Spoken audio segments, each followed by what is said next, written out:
Welcome to Creepy Vibes, where the nights grow darker and the legends grow deadlier. Tonight, I've brought you something truly special, 50 bone-chilling, true horror stories straight from the heart of Texas. But these aren't your typical campfire tales. These are first-hand accounts from the people who know these parks best. When we say creepy encounters from Texas State Park employees, we mean the rangers, maintenance crews, and park staff who've spent countless nights patrolling the trails, inspecting cabins, and keeping these wild spaces safe only, too. Come face to face with things no one should ever see. These are the strange voices heard under the rustling leaves, the shadowy figures glimpsed between the trees, and the inexplicable footprints that appear on empty pathways. But before we dive into the darkness, make sure you're subscribed. Hit that subscribe button right now, or risk missing out on the spine-tingling secrets we uncover here. Now tell me, where are you watching from and what time is it there? Drop it in the comments and let me know which story scares you the most. Brace yourself. The terror is about to begin. He was used to the silence of the desert, an endless, yawning quiet that stretched from horizon to horizon, broken only by the scrape of wind across rock and the distant howl of coyotes. But that night at Big Bend Ranch, the silence had teeth. At first, he thought it was just the wind playing tricks, whipping through ancient canyons and across sagebrush, carrying the voices of distant storms or rattlesnakes skittering through dead leaves. He'd heard the wind talk before low, whispering gusts rubbing against his ranger jacket, nudging at his ears. But tonight there was something unmistakable in it, something too deliberate to dismiss. His name came softly, carried on a current of hot air that smelled of mesquite and dust. Grady. The sound rolled over him like a caress, then faded into the night. He froze, hand on the grip of his flashlight. He swung it across the dark plain, across scrub and scrub-defined animals that would rather see him dead than alive. Nothing moved. No flicker of fur, no glint of eyes. It was just him, the wind, and that one clear syllable, spoken in breathy tones that hovered at the edge of hearing. He shook his head and walked on. Patrol was routine. Check the fence line, record any trespassers, note the state of the water. Troughs. But the voice returned before he even reached the first gate. Grady. He rounded the bend of the trail, heart skipping. The moon was low, a thin silver smile behind tattered clouds. He clicked on his radio mic. "This is Ranger Grady. All clear so far." His own voice sounded small. He waited for the crackle of dispatch to come back. Nothing. Only the wind sighed. Around him, at the gate, he paused, shining his light on the apex of rusted steel. The wind dove through the horizontal bars, howled once, then whispered again. "Tom," he frowned. He hadn't gone by Tom in years, only family used that. He ran a hand over his stubbled jaw. "Stop it," he muttered. "Just the wind. But the desert wind doesn't play games. It listens. It remembers." He climbed through the barbed wire fence to inspect the cattle pens. The troughs were dry, bones scattered. A jackrabbit darted off into the gloom. He pressed on, crossing a wash where the ground shone pale in the moonlight. "That's—" When he heard it, not his name, but another voice. A woman's, high-pitched, breathless. It said, "Tom." And then he felt the hairs on the back of his neck stand up. He spun, the beam of his flashlight dancing across twisted ocotillo and seguros that loomed like sentinels. No one there. He ducked under an overhang of limestone, leaned his back against the rock, and switched off the torch. The desert was alive. In the dark, he could hear crickets and a chorus distant rumble of river water. Then the whisper, "Tom," just behind him. Under his elbow. He whipped around, hit the light, and the rock face was empty, smooth, and cool. But scrawled in mud at its base were letters just mud shallow enough to be brushed. Away by a jog of his boot, Tom. His heart slammed. He knelt, stared. The mud had cracked in the heat, but these streaks were fresh. He ran his fingers over them. Not a trick of shadow and light. Someone had written it. Someone had been here. He climbed away, back to the trail, feeling a tickle at the back of his throat as if the night itself were watching him. He reached his truck after an hour that bled into a half hour. He climbed inside, locked the doors, and started the engine. Headlights cut through the black. He backed up, heading toward the ranger station off in the distance, a box of light in the empty expanse. But as he crested a knoll, he spotted footprints in the soft-shoulder two sets, one booted, one bare and delicate, trailing off toward a gully. He cut the engine, held his breath.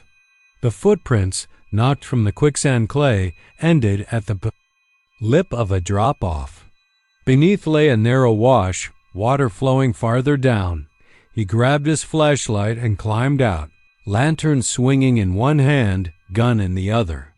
He shone the beam over the edge, and there, just below, was the old skeleton of a woman's shoe-frilled edges, dusty, caked with earth. He frowned, knelt, and lifted it. No sign of a body. Only that lonely slipper, tangled in tumbleweed. He looked up into the brush nothing. The wind picked up, tasted of dust and bitterness, and sighed overhead. Tom? It sounded tired, ancient, hungry. He climbed back and drove the rest of the way in silence. Windows up, radio scanning dead channels. At the station, his partner, Ruiz, was waiting, coffee in hand. "What took you so long?" she asked, blinking behind heat-stained glasses. Her voice was calm, but he could see questions behind her eyes. He forced a laugh. Got turned around. Wind knocked over a barrel. She nodded. He handed her the shoe. "Found this on the trail." She turned it over. "That's not ours. We only have one missing person from here in 30 years. Katrina Hayes. Disappeared in 93. They never found her." She looked at him, eyebrows high. He said nothing. He spent the next hour filing a report, his mind replaying every whisper. He thought maybe Katrina's spirit was bound to the desert, calling to the living. But spirits were tales told to small children. He knew better. Still, when he got home, he replayed the night in his head, restless and uneasy, like a man chased by an animal just beyond sight. That afternoon, he returned alone to the rake-scoured wash where the footprints ended. He found nothing but stones and wind. Yet as he stood there, the breeze rose, cooler now, teasing at his collar. It murmured through the wash, "Tom," and then clearer, stronger, as if right beside him, "Don't come back." He left, every night. After that, the winds at Big Bend whispered his name. When he slept, he dreamed of thin, pale hands reaching from the ground, dragging him down. He woke to the sound of crying, high and cold, as though 1,000 drip drops of tears fell in his closet. His radio crackled sporadically, carrying faint voices, his own pleas for help, his mother's lullaby, the bark of his dog long dead. Weeks later, they found his patrol truck abandoned at the riverbank, engine running, lights on, dead battery. The door was ajar, boots dust-strewn on the floor. No sign of him. Search teams combed canyon and mesa. Ruins brought in drones, but the desert's silence swallowed every trace. Only his name, scrawled in the sand near the water's edge. Gradyno-Tom. 2 names he had answered to. They say if you stop at Big Bend Ranch at night, you can still hear him calling through the wind. A ranger who vanished chasing a whisper. And sometimes, if you listen close, you'll hear his echo in reply, "Don't come back." Then silence, so complete you feel like you're the only soul left on earth, lost in a desert that remembers your name better than you do. The heat still clung stubbornly to the rock when Marcus picked his way along the narrow ledge, the sun's final sliver slipping behind the jagged rim of Palo Duro Canyon. His boots crunched on gravel and worn sandstone, the echo of each step, flickering off the cliff face like a charged whisper. At first, he thought it was simply the canyon's vast walls playing tricks, sending his own footfalls back to him in precise rhythm. But the thing about echoes is that they obey different rules when they decide to become something more. He paused, leaning his hand against the stone, and the air shifted a low sigh as if the rock itself exhaled. He waited, and then, from a few paces behind, the soft tap-tap of boots answered his stillness. He glanced over his shoulder at the wide expanse of red and gold fading into shadow. No one was there. The drill of the universe felt sudden and cold, footsteps in sync with his own, matching pace when he advanced, falling silent only when he halted. The hairs on the back of his neck prickled, and he forced his shoulders to unclench. He set off again, cautious, each footstep measured, and the echo began its mimicry. Build speed slowed down, the echo obeyed. The canyon wall glowed faintly pale. In the dying light, ancient glyphs and fissures carved by time, dark lines that seemed to shudder when he wasn't staring directly at them. He forced his mind to settle on something mundane, the scrape of his pack, the rasp of his breath, but the echo was patient, relentless, learning from him. It was no longer simply returning sound. It was responding. A gust of wind rattled through the chasm, carrying a thread of hollow laughter. He paused, breath catching. The echo gave a short click, like a camera shutter. Then it grew brash as subdued. Foot drag, an extra weight to its tone, as though something had slipped into his shoes. He stomped hard once no echo. Twice still nothing. His heart thundered. In the hush, a new echo stumbled behind him, heavy and awkward, as though the thing learning him had taken its first misstep. He swallowed, sweat damp on his forehead despite the cooling air. He dared to turn, to peer into the deepening gloom. But the canyon's mouth yawned empty. The wind died, and the only sound was the distant cry of a lone roadrunner. He edged forward, boots scuffing. Then the echo returned, not from the wall but from somewhere inky and unseen at the back of his mind. A voice curled inside the stones, learning to speak. "Marcus," it said, soft and intimate, as though someone had memorized his name from his social media profile. He froze so hard his boots dug into the ledge. "Who," he began, but the echo knocked the word from his mouth. "Who are you?" It asked, too, a mirror of his own earlier question. He hunched, pressing his palm to his chest. There was no wind now, no birdsong, only his pulse drumming a staccato of panic. He took a breath, louder than he intended, and the echo laughed, a dry rustle like leaves skittering over stone. "You're still here," it said, matching his words. He chopped through the dark with his flashlight beam. The wall shimmered. The beam caught something unnatural, a faint reflection, like a human silhouette pressed against the rock. He moved. Closer. The shape dissolved into shadow, only to reappear just beyond his reach when he stepped forward. Panic cracked the edges of his thoughts. Instinct told him to run, but the ledge was narrow. One misstep would send him over the edge into the black mouth of the canyon floor. He backed up until his pack clipped the wall. That's when he realized the echo had stopped copying his steps. He listened. Nothing. He shifted a foot, careful. Silence. The echo had broken its rhythm. A fresh dread knotted in his gut. Then, from directly behind him, a breath on his neck, cold, deliberate. It wasn't his breath. He spun, flashlight swinging. The beam caught a face plastered to the stone. His face, but wrong. The skin was pale, too pale, the eyes black pits. The mouth was open, dripping shadow.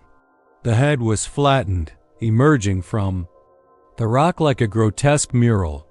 He stumbled back, drew an unsteady breath. "This isn't real," he whispered, but the words curled on his tongue. "Real?" it asked, voice low and gravelly, echoing against the walls and bursting like shards of glass. The shadow in the rock shimmered, and for a moment he saw himself, alive and terrified, writhing in pain. The cliff face rippled, as though the very sandstone was breathing. He felt hands slide across his shoulders, cold as the grave. He jerked away. The echo, but it was more, began to seep into his mind. Memories twisted. Childhood fears, the ache of lonely nights. The echo exploited them all, feeding, growing stronger. He turned and fled, picking his way along the ledge, eyes darting to the black precipice below. Overhead, the first stars appeared, cold witnesses to his terror. His breath came in ragged bursts. Behind him, the echo kept pace, no longer a mimic but an independent entity. It called to him by name, taunted his failures. "You thought you could escape," it hissed. "You belong here." He rounded a bend in the ledge and saw a break in the cliff, a gully tumbling down to a ledge where the ranger station should have been, but was empty, abandoned for years. Broken logs, rusted toolboxes. He scrambled down, heart hammering. The echo stumbled, then recovered, rushing after him like water behind a dam-breached dot at the base of the station. The canyon's floor opened to a valley of spindled mesquite and yucca. He risked a glance up. The cliff wall was silent now, a blank canvas of rock. No faces, no silhouettes, no whispers.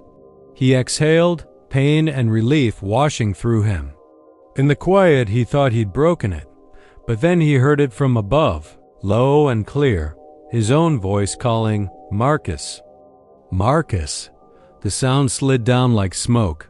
His scalp tingled. He looked up at the empty wall. The moonlight had framed his shadow, tall and gaunt, stretching across the stone.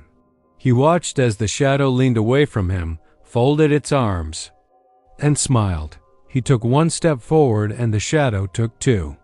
He sprinted, and it matched him pace. He felt the blood pounding in his ears.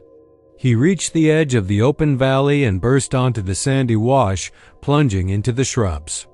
The echo bounced through the canyon in a dozen variations, a high-pitched shriek, a mocking chant, then silence, just as he reached the gravel road. He collapsed on the asphalt, chest heaving, eyes wide with terror. The road behind him was empty. The only light was the moon. He stood unsteadily, dared to wipe sweat and tears from his face. Then the breath came again, warm and rasping at his elbow. He spun, flashlight slicing through the dark, only to see his own boots parked neatly, side by side, facing down the road toward the canyon. He knelt. His boots, empty. He swallowed. Somewhere behind him, the echo laughed again, a ripple across the canyon walls that died into the night, fading slow as a heartbeat, and then it began to walk away, footsteps receding, deliberate and unhurried, leaving him alone under the stars with the knowledge that some echoes never truly leave once they learn your name. The night air in Davy Crockett State Park clung to Ranger Ben Whitaker's skin like a damp shroud as he crept along the gravel path toward the old clock tower.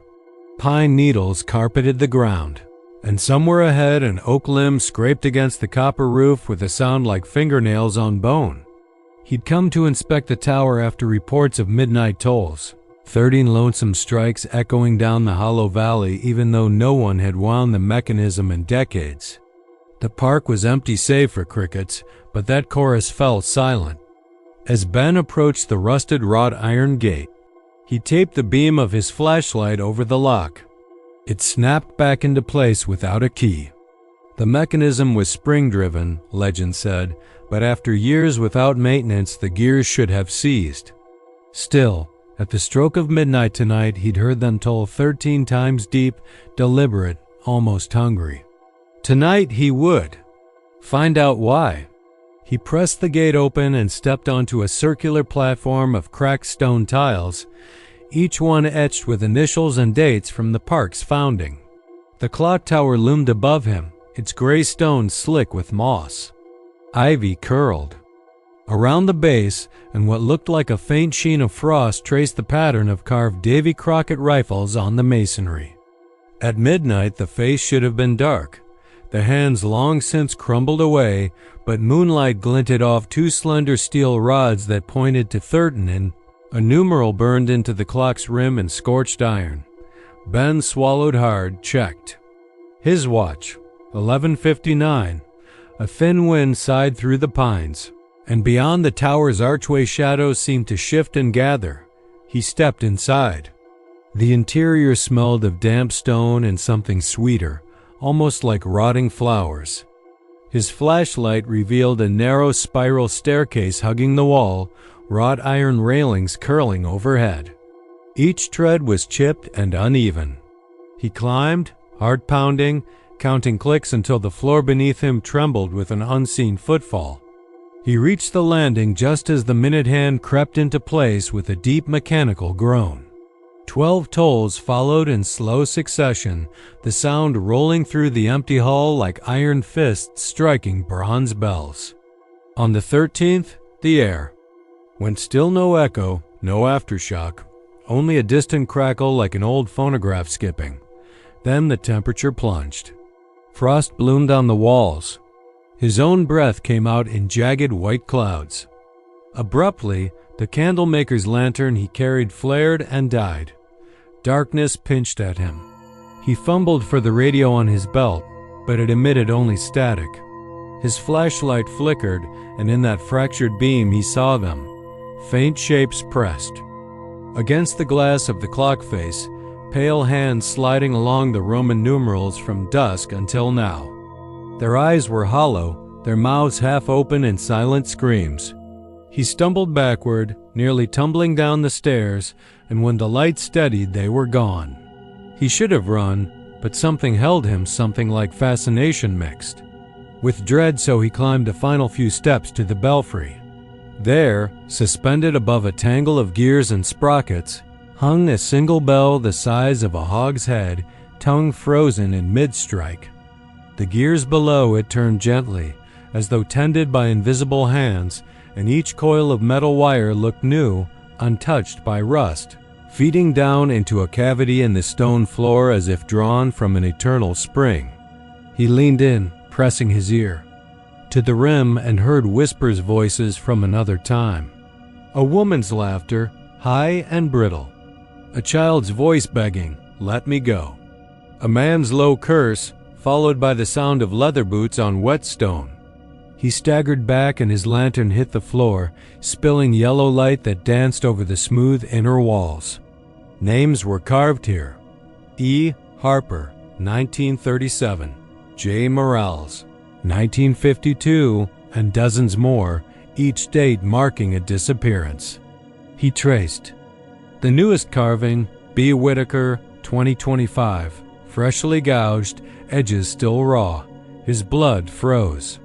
His reflection shimmered in the glass of the clock face, pale, hollow-eyed, and smiling. Behind him, the bell swung once, sending a single chime into the night. That chime vibrated through his bones. He spun toward the entry, but the hatch had shut.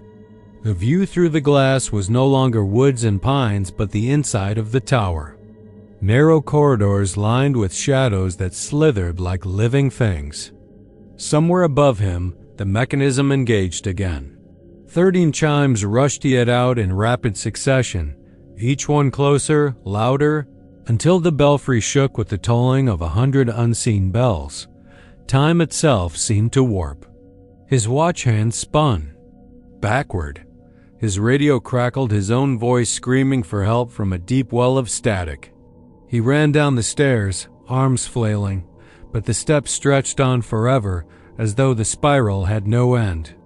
Candles flared into being along the walls, revealing ghostly figures perched on the stairs above him, park rangers from long ago, clad in olive uniforms and wide-brimmed hats, their faces empty voids.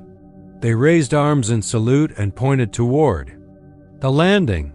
Their mouths moved, but no sound escaped. Cold dread flooded Ben's veins. At the bottom, the door swung open of its own accord, revealing the moonlit courtyard. He stumbled out, lungs burning for air, and a sudden gust shut the sheaths hatch behind him with a clang that echoed across the clearing. The gears ground to a halt, the frost dropped from the stones, and the night returned to silence. But across the grass, the clock tower tolls had not ceased. They pulsed in his chest like a second heartbeat. He checked his watch. 12:32 a.m. Though it should have been 12:01, the hour had stretched. His radio crackled to life with a familiar voice, his own, calm and collected, reporting the tower was secure. Ranger Whitaker's jaw dropped, and in that instant the shadow of the tower fell over him like a long black finger. He turned to run, but found he was already climbing the gravel path toward the gate again, compelled by some ancient programming. The wrought iron latch snapped open, and the clock tower loomed taller than ever, its face gleaming with steel hands poised above 13. The forest held its breath as the bell tolled once more, and the echo rolled across the pines until the first light of dawn chased it away. In the visitor log they found only one entry, "Nothing to report," signed B. Whitaker, time stamped. At 1 second past midnight, no one ever saw him again. The clock tower stands quiet now, waiting for the next curious soul to wind its clocks, and when the moon is high and the wind is still, it will toll for them all. He came up over the ridge just as the heat broke against his back in a sudden wall of stillness. The wind had fallen away hours before, leaving enchanted rock shimmering under the late morning sun, the pink granite slick and bleeding light. As a park ranger, he knew every blemish in the stone, every shadow in the fissures, but today it felt ancient and hollow, as if the rock itself were holding its breath. His boots crunched across the surface, and sweat ran in thin rivulets down his neck. He squinted at the small granite pool tucked into a shallow depression, water lingering there since the last rain, muddied by dust and sprinkled with fractured quartz. He reached down, cupping the cool liquid to his lips, then splashed his face, thanking God for the momentary relief. As the water washed over his skin, he leaned forward, staring down at the rippling surface. The sky above skewered his reflection hard. Eyes set under a sweat-dark brow. But beneath that reflection, deeper in the pool, something stirred. First, it was only a flicker, a tremor of movement that stilled as soon as he blinked. He wetted his hands again, dragging fingers through sand. And lichen at the bottom, then brought the water to his face a second time. That's when he saw the hands. They were pale and slender, too delicate to belong to any creature he knew. They emerged slowly from the depths, fingertips brushing the underside of the film at the pool's surface as though testing its limits. At first he thought it was his mind playing tricks after hours of squinting into the glare, after sweating through another summer morning. But the hands moved deliberately, pressing upward, knuckles whitening as they reached for the light. He froze, water dripping from his chin, and watched as the palms spread against the lens of nature's mirror. The next moment, the surface tension broke with a soft pop, and the water rippled outward, blurring his reflection. He gasped and staggered backward, one hand slipping into the pool and sending droplets arcing onto the granite. The slender wrists followed, emerging fully arms that ended somewhere beneath the flat sheen. The hands continued to lift, bringing forearms into view, still topped by water that clung to skin like oil. And then the wrists parted enough to reveal knuckles and fingernails, clean and unbroken, unnaturally smooth given the grit of this land. He reeled away, heart hammering. His ranger's instinct screamed that this was a wildlife encounter gone. Wrong a snapping turtle or an otter, maybe, caught near the shore, but the shape was wrong. Human bones, too long and thin, like a child's but larger, disproportionate. He swallowed hard, mouth dry, and forced his feet to turn and weave across the sloping rock, searching for distance. The breeze off the summit felt warmer now, as though the air itself were holding its breath in alarm. He didn't look back, but the presence didn't stay buried. When he dared to glance over his shoulder, he saw the pool again, and the water was still. No hands reached out this time, only the reflecting sky and the jagged outline of the dome overhead. His pulse slowed a fraction, and he convinced himself he had imagined it. A mirage, the mind's trickery under dehydration. He closed his eyes, willing the pounding in his ears to ease. When he opened them, he saw nothing but rock and sky. He walked on, checking his watch. There was another detour around the north face that led to the picnic area, a routine inspection. Every time he turned his head, something felt off, like footprints in reflection. He thought he heard faint scratching, almost like fingernails, scraping granite, but the only sound was gravel shifting under his boots. He told himself it was a rock tumbling loose, gravity at work. By afternoon, the sun had begun its fatal slide, and the rock changed from blistering white to bruised amber. Shadows lengthened. He returned to the pool at the end of his circuit, this time carrying an extra bottle of water. He knelt beside it, drank deeply, and poured the rest over his head, muscles relaxing as the chill ran over his scalp. He stared down at the pool again, catching his breath. The water was limpid, untouched. He reached in to retrieve his empty bottle. His arm passed beneath the surface like a hand closing around glass, when he felt something brush his elbow. He jerked backward, narrowly avoiding a throbbing sensation, a pinprick of cold. Then he saw it, a shadow in the water that was not his own. It stretched and twisted, a form just beneath the surface, and his reflection looked back at him with hollow eyes. The figure shifted, not in sync with him. His reflection's mouth curved into a grin he did not feel. And then the water darkened, as if spilled ink had seeped through the joints, swirling in concentric circles. He could make out the shape now, a face submerged, eyes open, staring. Up, he leaned closer, heart clenched. The face was his own, but gaunt, as if years of worry had etched it all at once. The second pair of hands, no. They had become full arms now, held the sides of the pool. Fingernails scratched the granite edge, small fissures spidering out beneath them. He tried to step back, but something tugged at his boot, a shock like electricity through his leg. He kicked out, tearing the boot free, and stumbled.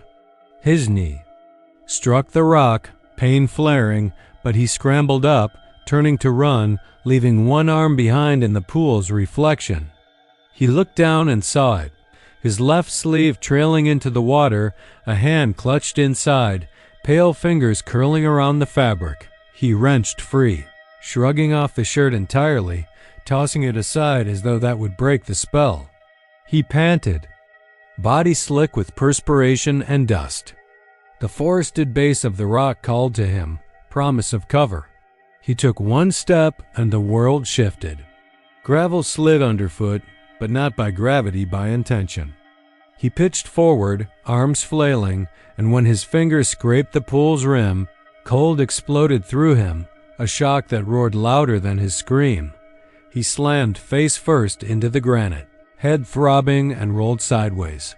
Dazed, he looked up at the pool. Against the glassy surface hovered two faces, his own, unmistakable in voice and feature, and beside it a warped approximation, hollow eyes darker than the deepest well. Below them, the arms had retracted, leaving only ripples. He blinked, but that reflection stayed, lip twitching. He jerked to his feet, stumbling backward, and felt something brush his backskin slick as algae, cold as death's breath. He spun, fists clenched, and stared at empty air. The breeze picked up, carrying desert heat and the scent of crushed yucca. The sun dipped to the horizon, casting everything in a blood-washed glow. He heard that voice then, beneath the hum of cicadas and scuttling lizards, quiet and intimate, as if whispered in his ear. "Thank you." He turned back to the pool and saw the echoes of his wet shirt draped over the granite edge, and then, hands slid over the lip, dragging the shirt down into the water. He sprinted away, breaking into a full run toward the tree line, the rock behind him fading into dusk. Branches slapped at his arms, roots threatened to trip him, but he didn't care. He crashed through mesquite and prickly pear, boots laced with thorn and sweat, until he burst onto the service road.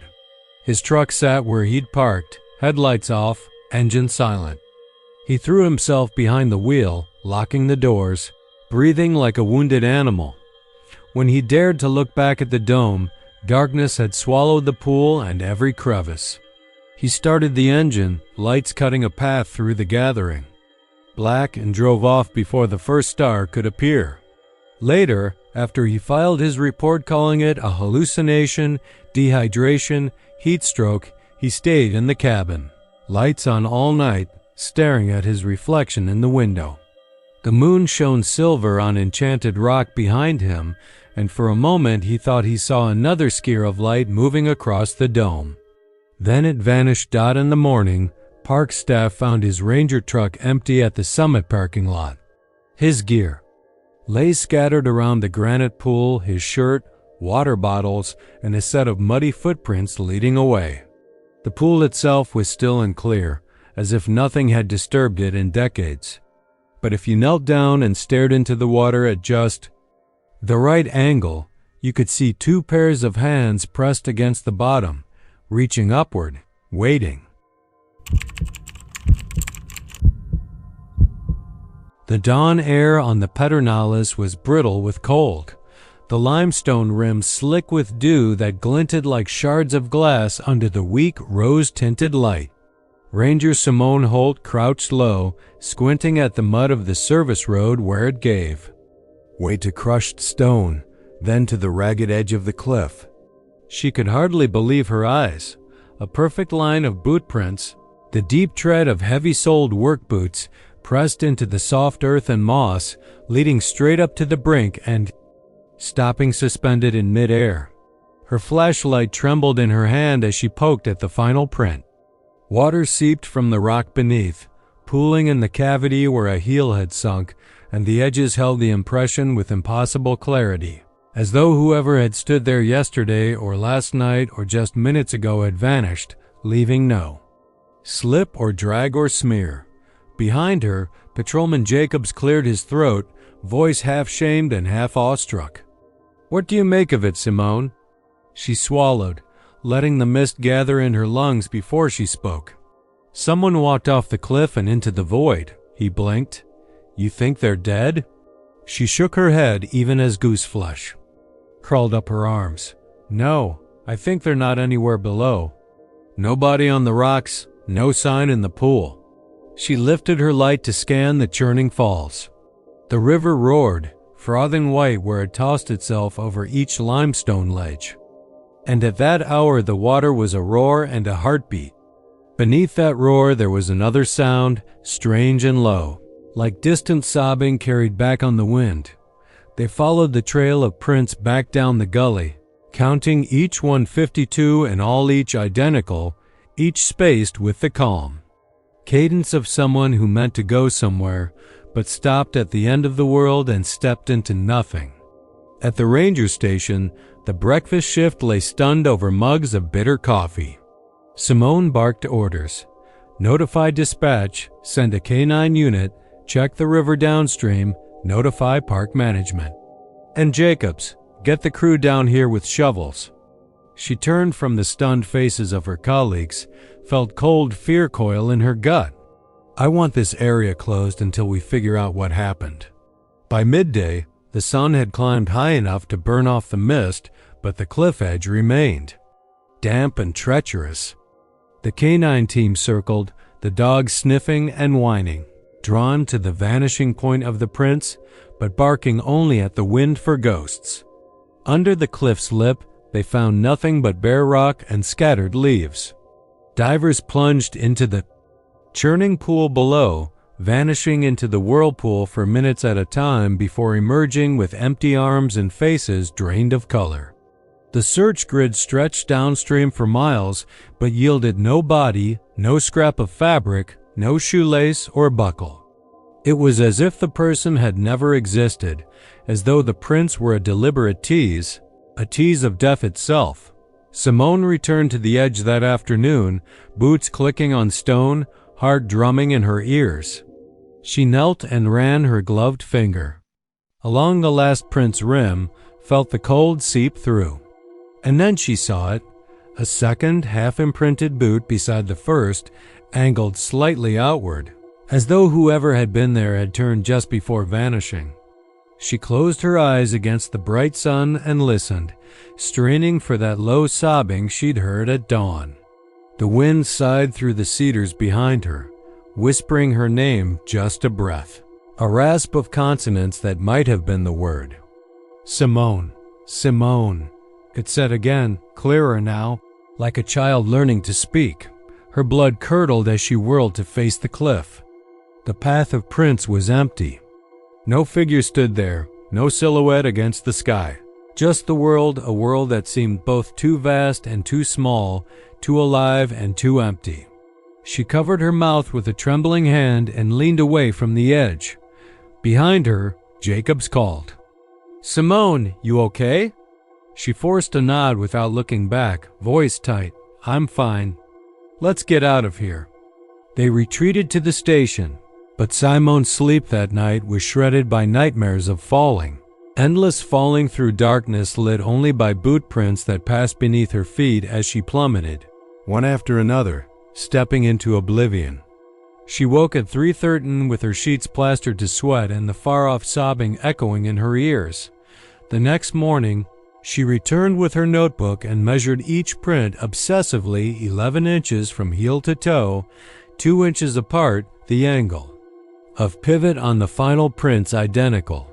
She traced the line back as if solving a geometry problem. Then she looked up at the cliff and felt an urge to step forward, to follow the path into the air. She resisted. But the impulse was there, a whisper curling at the edge of her reason. She closed her eyes, counted backward from 10 to 1, fought the urge, and opened her eyes on the first light of dawn. It was then she saw them. New prints, leading away from the cliff's edge, back down the path they had first arrived on. Fresh, darker, as if the soil had been disturbed only moments before. She bent to inspect them, identical to the others. A perfect match. They sloped downward through pine needles, through ferns, through the bramble until they disappeared at the foot of a willow tree. Beneath that willow was a footprint she did not recognize. Small, bare, delicate. A child's imprint pressed into damp clay. She froze. The air stilled, as though the world was watching. Then she heard it again, soft and trembling, not a sob this time, but a whisper. "Simone." She looked up, heart thundering, and saw a shape between the trees. A little girl, pale as moonlight, dress plastered to thin limbs, hair dark and dripping. The girl's eyes were too big, too black, voids that swallowed the rising sun. She stood for a heartbeat, then raised one small hand, pointed toward the cliff. Simone felt the world tilt, as though gravity had remembered she existed and planned to punish her. "Follow," the girl said, voice like wind through dry leaves.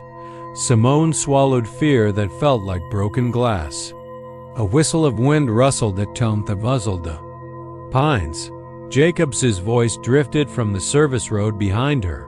"Simone, you seeing this?" She hesitated, but the girl turned, lifted her foot, and stepped backward into the moss. Simone's boots followed even as her mind screamed. Each step was a betrayal, a surrender to something ancient and hungry. Jacobs emerged, mouth open, eyes wide. "Simone!" But it was too late. the girl vanished into the ferns. Simone's boot print formed at the cliff's edge. The world held its breath, then released her into empty space when the rescue team arrived. They found Jacobs at the trail's end, curled against a tree, eyes wild, hands clawing at his jacket. "She's here," he cried. "She's at the edge." She called to her. They searched the station, then the canyon, then the river. No body, no footprints. No rain-soaked prints on the cliff rim except the old ones, frozen in time. And in the silty shallows of the pool below, Simone's reflection wavered in the ripples, though she had not drowned. The water's surface trembled, and for a moment she looked back at them, face pale, lips parted in a silent scream. Then the current swallowed her reflection, and the falls roared on, indifferent and eternal. A thin ribbon of mist clung to the surface of the lake when the first ranger spotted the canoe. Swaying gently with no paddles to guide it, every inch of its wood slick with dew. It bobbed like a bubble of broken promise, tethered to nothing. Just floating where it would, the rental tag still fastened to its nose as though someone had simply forgotten to clit off. Ranger Duran pushed her flashlight beam across the shoreline and froze. There, pressed into the damp earth, were footprints, 2 sets, one large and booted, the other small and bare, the toes splayed wide as if the child had tested the mud's depth before venturing forward. They led from the forest's edge down, to the water's lip no further. The boots stopped at the reeds and the child's footprints nestled between them, but neither set turned back. She knelt, leveled the beam, and saw the smaller prints trembled with every wave's lapping, as though alive. The oaks and maples above whispered among themselves, their leaves rubbing at dawn's chill. She shivered, though the air was still humid from the night's rains, and stood, calling softly, "Hello?" Her voice swallowed itself in the wash of water against hull. The canoe drifted nearer as if summoned, and when its prow scraped the gravel, she reached out with a gloved hand. The wet grain felt pulpy, unfamiliar, like flesh rather than timber. She recoiled, heart stuttering, but the boat rocked forward again as if inviting her aboard. Another ranger, Martinez, arrived then, breath puffing white in the early light. He followed her gaze and said, "No paddles. No one in sight." Duran pointed to the footprints. "Looks fresh. Heard anything?" He shook his head, gaze sliding into the gloom behind them. The forest seemed too quiet, as though it expected something. Between them, the canoe drifted close enough that a careless shove would send it deeper, but neither moved to touch it again. They radioed base, but reception crackled into static. A call for backups, then nothing but the hiss of dead air. Duran knelt a second time and traced the child's footprints upstream toward the trees, where the ground rose steeply and the mud gave way to scattered stones. Martinez crouched beside her, pulling out a small camera. He took shots of the prints wide, 5-toed, almost flat, as though the foot had been flannel or cloth. When he stood, he frowned. Why no drag marks? If someone left the canoe, they'd have carried few things at least. Duran glanced back at the lake, her stomach twisting. Maybe they never left it. They searched the underbrush, sweeping with torches, but every rustle resolved into a rabbit or a falling leaf. No screams, no voices. Only occasional echoes of their own calls. At midday, the mist burned away, and the canoe lay inert, half in sunlight. Rangers tied it off and towed it in, intending to haul it back to the boathouse. But as they stepped away, Duran glanced over her shoulder and froze again. The canoe, just moments ago wet and muddied, was now dry. The wood dusted with fallen oak pollen and maple seeds as if untouched since last autumn. Martinez barked, "Duran!" and she sprinted back, adrenaline curdling through her veins, but when she reached the spot, the canoe floated again, ghost-like, at the same angle in the same place, with its nose just kissing the stones dot by evening. Half the park staff had gathered, lanterns strung like lanternflies along the bank. They formed a loose circle, eyes flicking between the water and the forest. Nobody spoke. The forest did that enough.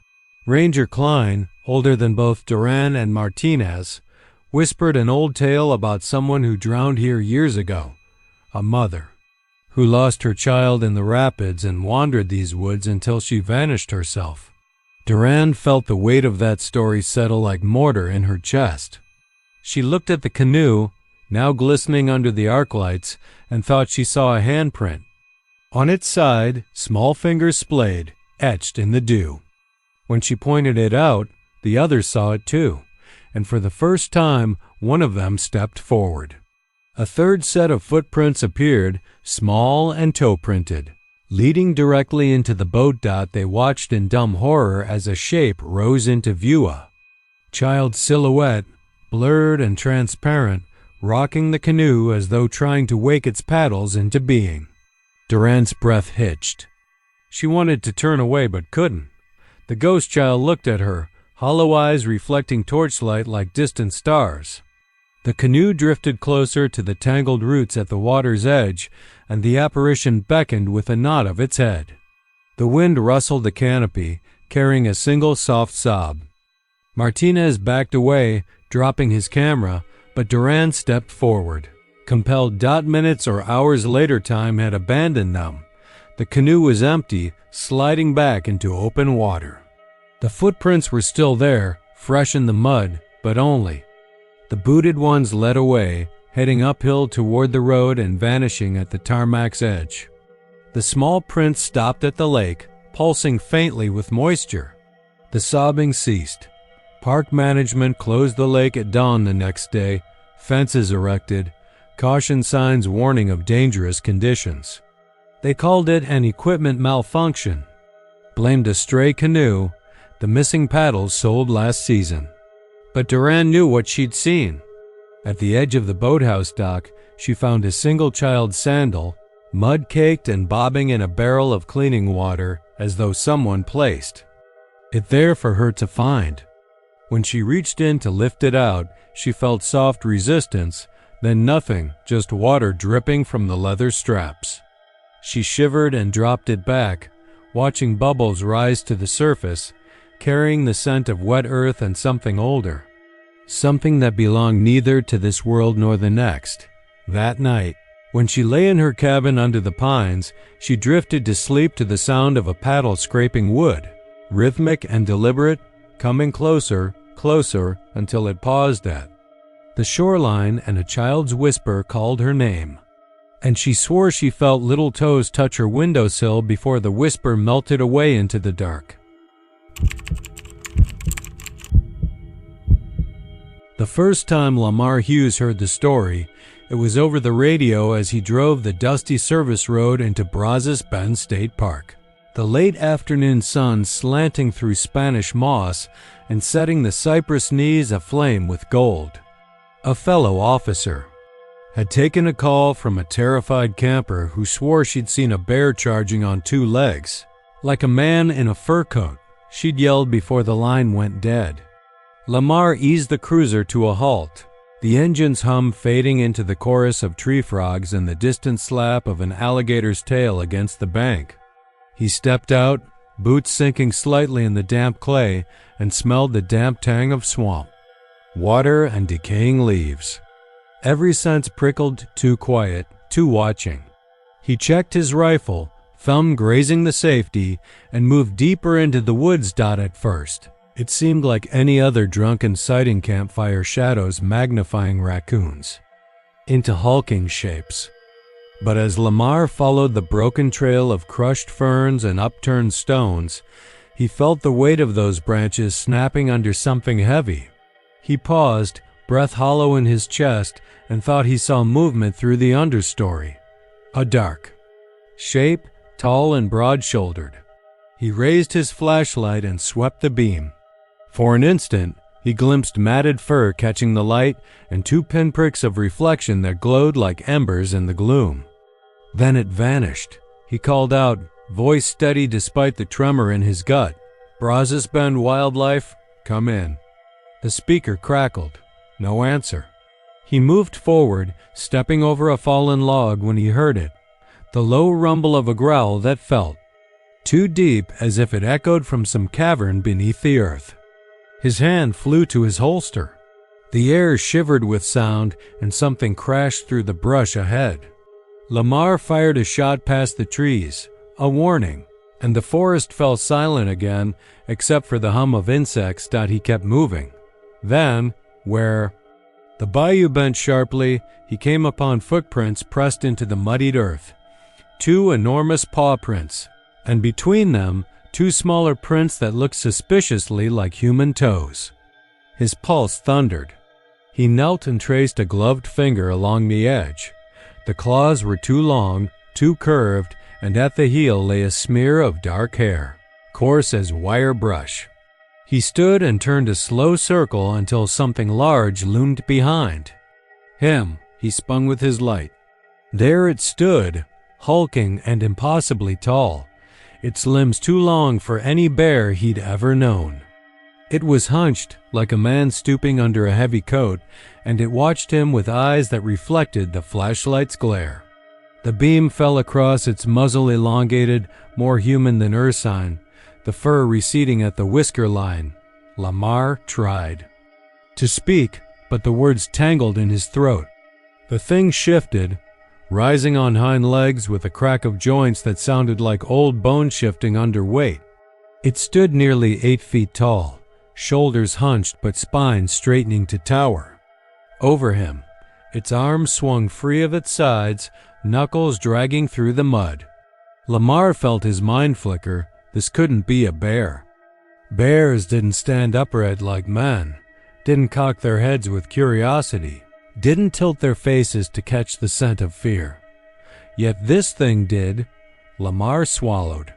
He pivoted, raised his shotgun, and squeezed the trigger. The blast roared. In his ears, hot gas against his cheek, and the shape jerked violently, muzzle snapping, a howl that split his eardrums. Then it charged, faster than any bear, and Lamar ran. He sprinted through the tangle, shotgun clutched, branches whipping at his arms, breathing ragged. Behind him, the thing crashed through palmettos and snapped saplings, gaining with every bound. He reached the cruiser, fingers fumbling, keys tumbling to the floorboard. He vaulted in, yanked the door shut, slammed the lock, and gunned the engine. As he fishtailed onto the road, he glanced in the rearview mirror. Something filled the headlights, standing upright at the edge of the trees. It cocked its head, mouth parting in a grin that revealed too many teeth, slender and pointed. Then it vanished. Lamar drove out, lights flashing, heart pounding, adrenaline relieved only by the promise of daylight. Back at headquarters, he told. His sergeant, the bear, had stood on 2 legs that it had looked like a man locked in a bear's hide. His sergeant shook his head. "You're exhausted, Hughes. You saw things." Lamar drew deep on a cigarette, but the smoke tasted wrong. He knew what he'd seen. That night, he lay in his small apartment overlooking the highway, windows open against the Texas heat, but sleep wouldn't come. Every rustle of palm fronds, every distant horn, sounded like the slow cracking of bone. In the dark, shadows pooled. In the corners, shifting, he dreamed of falling. In the dream, he slid down a slick bank into the murky water of the bayou, hands scrabbling for purchase. Beneath the surface, something wrapped around his ankle furred, tight, pulling him down, and he flailed upward. He broke the surface and found himself nose to nose with those glowing eyes. They stared as he gurgled, water dripping from his lips, and then an impossibly long tongue, black and bristled, flicked out and licked the side of his face. He woke drenched in sweat, heartbeat hammering dot by morning. He was back in uniform, camera slung over his shoulder. He'd called for backup, but no one was eager to head into the woods at dawn. Only Deputy Alvarez volunteered, a young woman with a steady voice who insisted they stick together. They retraced his path, found the prints again, fresh in places, where the mud had dried overnight. The smaller prints had vanished, but the great paw prints remained, crisp, as if pressed hours before. Lamar snapped photographs. The thing he photographed in the edge of the frame looked like a storm cloud gathering flesh half bear, half man, its form indistinct as fog. But the prints told the truth. They pressed on until they came to a clearing where the grass was flattened, in a circle, like the imprint of a great paw dragging something heavy. In the center lay tufts of fur and something darker blackened, shriveled shapes that looked like fingers, curled brittle. Lamar knelt, stomach roiling. He sniffed, the coppery scent of old blood. Alvarez took a step back, her face pale.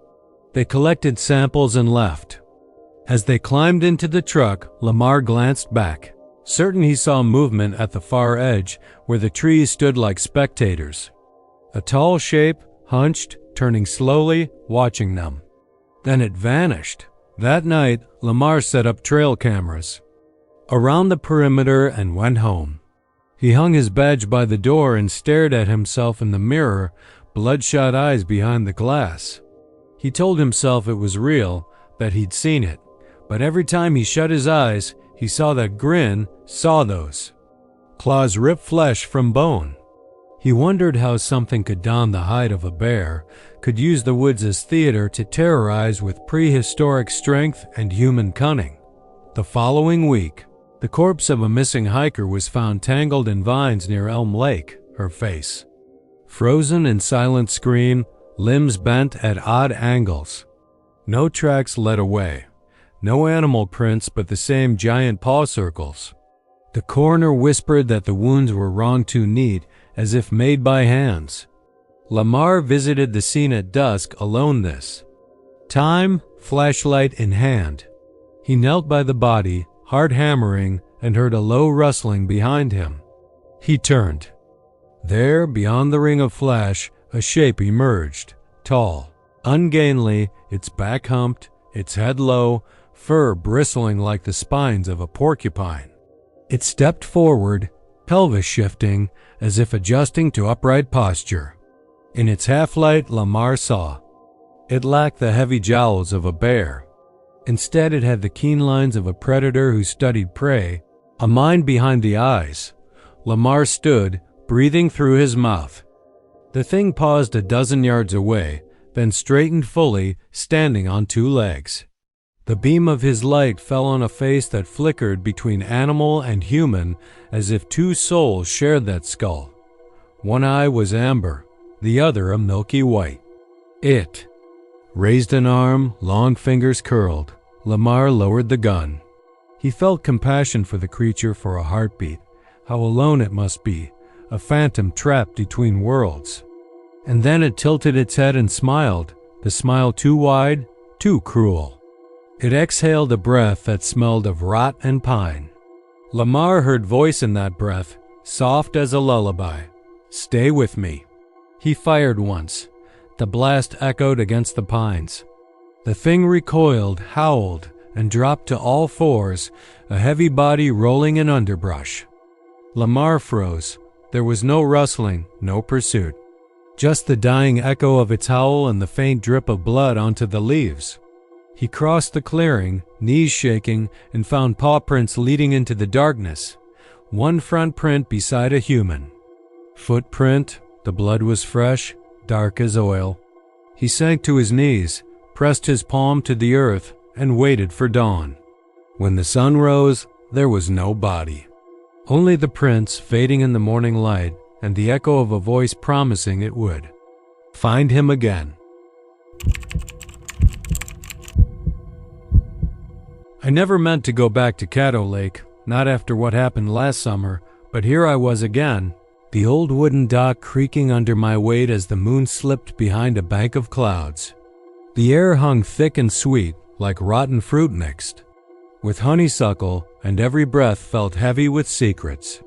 Around me, the water stood motionless, A mirror so black it might have swallowed whole the stars themselves, and out of that darkness came a faint, uneven glow.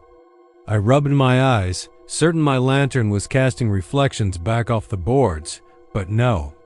There, drifting past the end of the dock, bobbing up and down as if someone below were pulling it under in rhythm, floated a single ancient lantern whose wick burned a watery blue.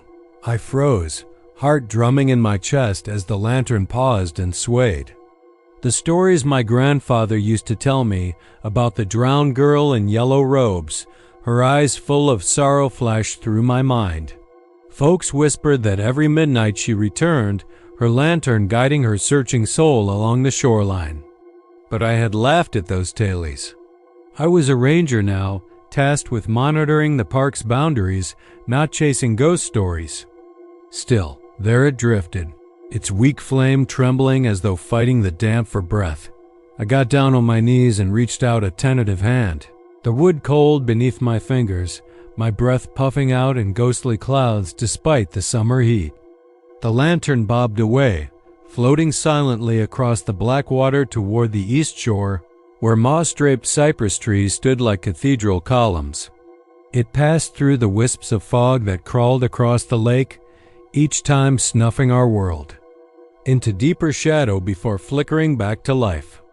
My rational mind yelled at me to run, to retreat to the safety of the ranger station, but my legs stayed frozen as the lantern edged closer to an overgrown boathouse I'd never dared enter. Finally, I stood and followed, each footstep a slow echo in the hush. The boards under my boots felt slick with algae, and unseen creatures rustled in the reeds, their eyes catching tiny sparks of reflected blue as they watched me pass. Somewhere behind me, the dock groaned in protest, but the lantern never looked back. It slipped into the open door of the boathouse, and I pressed my face to the gap, peeking inside. The rusted anchors and abandoned oars lay in shadow, but in the center, on a warped wooden table, the lantern bobbed as if on invisible water. I stepped inside and closed the door softly behind me, trapping my pulse between two walls of darkness. The lantern's glow revealed a single footprint on the dusty floorboards, small, bare, and impossibly wet. Following it, I saw more prints leading across the floor, toward a wall where the planks had rotted away, opening onto the swamp itself. Thick roots arched down like gnarled fingers, and water lapped quietly against them. The lantern hovered above the opening, urging me forward. My rational mind still grasped at explanations, reflections, pranksters, but nothing in my 20 years as a ranger had ever hit me with a terror this pure. I crawled through the gap, my shirt snagging on splinters, and dropped onto the cold muck. The earth gave under me, sucking at my knees, and I realized too late that I was sinking. The lantern drifted ahead, glowing like a will-o'-the-wisp, and I clambered after it, slogging deeper until my calves were covered in foul, brackish water. All around, the cypress knees glinted with the lantern's light, their shapes warped into grotesque silhouettes. The stink of decay grew so strong I tasted it, and each breath felt like swallowing iron. When I reached for the lantern's handle, the flame surged, bright enough to blind me for a moment. I shook my hand, and when my vision cleared, I saw her. She stood in the murky water, a girl not more than 10, draped in a sodden yellow dress that clung to her like the swamp itself. Her hair floated around her head, tangled with leaves and bits of bark, and her eyes were hollow wells of loss. She held the lantern out to me, head tilted as though she were listening for something distant. My throat tightened. I wanted to speak, to ask her name, to promise to help her find whatever she'd lost, but my voice snagged on the fear. Instead, I took the lantern, and immediately the flame sputtered. She reached out, finger brushing my wrist, cold as moonlight. On ice, and I jerked back, splashing water over the knees of my jeans. She smiled then, a slow, sad curve of lips that carried all the sorrow of silent nights and unanswered prayers. Her smile twisted, and behind her, I saw dozens of footprints in the mud, tiny, bare, and all leading toward me. My heartbeat thundered so loud I thought it might crack ribs. The lantern flickered wildly, and I recognized then that it wasn't a beacon guiding her. It was a trap set to lure the living into her darkness. I tried to turn and run, but the swamp gripped me. Roots wound around my ankles, hauling me under as if hungry. The water rose to my waist and I screamed, lantern dropping to the surface, flame guttering. Her hollow eyes found mine, and for a heartbeat the world stilled. Then she laughed, a sound like hollow branches cracking in the wind, and the footprints around me vanished. The lantern went dark, and the swamp swallowed the sound of my last breath. At first light, the deputy found my boots on the dock, empty and streaked with mud. The lantern lay nearby, its glass clouded but otherwise pristine, its wick still dusted with blue ash. No one saw me slip under the water that night, but every midnight since, that lantern floats by, bobbing in the black mirror of Caddo Lake, ready for whoever comes looking next. I don't even remember when I first stopped believing that McKinney Falls was anything more than limestone and water, a place where families spread blankets and kids waded ankle-deep in riffles.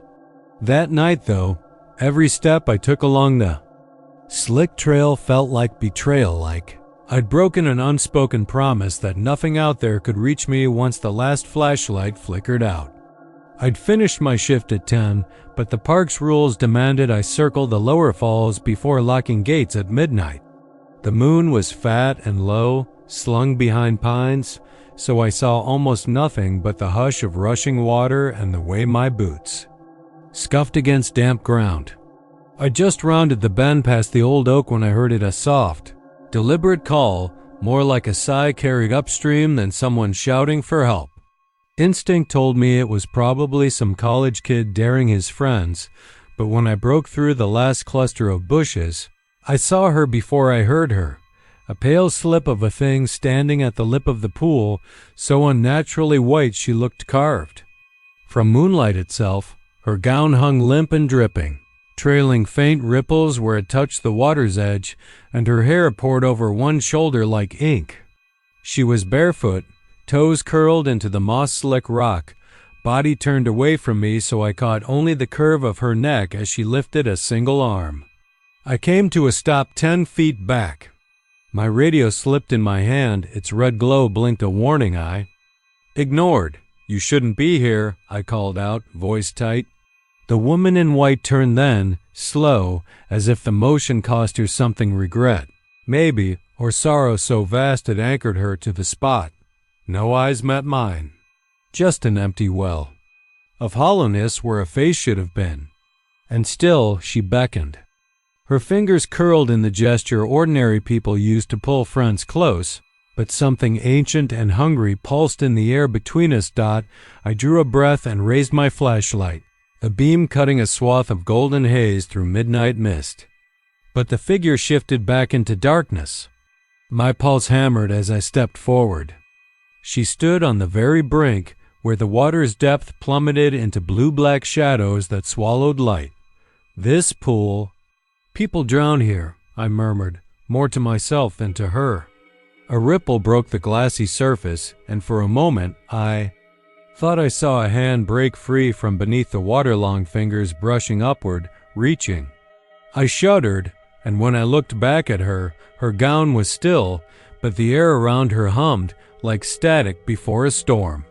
I'm going to call it in, I said, fumbling for my radio, but when I glanced back, the woman was gone. Disbelief coiled in my chest. The only way she could vanish was up the embankment or downstream, and neither made sense. There was no trail that cut that way, no path she could have taken in silence. The roar of the falls swallowed my focused listening, but behind it, I thought I caught a faint chorus, laughing or crying or something in between.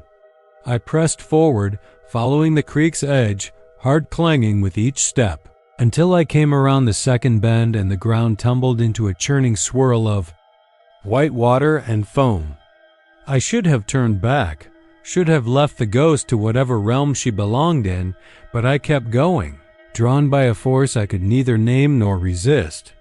That's when I saw them shapes bobbing in the deep pool ahead. Flashlight swinging.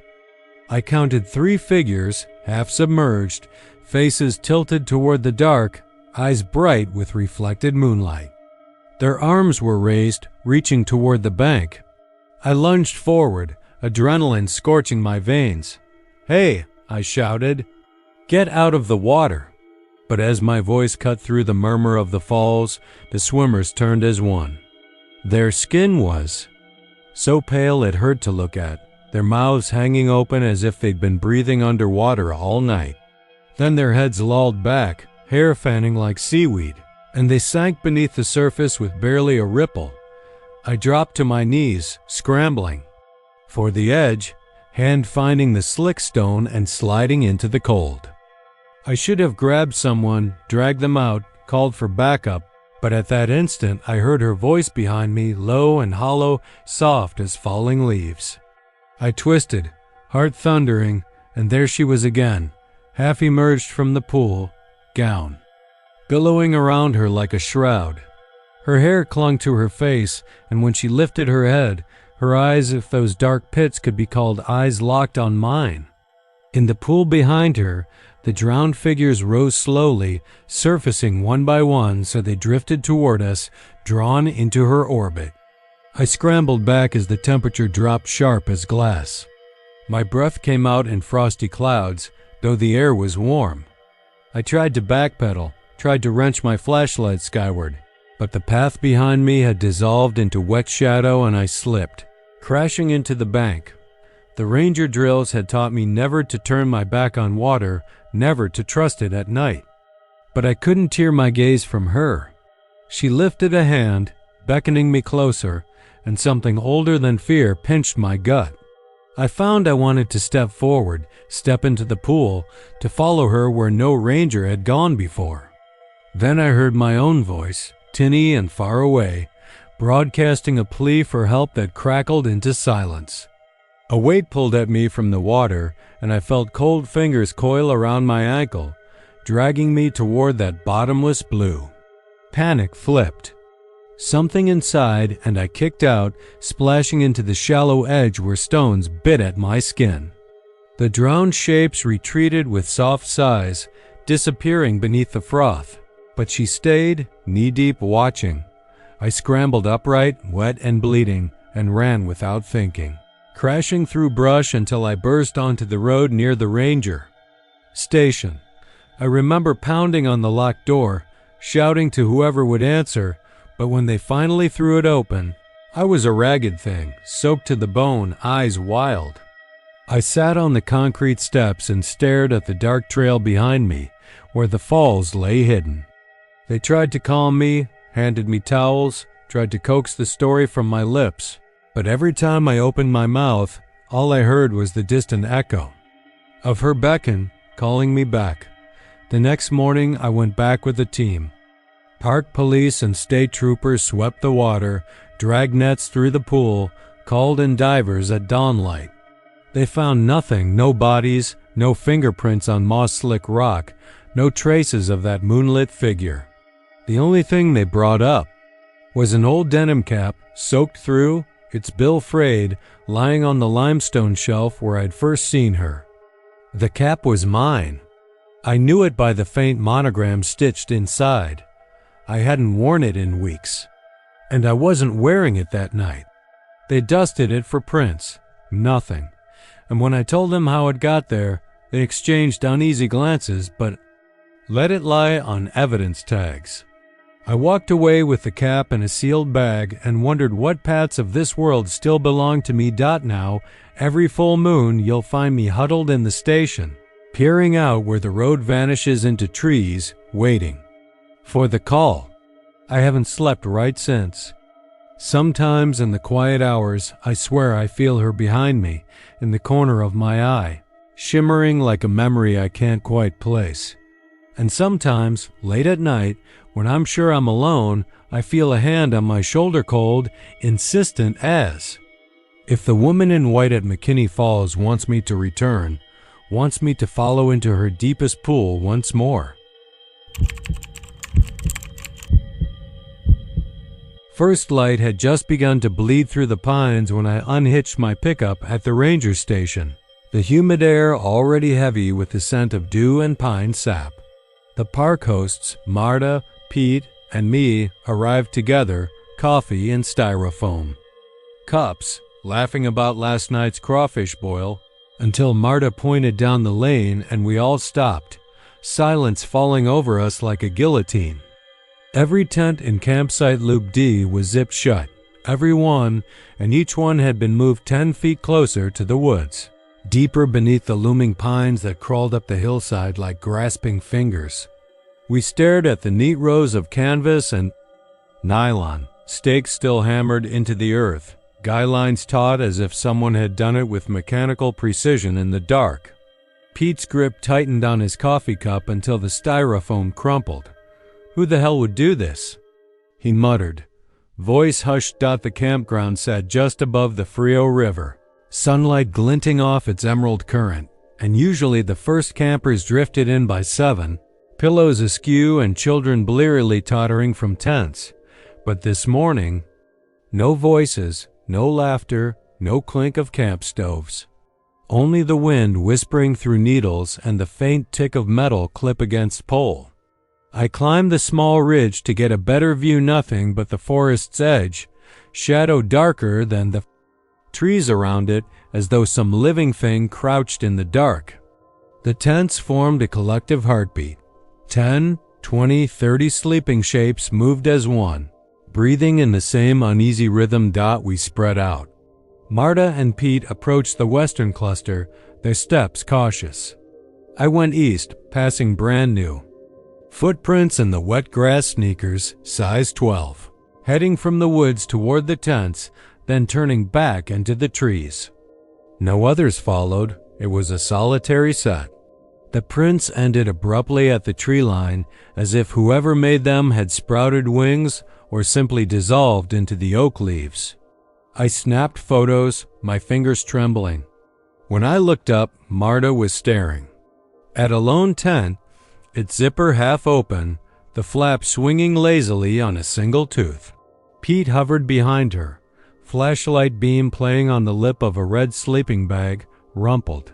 As if someone had slithered out in mid-sleep, campers arrived an hour later, bleary and alarmed, telling us their tents had been fine when they fell asleep around the campfire. No one saw the moon rise fully before drifting off. The sky had been clear, stars glittering overhead. One woman whispered that she dreamt someone stood in her tent doorway, watching her. She'd woken gasping, convinced it was her husband. But it was empty. Now she pointed at her neighbor's site, where her children's small, bright orange dome sat crooked, 10 feet east of the picnic table, just inside the woods. They moved closer, she said, voice quavering. Why would someone do that?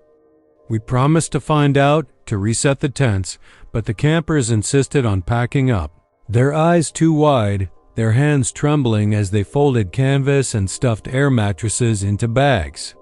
By noon, the campground had emptied faster than I'd ever seen. Only one family stayed, the elderly couple in site D17, who said they'd come every summer for 30 years and nothing could scare them off. They had seen it all. They brewed strong coffee in a percolator and waved us off when we asked if they too would leave. We've weathered worse storms, the man said, his voice a low rumble. Go home and worry about your own pine needles. He winked at me, but his eyes flickered to the tree line as if expecting to see a face pressed against the bark.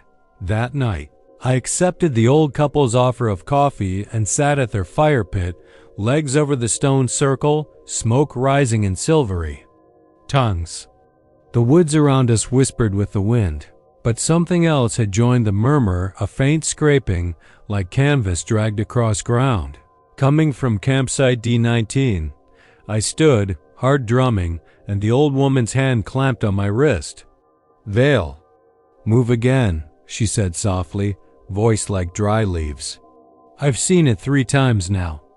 I followed her gaze to the tent stakes glinting by firelight, only this time they were closer to the woods than before, as if a neighbor couple's tent had edged itself deeper into shadow. The old man pointed, "Watch." We stood in a loose triangle around the flame, eyes straining. The crackle of the fire was deafening in the hush. Then, just at the edge of easy sight, the orange dome shuddered, its nylon shell rippling like water. A zipper began to slide, teeth catching. The tent peeled open from the bottom, its flap creeping upward as though something inside wanted to breathe night air. Marta's flashlight cut a thin beam across the yard. The beam caught nothing but flame and pine cones. When I blinked, the tent was still, zip tight once more, the zipper flashing at the top as if it had been tugged into place. I bolted forward, circle around the couple's fire, and the ground trembled under my boots, or was it my heart? I yanked at the tent flap, but inside lay only the couple's sleeping bag, empty, the pillow indented but cold. Footprints trailed back into the trees, fresh and dark in the sandy soil. I shone the light deeper into the woods. Nothing moved. But the branches. Then a silhouette appeared between 2 trunks, pale and tall, body slender and draped in dripping moss. No features I could make out, just an outline, limbs too long, head tilted at an impossible angle. It raised a hand long, thin, white as bone, and waved, beckoning me deeper as if to come closer. "Come touch it." I stumbled back, heart a drum, words choking in my throat. The old woman grabbed my arm. "Not now," she hissed. "We promised to stay till sunrise." The figure faded, slipping back into the woods like smoke. There was no crunch of leaves, no snap of twig, just the emptiness. The silence rushed in to fill the space, heavy and terrible. Marta and Pete appeared at my side, breath short, guns drawn. We watched until the last ember died. By dawn, the old couple was gone, their sight abandoned, their fire cold. No note, no goodbye, only the slender footprint trailing into the trees. We found their chairs stacked in neat tow, facing the river, and one mug on the table, half filled with cold coffee. We searched for hours but found no sign of them.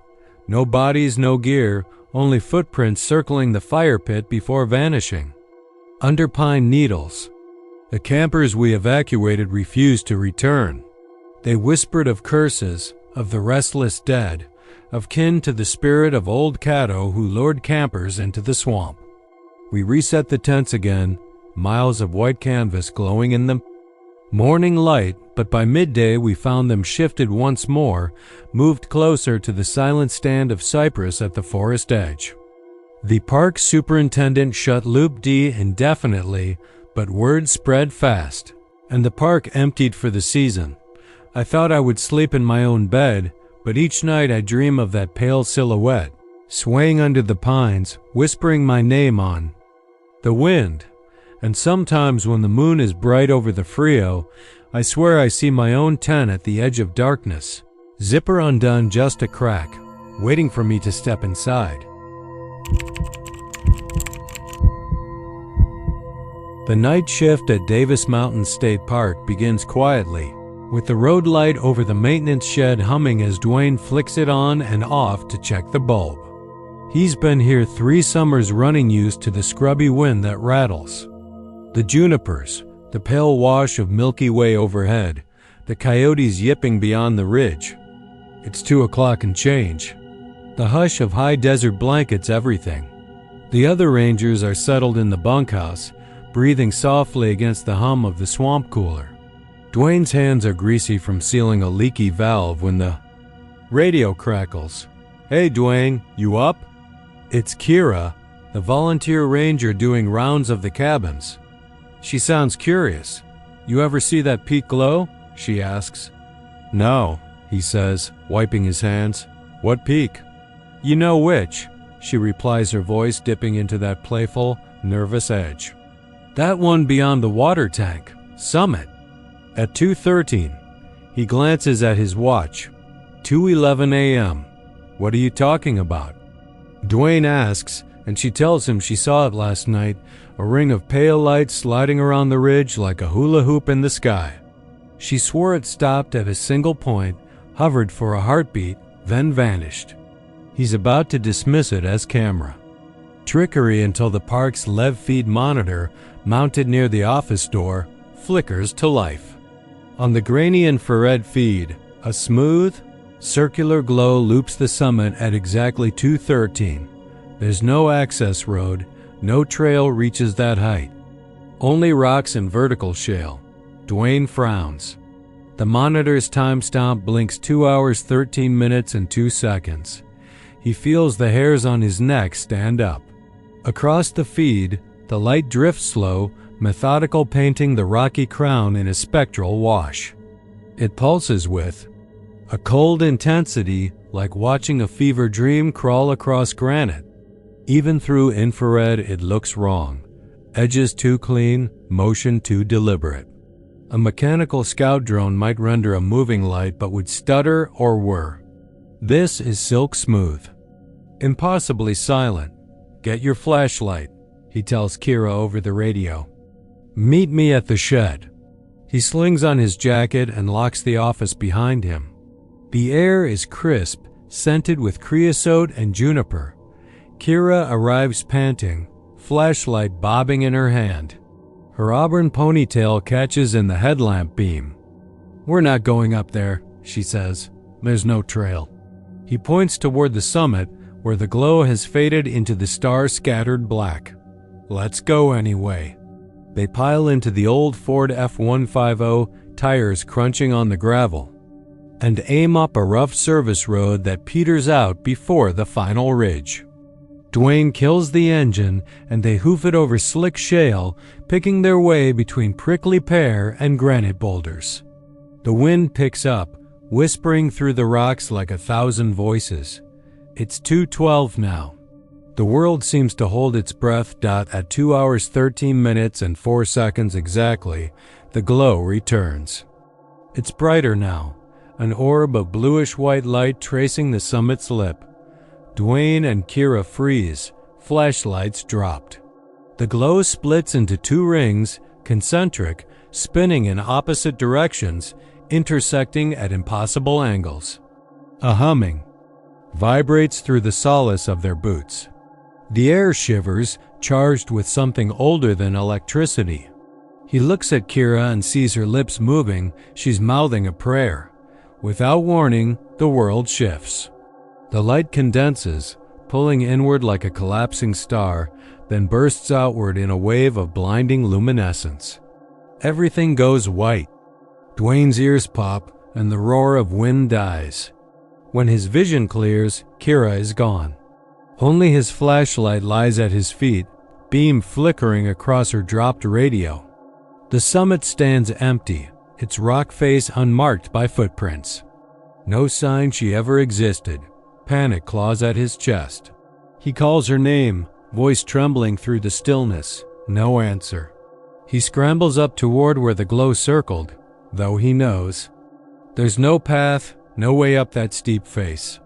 His trembling hands find cracks in the rock. He climbs, every muscle burning. At the lip of the peak, he sees it. Kira, translucent, bathed in that cold blue light, turning with the mountains. Curvature. Her hair drifts as if underwater. She holds out her hand. Dwayne smells something acrid, like ozone and rot. She beckons silent. He steps forward, foot sliding on loose shale, and he falls. Stars wheel overhead. He crashes against the rock, pain blooming in his side, breath knocked out of him. He rolls into a crevice, heart hammering, and watches as the light bends down to her, wrapping her in translucent ribbons. Then both light and body dissolve, leaving nothing but a curious stain on the rock, faintly luminescent for the barest moment. Then gone. He drags himself down under the watching Milky Way, mind reeling. The sky bleeds into dawn. By the time he staggers back to the bunkhouse, the others are stirring, bleary-eyed. The monitor shows only static. Dwayne stares at it, skin crawling. He checks the time, 2:13 exactly. He flicks a switch static. No recordings exist. The date stamp reads yesterday. No record of tonight's events. Deputy Harris shows up at first light. Kira's family reported her missing. They search the mountain, comb the crevices, but find nothing. No footprints, no gear, no blood. Only a single scrap of her uniform caught on a scrub oak 2 miles from the peak, far beyond where she'd gone. They bring Dwayne in for questioning. He tells them about the glow, the climb, the vanishing. They exchange looks. This is West Texas. Stranger things have happened. But no one confesses to chasing lights at 2:30 in the morning. That night, Dwayne sleeps fitfully. He wakes at 2:12, bathed in sweat. He pads to the window. The summit is dark. He watches the clock tick 2 hours 13 minutes and 0 seconds. At exactly 2 hours 13 minutes and 5 seconds, a circle of light blossoms around the peak, pulsing once, twice, then fading into starshine. He feels it in his bones, the same pull, the same call. His pulse races as he slips into his boots. He grabs his flashlight, radio. There's only one thing he can do. He opens the door and steps into the desert. Following the glow, he can no longer resist. And the night swallows him whole. The first time Elena heard the laughter, she was standing in the kitchen doorway, wrench in hand, staring at a nail that hung crooked in the plaster. The house felt wrong from the moment they drove up the narrow dirt track, the tires crunching. Broken pottery and shards of glass that must have littered the driveway since long before the Park Service took it over. Colorado Ben's old caretaker's house stood hulking beneath live oaks.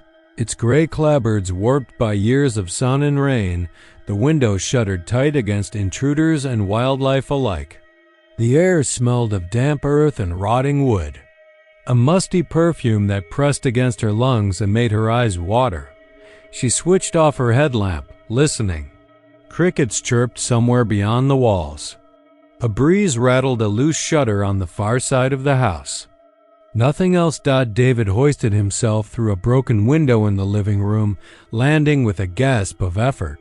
He rubbed his hip, glanced at Elena. "What do you see?" she asked, wiping sweat off her forehead. She kept her voice low, as if scared louder sounds might call whatever lived in the walls down upon them. He shook his head, eyes adjusting to the gloom. Furniture lay strewn about. A rocking chair overturned, a scuffed side table, the remains of dusty couch cushions piled. In a corner, a faded portrait hung crooked over the mantel, a pale little girl in a white dress, her eyes too dark for the photograph, her lips peeled back in something that might have been a smile or a grimace. They were here to repair the floors and secure the building for the next Ranger family, though an old log in the park files told of some catastrophe that ended the caretaker's tenure abruptly. No one alive had been able to tell them why the house was left to rot. Legend said the caretaker's own children had gone missing one night, never to be found. No bodies, no blood, no sign of struggle. Just a midnight lullaby echoing through the trees. Elena found the first footprints in the hallway, a pair of small, muddy boot prints smeared into the dust, leading toward the old stairs that curled like the backbone of some ancient beast. She crouched, touching the imprint with her fingertip. It left a smear of black grit on her glove, and the print ended at the base of the stair rail as though someone had floated up the steps. David flicked on a flashlight, sweeping its beam upward. He froze. On every riser, a smudge, tiny handprints. Smeared across the wood, some with little finger lines clearly visible, as if children had pressed their palms flat and hauled themselves skyward.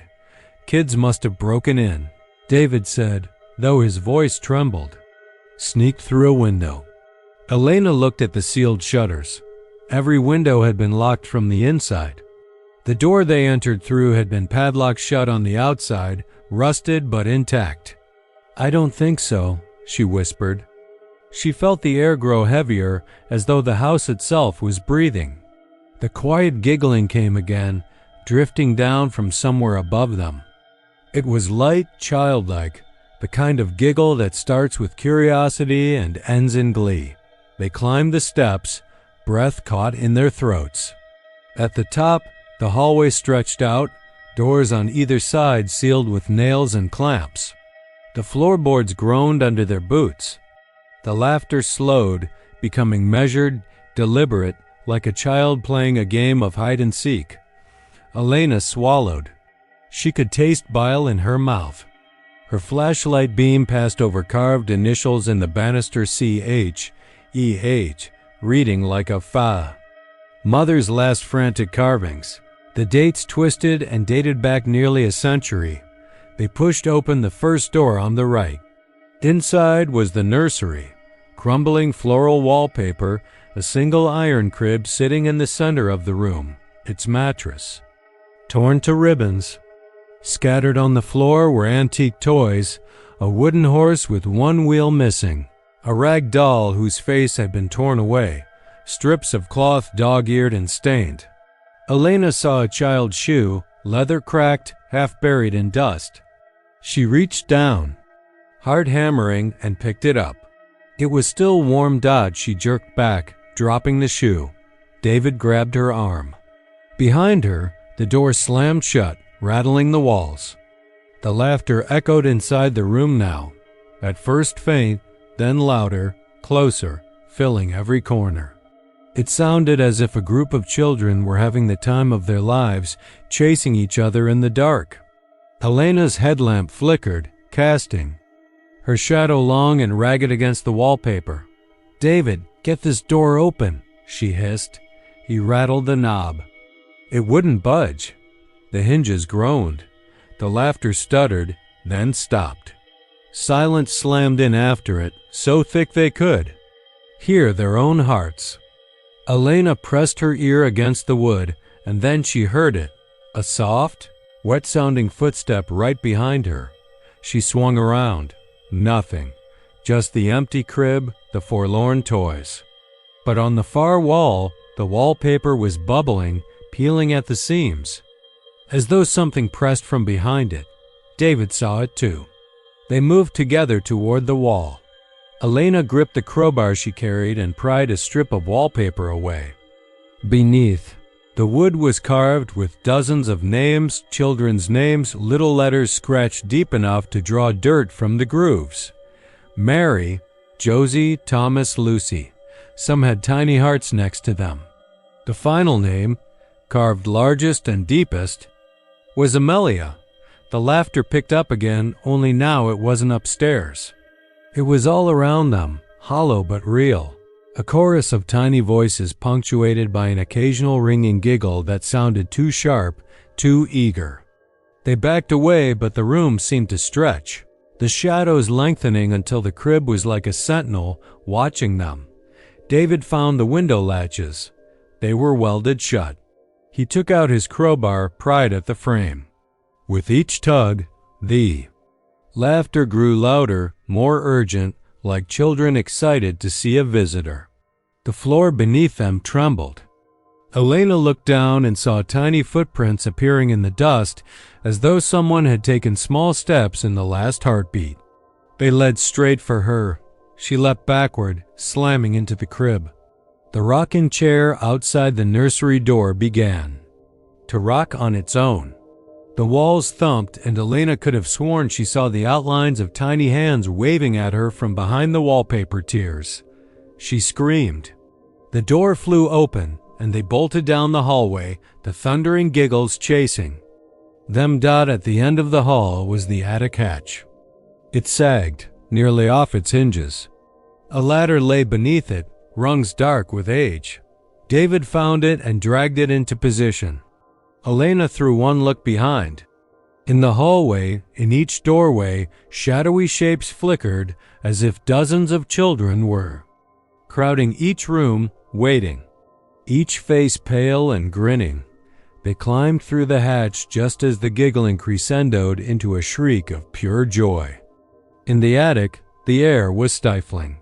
Dust motes danced in their headlamp beams.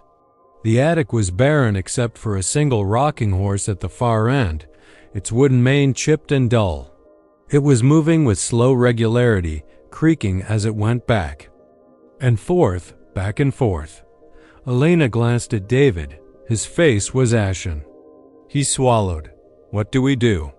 She shook her head, breath catching. The ladder behind them clattered as if kicked. She turned. Nothing. Then a small voice so quiet it could have been in her head whispered, "Play with us." The rocking. Horse's eyes were painted black, but in the low light they seemed to gleam. Elena felt icy fingers brush her arm. She yanked off her glove. There, on her forearm, was a tiny handprint smeared in fresh, cold mud. She looked around. The footprints were here too, ringing her boots, dancing in a circle. "Run," she said, and they did, leaping down the ladder, bursting through the attic hatch into the hallway below.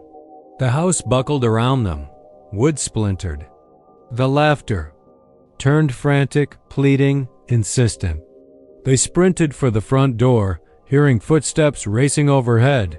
As though a flood of children were pounding down the stairs behind them, they flung the front door open and stumbled outside into the humid Texas night. The fireflies danced in the brush, the cicadas droned in the dark. No giggles, no footsteps, just the soft rustle of leaves. David leaned against the doorframe, gasping.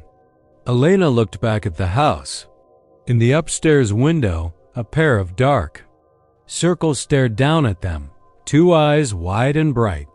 They watched until Elena swallowed and took a step forward. She didn't notice the tiny footprints behind her until it was too late. When David turned toward the road, she was gone. The surveyors moved into Seminole Canyon just as the sun sank low, painting the limestone walls in bruised shades of violet and rose. They had come to map the ancient pictographs, the Pecos River-style figures that slashed across smooth stone, like desperate pleas from another time. Lena adjusted her headlamp, its beams slicing through dust motes that drifted in the cooling air. Behind her, Sam's recorder clicked as he documented each marking, while Dr. Marcus traced measurements against the canyon wall with trembling hands. Even in daylight, the canyon's hush carried a weight. They said wind didn't reach these narrow chasms, and at night it folded in on itself until the world outside vanished. That was when the shadows took shape. The first oddity came as they bent to trace a swarming mass of red and white figures, horses and dancers, men with outstretched arms that flickered with torment. Lena glanced up and caught a movement at the edge of her lamp circle, though nothing should have been there. Just black, flat stone. She shook her head, blinking, but the sense of something alive against her shoulder lingered.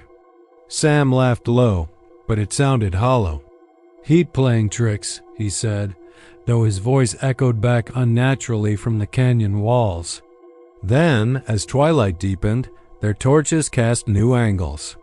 The dancing figures loomed larger, and at the corner of Lena's vision she saw a shadow lift itself from the wall, stretch, and twist free like a ribbon of smoke dot. By the time they realized it, an hour had passed.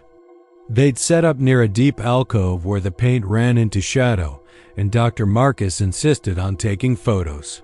His flash illuminated the rock art in stark relief, and Lena watched as the shadows behind the dancers shifted, gathering substance, growing thicker where no torchlight should reach.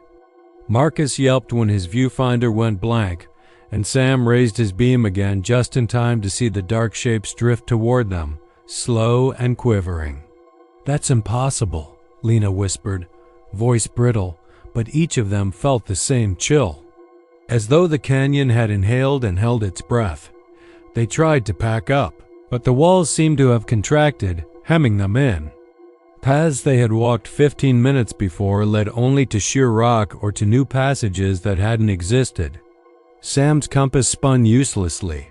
Lena's pulse throbbed in her ears as the shadows gathered behind, flicking out tendrils of darkness that curled around boots and scraped at pant legs. The air itself turned viscous, like wading through something thick. Dr. Marcus dropped his gear, backing against Lena until his shoulder scraped cool stone.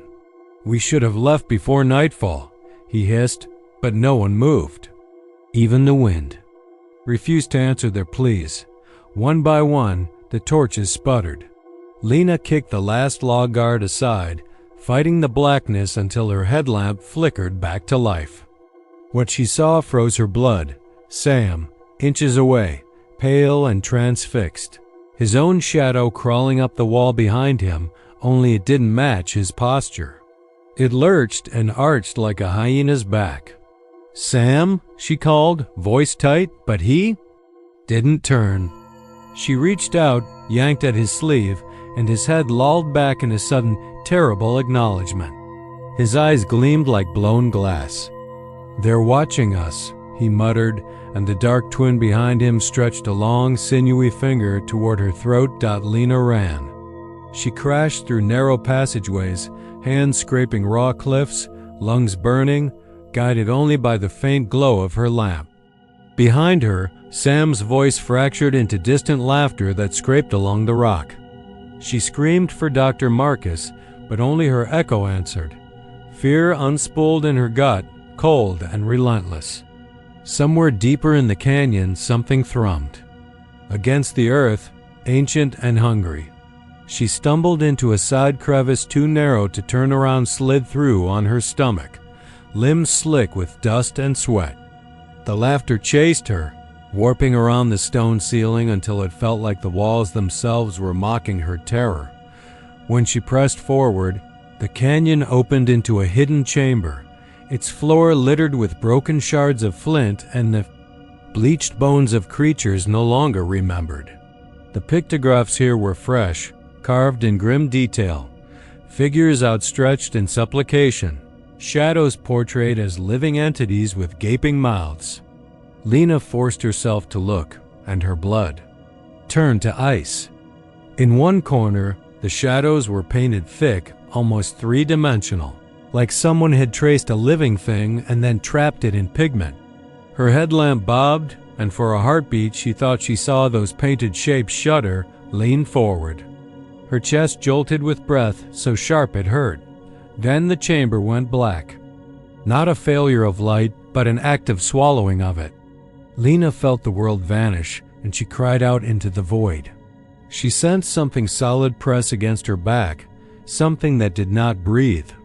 She scrambled, hands outstretched, found a crack in the rock, and jammed her fingers in.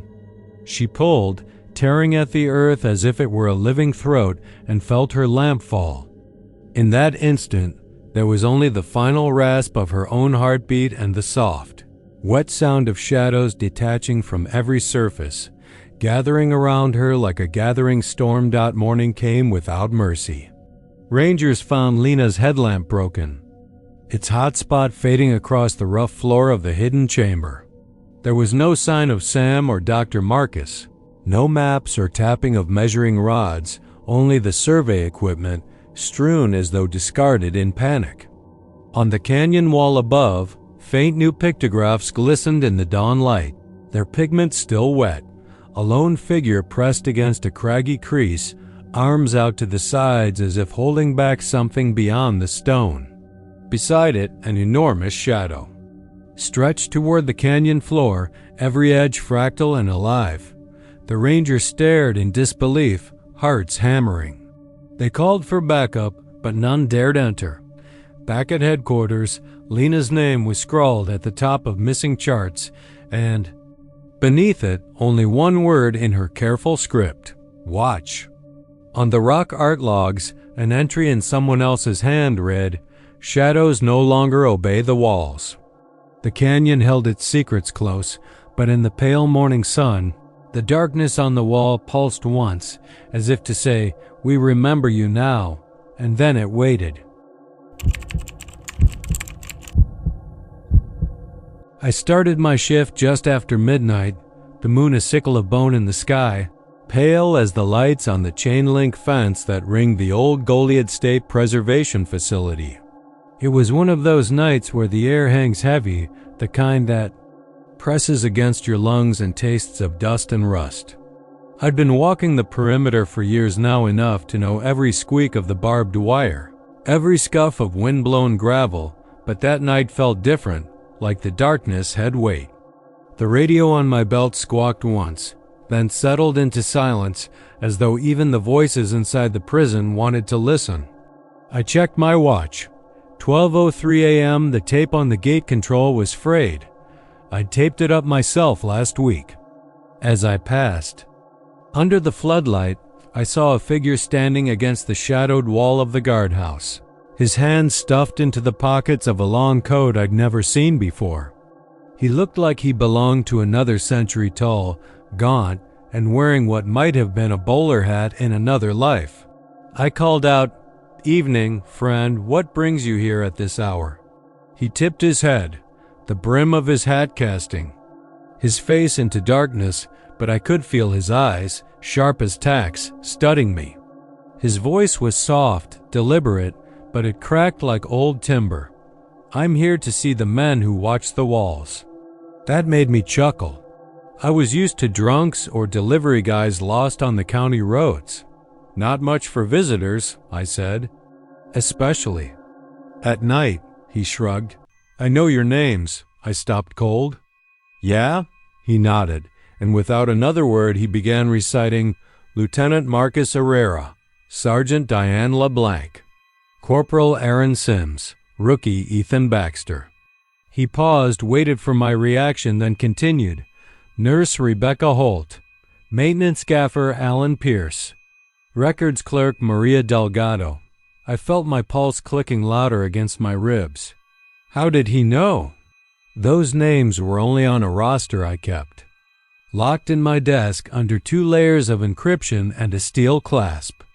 I asked, my voice tighter than I intended, "Where'd you get that list?" He smiled thinly, as though he'd expected that question. "I walk these halls in dreams," he said, "and sometimes in the dark. I learn the names of those who learn what we hide." My throat had gone dry.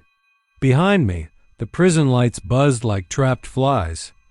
I fumbled for my radio. "Control, this is Guard 1. But there was no reply. The radio was dead. I turned back to him. He had stepped closer, no more than 2 feet away, but the beam of the floodlight didn't catch him. He could have been sitting on the ground cradling his knees, and I wouldn't have seen him through that swirl of night. I reached out with a trembling hand, half expecting him to be a silhouette made of ink and mist, but he looked solid, his coat creased, the edges dusty. I touched his arm. It was cold as fresh clay. His hat tilted back, and in that instant I saw his eyes' pupils like obsidian holes, rims of white so bright they hurt to look at. He whispered, "I know you too." For a heartbeat, I thought I recognized the voice, my grandfather's, maybe, voice from childhood nightmares. I stumbled back, and when I looked again, the spot where he'd stood was empty, the darkness unbroken save for drifting motes of dust. The gate control emitted a sharp click, then swung open with an eerie slowness, as if pushed by a hand I couldn't see. I swallowed hard, my boots crunching, and raised my flashlight to scan the compound. Nothing moved except the shadows themselves, slithering across the walls like conspirators. I flicked the radio again, screamed into it, "Control!" No answer. Then, from somewhere beyond the first guard tower, I heard soft laughter like children playing. I spun toward the sound, my light bobbing. The yard was empty, the cell block silent. That laughter high, tinkling echoed off the concrete and died in the darkness. I stumbled forward, adrenaline biting into my chest, and climbed the stairs. To the tower, My flashlight beam fell on the rows of barred windows, and in one of them I saw a flash of movement. A hand pressed flat against the glass, palm splayed like a warning. I blinked, and there was nothing. The breeze picked up, carrying the scent of jasmine from the prison gardens, but beneath it, a coppery tang that stung my nostrils. I followed the smell to the entrance of the infirmary sublevel. There, the door stood cracked open, yawning like a wound. I shone my light down the corridor. The walls were lined with peeling paint, the floor slick with something dark. My boots slid, and I went down onto one knee, catching myself on a steel bed frame. The laughter, now louder, whispered from the far end of the hall, a chorus of voices chanting my name. Edgar, Edgar, Edgar, my heart thundered. Edgar. Matthews me. My fingers twitched under the beam, and I took a breath, trying to keep it even. Who are you? I demanded, voice echoing. Why do you know us? The chanting stopped. Silence crashed in so hard I heard my own blood pounding. Then, from the infirmary door behind me, a figure slipped through, no hat this time, but the same pale, gaunt face, thinning hair plastered to a skull that seemed too big for the body. His eyes burned in the darkness, and he raised one finger, beckoning. I forced myself to stand, back pressed against the wall, light pointed straight at him. He spoke, voice like wind in dead trees. You record the names of the living so that you are never lonely. I record the names of the dead so that they are never forgotten. A chill coiled around my spine. I felt the muscles in my legs loosen, and I sagged against the wall. He drifted closer, the beam of my flashlight flickering as though he absorbed the light itself. Soon, he said, you will know every name. I blinked, and the corridor was empty again. The chanting had ceased. The smell had gone. Only the humming fluorescent tube overhead disturbed the silence. I let out a breath I didn't know I'd been holding and climbed to my feet. The radio crackled once, a static whisper, then again. Matthew's status report. Control. I rushed the words out, voice tight as a drawn gun. Stranger on premises. I don't know. He vanished. A pause. Secure your position. Matthews, back up en route. I nodded at the empty hall. Copy that. I clicked off the radio and tucked it away. Outside, dawn was still hours away, but the sky was thawing, a gray smear on the horizon. I walked back through the yard, the roar of my boots unnaturally loud. At the gate, I stopped and looked back at the fence. No footprints, no sign of anyone passing. The guardhouse door rattled, and I remembered the cohort of names burned into my memory. Marcus Herrera, Diane LeBlanc, Aaron Sims, Ethan Baxter, and my own Edgar Matthews. I closed my eyes and listened. That soft clicking in my skull was the ticking of my own name, counting down. I unlocked the guardhouse, tugged the door shut behind me, and leaned against it, sliding to the floor. My reflection in the small window stared back, eyes hollow, face drawn. I whispered to myself, voice cracking, I don't want to forget them. And when I looked again, written on the dusty glass in neat, precise letters, was a roster. The names I'd guarded, the names I'd recorded, and at the bottom, one new addition, Edgar Matthews, followed by a date in tomorrow's hand. I reached out to wipe it away, but my fingers passed through the letters as though they were carved in the air. In the pallid moonlight, I saw him on the other side of the glass, his eyes bright with hunger, smiling as the world grew darker around me. They called Franklin Mountains a hardy place where the desert pressed against jagged peaks and pine trees clung to cracks in the rock like ghosts tethered to memory. When Mason Foster signed on to the Summer Trail Crew 2 cartographers, a biologist, and a couple of rookies, he thought the hardest part would be lugging packs over uneven, switchbacks, or dodging rattlesnakes in the scrub. He never imagined what would really test him was listening to your own name drift through the pines at dusk, spoken by voices you once loved. On the first morning, the sun was a pale promise behind heat haze, and Priya Patel checked her GPS at the trailhead while Jackson Cole sketched topographic lines in his notebook, leaning against a rough-barked ponderosa. Sal Marino, the biologist, crouched over a patch of wildflowers, scooping soil samples for lab tests. Mason carried the water and the radio his link to the ranger station at the base. They climbed through that thin air, boots-crunching shale and pine needles until the path narrowed and the world fell away on either side. The only soundtrack was wind through the needles and the distant hum of traffic on U.S. Route 54. Around noon, across a steep saddle, they heard it, a faint murmur like static bleeding through headphones. Mason froze, listening. Priya looked. Back? Jackson frowned. Sal straightened, soil scoop in hand. The sound vanished, leaving only the rasp of branches.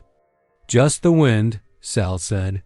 Bending to scoop more dirt, they pressed on, mapping a new spur trail toward a cluster of pinyon pines. Jackson's pencil snapped the rhythm dot line dash across the page. They paused for lunch on a granite outcrop, exposed like a plateau in miniature.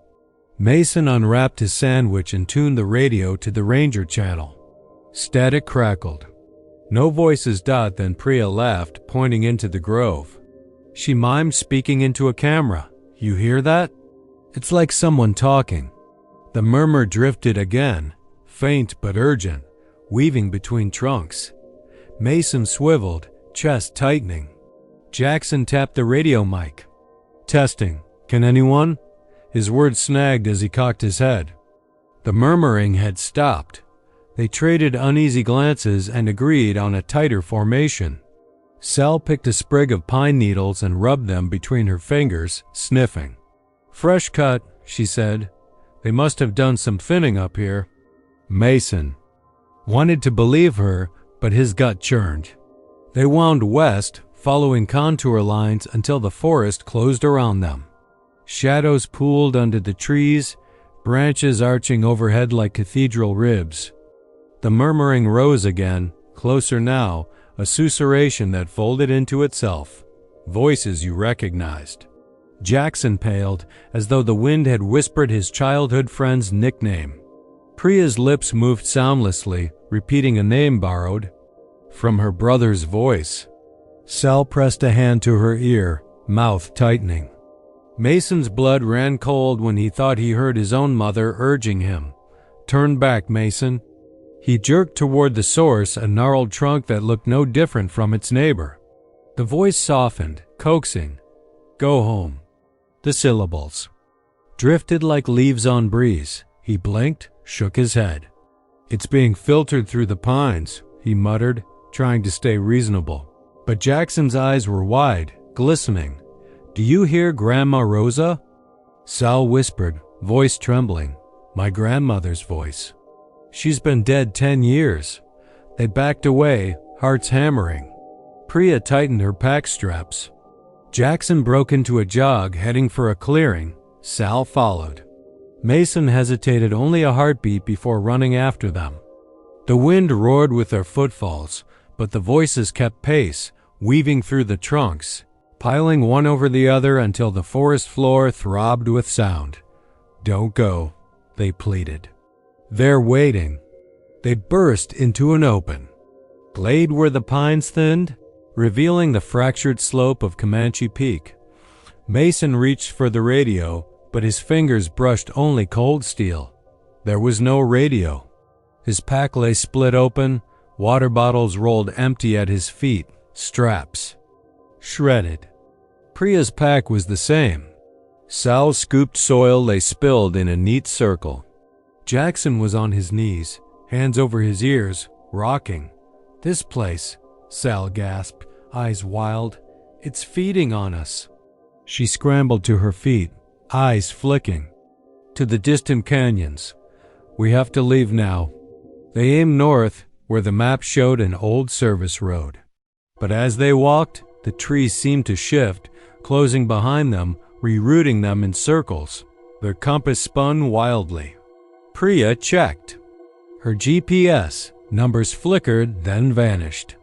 Jackson pounded his chest as though to scare off madness. Sal whispered prayers under her breath. Mason led, trusting only the swing of his legs against granite, until dusk bled the sky bloody. They made camp beneath a lone ponderosa, unable. To build a fire, matches were gone, flint shattered in Mason's fist. In the gathering gloom, the whispering began anew, softer, almost gentle. Voices layered. Jackson calling Priya's name, Priya calling Mason, Sal calling her own name. They answered old loves, old regrets, invitations to lie down and rest. Mason's throat tightened as he saw a shape between the pines, flash of a jacket he'd lent to Sal 2 summers ago. He blinked. It vanished. Jackson wept. I can't do this. Priya dropped beside him, hands over her ears. Sal brushed back tears. Mason gripped his shovel, the only tool left. He tried to rise, but weariness pulled him back. The air grew heavy, like breathing through wet wool. Then the voices multiplied until silence would have been a mercy. They huddled together as the moon rose pale and thin. Something moved at the edge of the clearing, a shape too tall and slender, limbs elongated, pine needles brushing the ground in a slow, deliberate arc. It glided rather than walked, stopping when the moonlight fell on its faceless indentation. The shape tilted toward them and the forest sighed, as if relieved of a burden. Mason screamed, and the sound broke their paralysis. He tumbled to his feet, wrenching Sal up. Run, he shouted. They bolted, splintering into the trees. Jackson stumbled into a fallen log and Sal yanked him upright, but by then Mason had vanished into the dark. Priya screamed his name and ran back. The shape drifted between trees, leaving no footprints, filling the night with mournful pine scent. Priya found Mason's shovel. The handle snapped, its edge nicked and gleaming. Beneath it, blood seeped into the needles. She screamed again, louder, but only the wind answered. When dawn bled gray across the peaks, Priya and Sal emerged onto the service road, eyes raw, clothes torn. Jackson never came. They ran until asphalt gave way to highway and headlights flared around a turn. A trucker stopped, eyes wide at their faces. Priya fell to her knees, screaming, pointing back into the pines. Sal pressed a hand to Priya's shaking shoulder, staring into the tree line, hearing faint calling. Priya, Mason's voice whispered, though he was gone. Come back. Priya looked down and saw pine needles tangled in her hair, shaped like the letter M. She froze. Sal snapped a picture with her phone, a last record, then the screen cracked and went dark. In the distance, the wind carried voices through the pines, weaving a melody of goodbye and invitation. They say the mountains claim them, the crew of 5, reduced to 2, who brought back only smashed phones and nightmares fastened to their minds. Rangers searched for weeks, finding boots, a bloodied shovel, a single pencil with Jackson's name carved on it. They never found bodies, only footprints that vanished at the tree line and whispers that drift east on summer wind. Warning. Any who listen, turn back. He'd been listening to static for hours. The night thick and dry in the high desert beyond Falcon's border rim, when the dispatch console crackled with urgency, and he lifted the handset to his ear before realizing the voice wasn't the FATS console crackled with urgency, and he lifted the handset to his ear before realizing the handset to his ear before realizing the voice wasn't the familiar dispatcher's clipped cadence, but his own bloodless whisper, trembling with terror as it spat, Joseph. Joseph, do you read me? Help me, please. I'm dying out here. Over and out he froze, pulse hammering. sweat pooling beneath his Kevlar helmet as he stared at the glowing red PH1 alert light. The desertscape beyond the station's glare stretched into black nothingness. And for one breathless moment he thought it was a prank. Maybe Alta or Rogers messing with him after last week's training drill. Until the voice came again, breathless and ragged and cloying with panic, banging inside his skull a riff of static, his own voice pleading for salvation, and he realized with a cold spike of dread that he was alone on that ridge, the only soul within 10 miles, answering to a voice that should not have been there. He tapped the channel switch and called, "Dispatch, this is Ranger Ellis. Identify your location." Static hissed, then the voice again, every syllable a chill hammer. "Don't you recognize me?" "It's me, Ellis. I can't move." "Something out here's in my head." His breathing caught as he keyed the mic again. "Report your coordinates." A pause longer than seemed possible, filled with the quiet roar of wind through juniper. Then the voice, "I'm at the old watchtower. The one you checked last month." "It's empty," he said. "But it isn't. I'm not alone." Joseph Ellis jolted to his feet, heart thudding against his ribs so loud he thought dispatch would hear it. He grabbed his flashlight and his rifle and slipped out the door. Boots scuffing gravel as the radio crackled. "They're coming for me." The voice hissed, "They won't stop until I'm gone." He flicked to channel 3, but there was only static and the desert wind dragging across the ridgeline like fingernails on bone. High overhead, vultures wheeled in the moonlight while he stomped through cactus and dried grass toward the old watchtower, its rusted skeleton outlined against impossible darkness.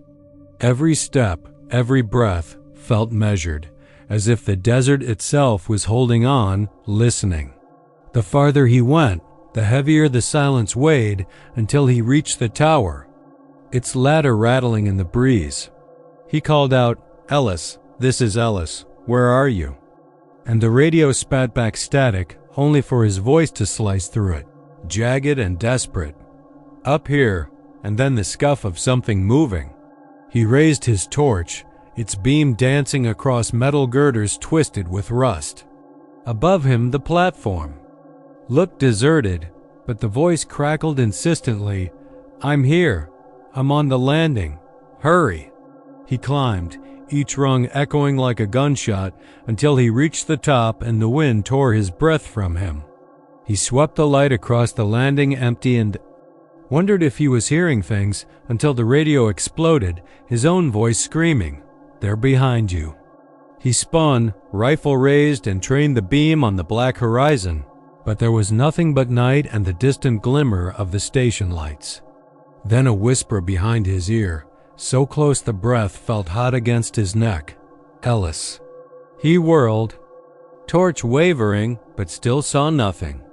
The radio crackled again, the voice broken, "You couldn't save me. Now I'm saving myself."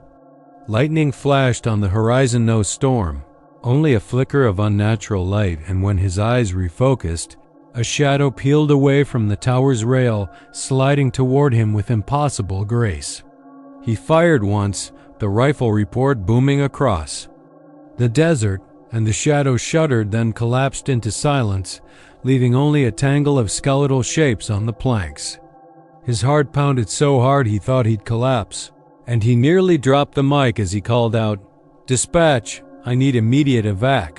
Hostile engagement, but the radio cut to dead air, and in its place came that voice again, soft as a prayer. "I told you, Joseph, you're on your own."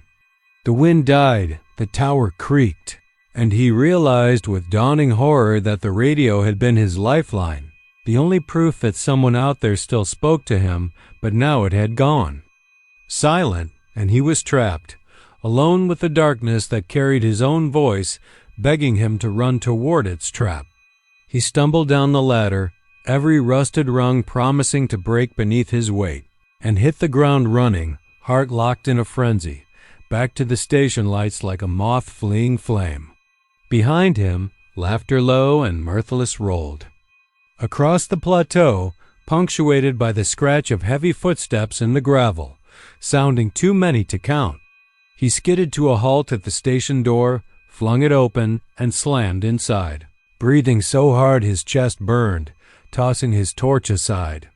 He slammed the door shut, keyed the mic. "Dispatch, dispatch, do you read me?" And heard only the faintest hiss of static, the console dead. The heater kicked on, sending a weak puff of warmth through the cabin, and he stared at the darkened radio like it had betrayed him. His palm trembled as he reached to switch it on again, and in that moment the speaker crackled, low and unnatural, and he heard his own voice, slow and cut through with static whisper, "You can't hide." The console light blinked to life, the digits shifting, and then the screen displayed a coordinate he knew was wrong, somewhere beyond the rim, where no trail led and no ranger had ever gone. He lunged back, tripped over his own boots, and the radio spat out laughter. Like metal grinding on bone, his laughter, his own face twisted into a grin he recognized but did not remember making. He scrambled away, heart a runaway drum in his ears, and realized the station door had sealed itself, hinges buckled, leaving him sealed in the cage of his own fear. The radio clicked on once more, voice clear as day. "Ellis, I'm coming for you." Then static, then silence, and outside, the wind began to howl, carrying that one phrase across the desert. "I'm here." The heat of the West Texas afternoon pressed down on Balmerhea Basin like a living thing, pressing the lifeguards into their chairs atop the weathered wooden tower. The basin's waters lay glassy, a deep green mirror cradled by rust-rough rocks. And scrubby mesquite, the concrete platform of the high dive jutting out above it like a knife blade. Anyone watching might have thought the setting serene, postcard perfect, sunbeams dancing on the surface. But by late afternoon, the regulars had gone, the splashing diminished to an occasional dog paddle, and the calm felt too deep, as if the water itself were holding its breath. Diane hadn't meant to stay late, but the new guard on morning shift had called in sick, and she'd covered the afternoon, as she always did in August. She had the radio tucked under one arm, eyes scanning the basin's edges for bobbing heads. Mark sat beside her, arms folded, half dozing against the backrest, his straw-brimmed hat tipped low. Somewhere overhead a hawk circled, calling once, twice, as if mocking the emptiness below. Diane yawned, rubbed her temples. It had been a week of unbroken sunshine, of tourists who came for the chill of the spring-fed waters, but left complaining of the basin's unnatural quiet dot at precisely 4:43. The moment screamed from the silence. A silhouette of boy, maybe no more than 16, stepped to the edge of the high dive. Diane's head snapped up. There had been no one on the platform when she last checked. She lowered her binoculars and spotted him again. Slender, limbs pin-straight, hair dark and dripping. He turned slowly, surveying the basin with the dead calm of something that knew no fear. Diane's throat went dry. She fumbled for the whistle around her neck, one hand shaking. He leapt. Not a running dive, but a slow, deliberate somersault. In midair, arms tucked in, legs straight. Diane's breath caught, her body going rigid with the instinct to shout, to warn him. Mark sat up at the same instant, wide-eyed. Their radios crackled. No swimmers in deep end. Diane tried to shout, but her voice stuck behind her teeth. He struck the water with no splash. The surface rippled no. It didn't ripple. It didn't even tremble. The water closed over him in utter silence, swallowing the body whole as if it had stepped into mist. Diane's heart thundered. The world held its breath for a heartbeat too long, then the basin's surface regathered itself into the pristine calm of glass. "How what?" Diane croaked. Mark stared, too stunned to speak. Their eyes met, dread igniting in both. The form should have broken water like the fastest diver, sending a geyser of droplets skyward. But there was no water erupted, no cry of pain or surprise, no limbs thrashing. It was as if the boy had walked into the water and vanished. There wasn't even a drop of spray on his skin. They leaped from the tower, hurtling down the ladders. Diane hit the deck with bruised knees, toes digging into the concrete. Mark jogged around the basin's edge to the spot, water lapping at his shoes. Diane followed, radio forgotten, sweat slicking her back. She glanced around. Only a few late swimmers padded toward the shallow end, backs turned. No one else had seen it. No one else would believe it. The basin had claimed him. Mark peered over the edge. "I don't see anything," he whispered. Diane knelt, eyes straining into the deep green gloom. If he'd hit the shallow ledge, she'd know there'd be a concussion, splintered bone. The steel structure bent, but everything was pristine. "Dispatch," she croaked into the radio she'd finally remembered. "We need EMNs, possible diving accident, deep end. Coordinates."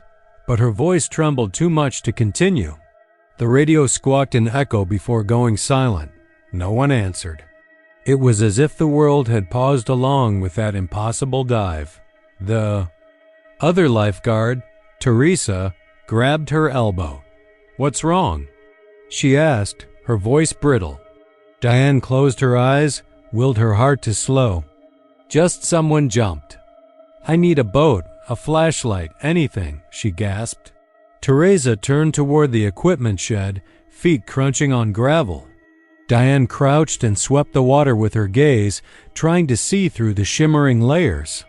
Something in that depth seemed to ripple faintly, as though something stirred, then stilled again. They got the small aluminum skiff down the concrete ramp, old oars clanking. The basin was a calm mirror now, the silhouette gone. Diane held a handheld spotlight, its beam cutting through the murk, slashing at nothing but algae-blurred silence. Every shadow looked alive, shifting with hidden life. Every breath felt like betrayal. They circled the dive platform, scanning. Mark shone his light upward at the platform, empty except for some raindrop-sized beads of water still flickering. Off the rails. There were footprints, bare footprints leading to the edge. Metric size, adult. They stopped at the final print. A perfect toe impression at the corner, as if someone's foot had sunk gently, then lifted. No drag marks, no splash. Diane reeled backward. "Adult?" she whispered. Mark's face was deathly pale. The prints were too big to be the boy. Whoever had jumped was at least 6 feet tall. And no one saw 2 people. No one. The skiff drifted toward the middle. Diane leaned over, saw nothing. The water was too dark, too deep. She swallowed. Then the beam caught something unusual. Shapes below, moving in the green gloom, like figures swaying. She recoiled, stumbled, hit the boat's edge. Mark caught her arm. "D, careful." His beam flicked down again. She realized her mistake. The shapes were rock formations, nothing more. But for a moment, the basin had seemed to harbor half-seen shapes that shifted when she looked. She rubbed her eyes and drew a steadying breath. Teresa called from shore. "Dispatch is on the line. They're sending divers." Diane's relief was instant and naive. As if anyone could dive that green emptiness and find answers. She didn't answer. She just stared at the spot where, moments ago, a body had vanished. She imagined descending, feeling the pressure, the cold pressing in. Unaware of the dark things lurking just beyond sight, the divers arrived half an hour later, lanterns strapped to vests, comical against the basin's calm. They mapped the contours, spray-painted markers on rocks, touched the spring vents that gurgled from deep fissures. They found nothing. No body, no clothing, no hair, no sign of death. Nothing to explain how a living boy had ceased to exist without a splash. One diver, an old man with a face like cracked leather, rubbed his beard. "We checked every cranny," he muttered. "Whatever happened, it didn't end here." His partner, a younger fellow, checked the intake grid. "Nothing on these nets," he shook his head. "It's like she never existed." The lifeguards huddled, wetsuits drying on racks behind them. Diane pressed her palms to her eyes. "Maybe." "He slipped," she said, voice hollow. "Maybe he hit his head on the ladder, got knocked unconscious, and drifted somewhere else." She glanced at Mark. His knuckles were white where he gripped the rail. "But then we would have seen him." Hit water. They let the basin close early that night, cords pulled through the floodlights, gates locked. Diane stood by the high dive in the moonlight, barefoot in the concrete dust. Her toes traced the imprint she'd felt, nothing there but smooth stone. Yet the air around her thrummed with memory. A chill wind circled her, carrying faint echoes' voices.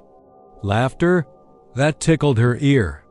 She spun, saw nothing but the rusted spring-fed drain, black as obsidian. She swallowed hard, heart perking in her throat. She turned and walked away. In the weeks that followed, rumors blossomed among locals. Visitors spoke of a phantom diver, seen at dawn, catching air on the high dive with no ripple in the waiting green.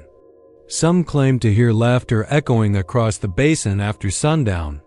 Others whispered of dripping footsteps on the boardwalk when no one was there. They said the basin was cursed, that a shape moved beneath the glassy surface, luring the unwary. To vanish. Diane tried to return, to reassure herself that it was just a freak accident, a trick of light. But each morning she arrived, she felt the weight of unseen eyes. Each time she peered over the edge, she expected and dreaded the basin to give up its secret. She stayed only a week longer, then quit. Mark left soon after. One day the old dive platform toppled in a storm, twisted steel dropped into the depths. The basin drained for repairs. When workers pumped out the water, they found something. A shoe. Stark white, wedged under a boulder, its sole worn but intact. No matching pair, no foot inside. Just the book of fragile leather and frayed laces, staring up at them like a corpse. They tossed it aside and refilled the basin. No one claimed it.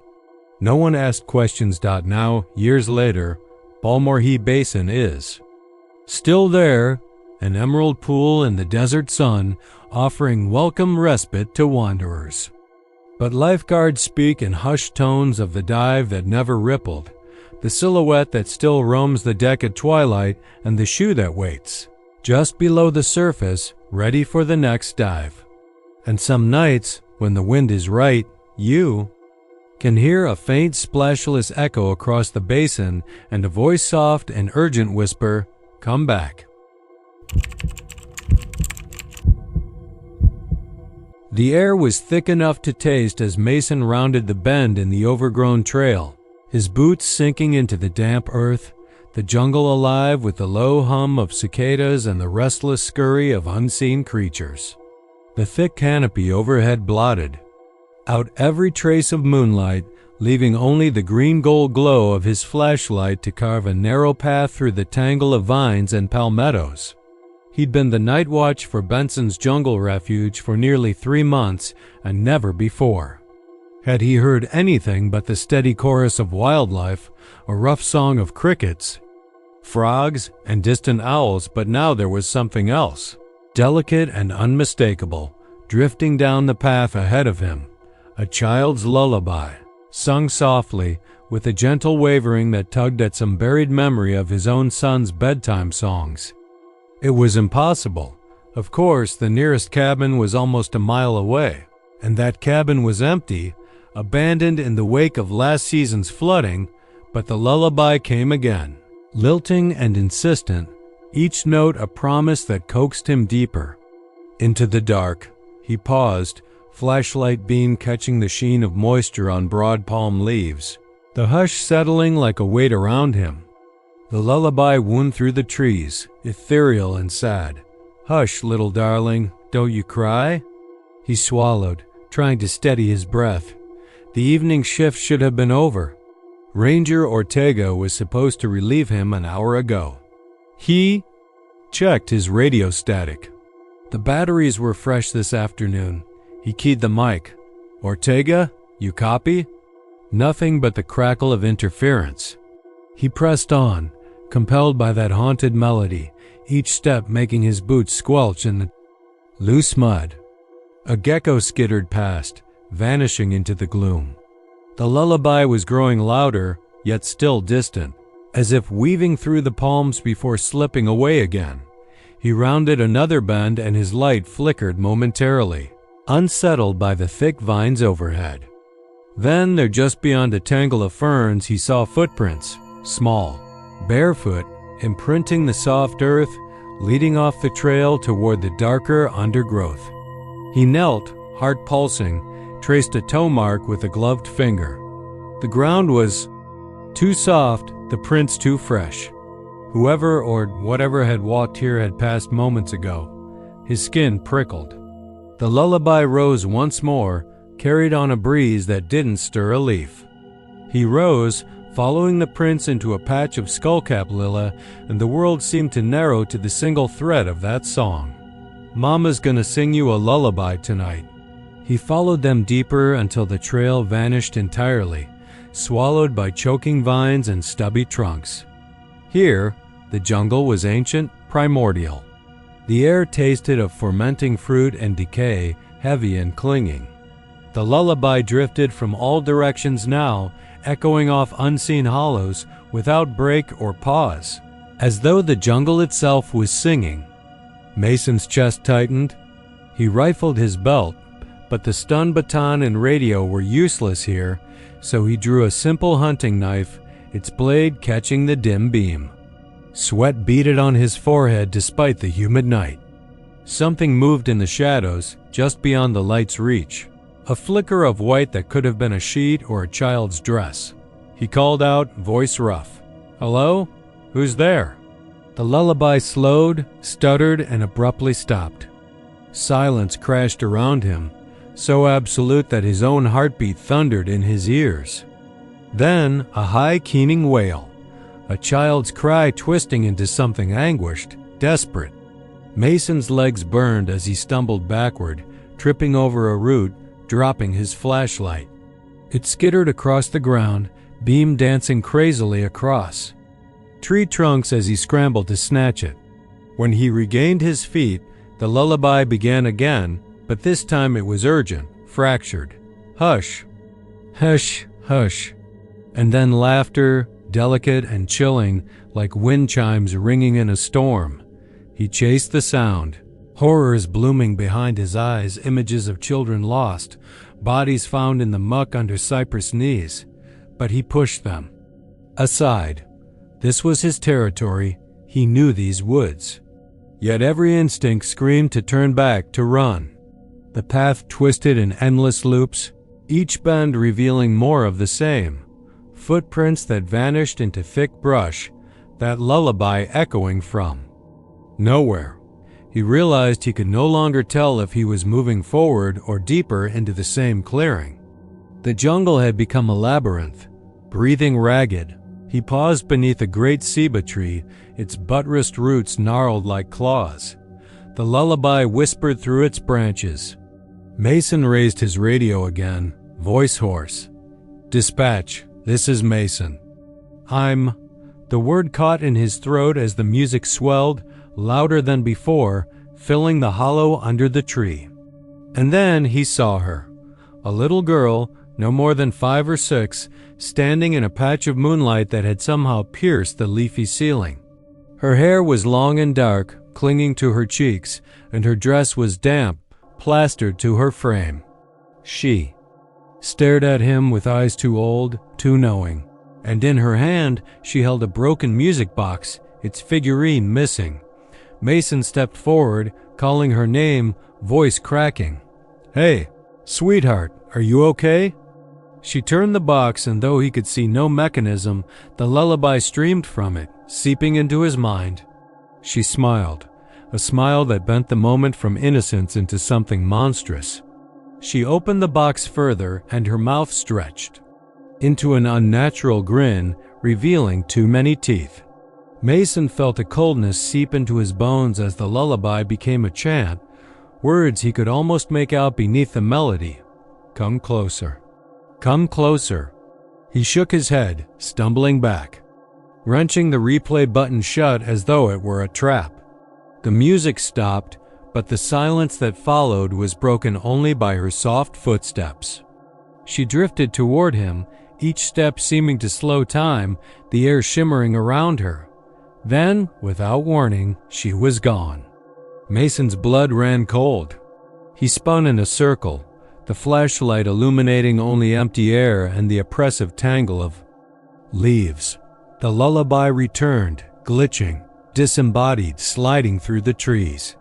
Mason turned and ran, heart pounding, guided by nothing but blind instinct and the fading echo of that terrible song. The jungle seemed to loom, branches reaching out like skeletal hands, vines twisting to block his path. Every footstep plunged him deeper into mud. Every breath seared his lungs. He burst onto a service road, the cool asphalt a shocking relief. Under his boots, and the lullaby receded into the distance. He collapsed against his truck, radio dangling, the engine idle. Dawn was still hours away, but the pink glow on the horizon hinted at its coming. He never saw the girl again, though he searched until he was relieved of duty by a concerned Ortega just after 3. The lullaby whispered through his nightmares. For nights to follow, and when he returned to the spot, there was no music box. No footprints, only the jungle, silent and patient.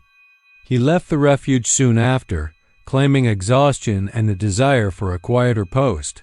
But sometimes, long after he'd moved on, he'd catch himself humming that lullaby under his breath, and wonder if the girl had chosen him to carry her song beyond the jungle's heart, and if she was coming back for another verse.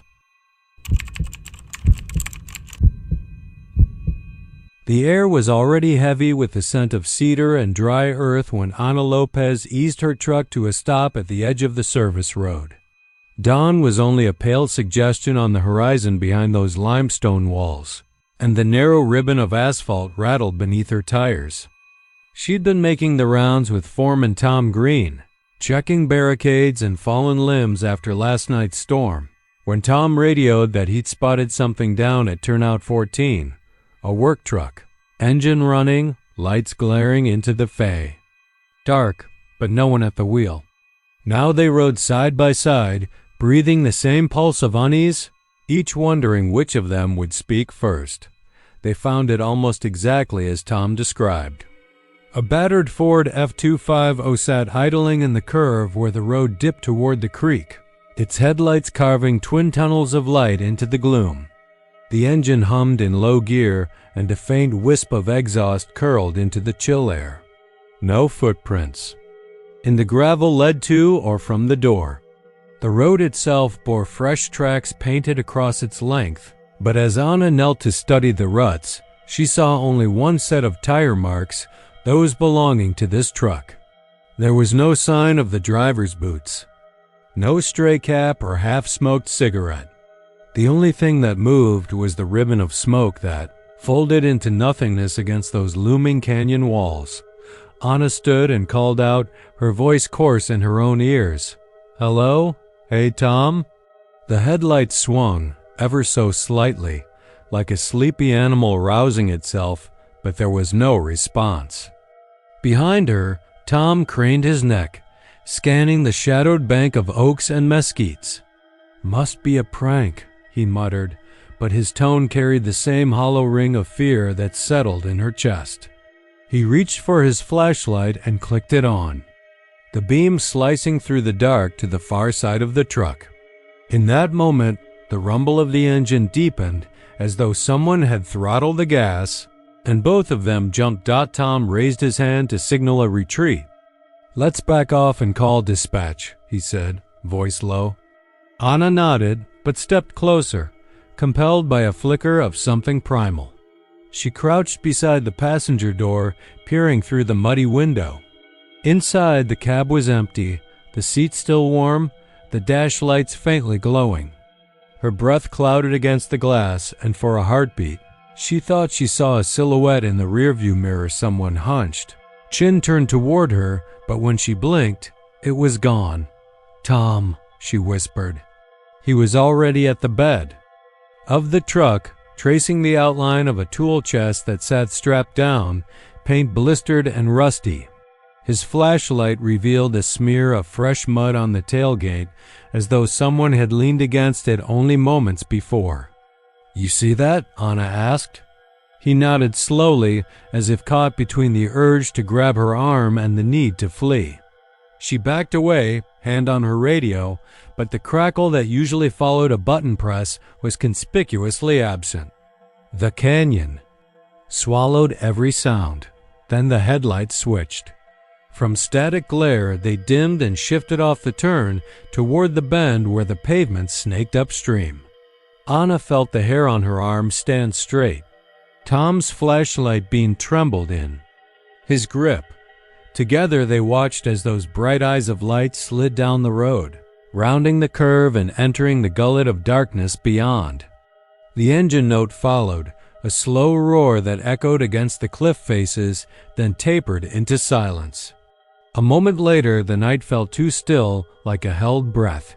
Tom whispered, It left, but Anna's feet were already moving, her boots crunching on gravel as she forced herself forward. "Let's go after it," she said, voice steadier than she felt.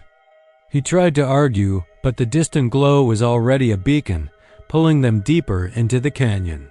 They crossed the pavement, flashlights carving narrow cones of light ahead, and the road curved like a question mark through the empty scrub. Roar of wind in the overhangs played tricks on their ears, turning whistles into wails dot the truck, and the memory of it led them on until the sky brightened with a thread of rose. They rounded another bend and saw the headlights again, parked in the center of the road, engine off this time. Anna's heart pounded so loudly she thought the truck must hear it. But when she lifted her flashlight, the grill was empty of badges, and the bed was empty of tools. Even the dented side panel bore no sign of struggle. The ground around the tires was soft, and at the edge of the pavement she spotted faint impressions. As though someone had walked away in boots far too large, she edged closer to study those footprints, but as her beam passed over them, they vanished. The fresh mud smudged and blurred, receding back into the earth as though the ground itself rejected the disturbance. Anna stepped back with a startled gasp. Tom touched her shoulder, and she turned to see his flashlight trained on her face, eyes wide and unblinking. "This isn't happening," he said, but both of them knew it was.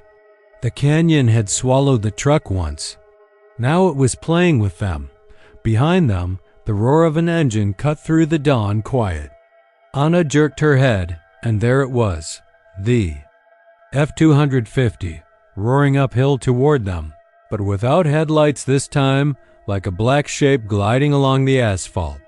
It climbed the grade, slowly, inexorably, until it came to a halt a dozen feet away, engine idling again. Anna stared at the empty windows, and Tom reached out to touch the hood, a tremor in his fingertips. "It's empty," he said, voice breaking. Suddenly the engine sputtered and died. The truck's taillights bled red into the dim and then slid down to darkness. Anna and Tom stood frozen as a wind rose in the canyon, rattling dry leaves and sending their radio crackling too. Life with static. A whisper drifted through the trees, carrying a single word, Anna. Then another voice, deeper and resonant, Tom. They spun, flashlights dancing, but saw nothing beyond the road's curve. The whisper came again, simultaneous and overlapping, calling their names, begging them to come closer.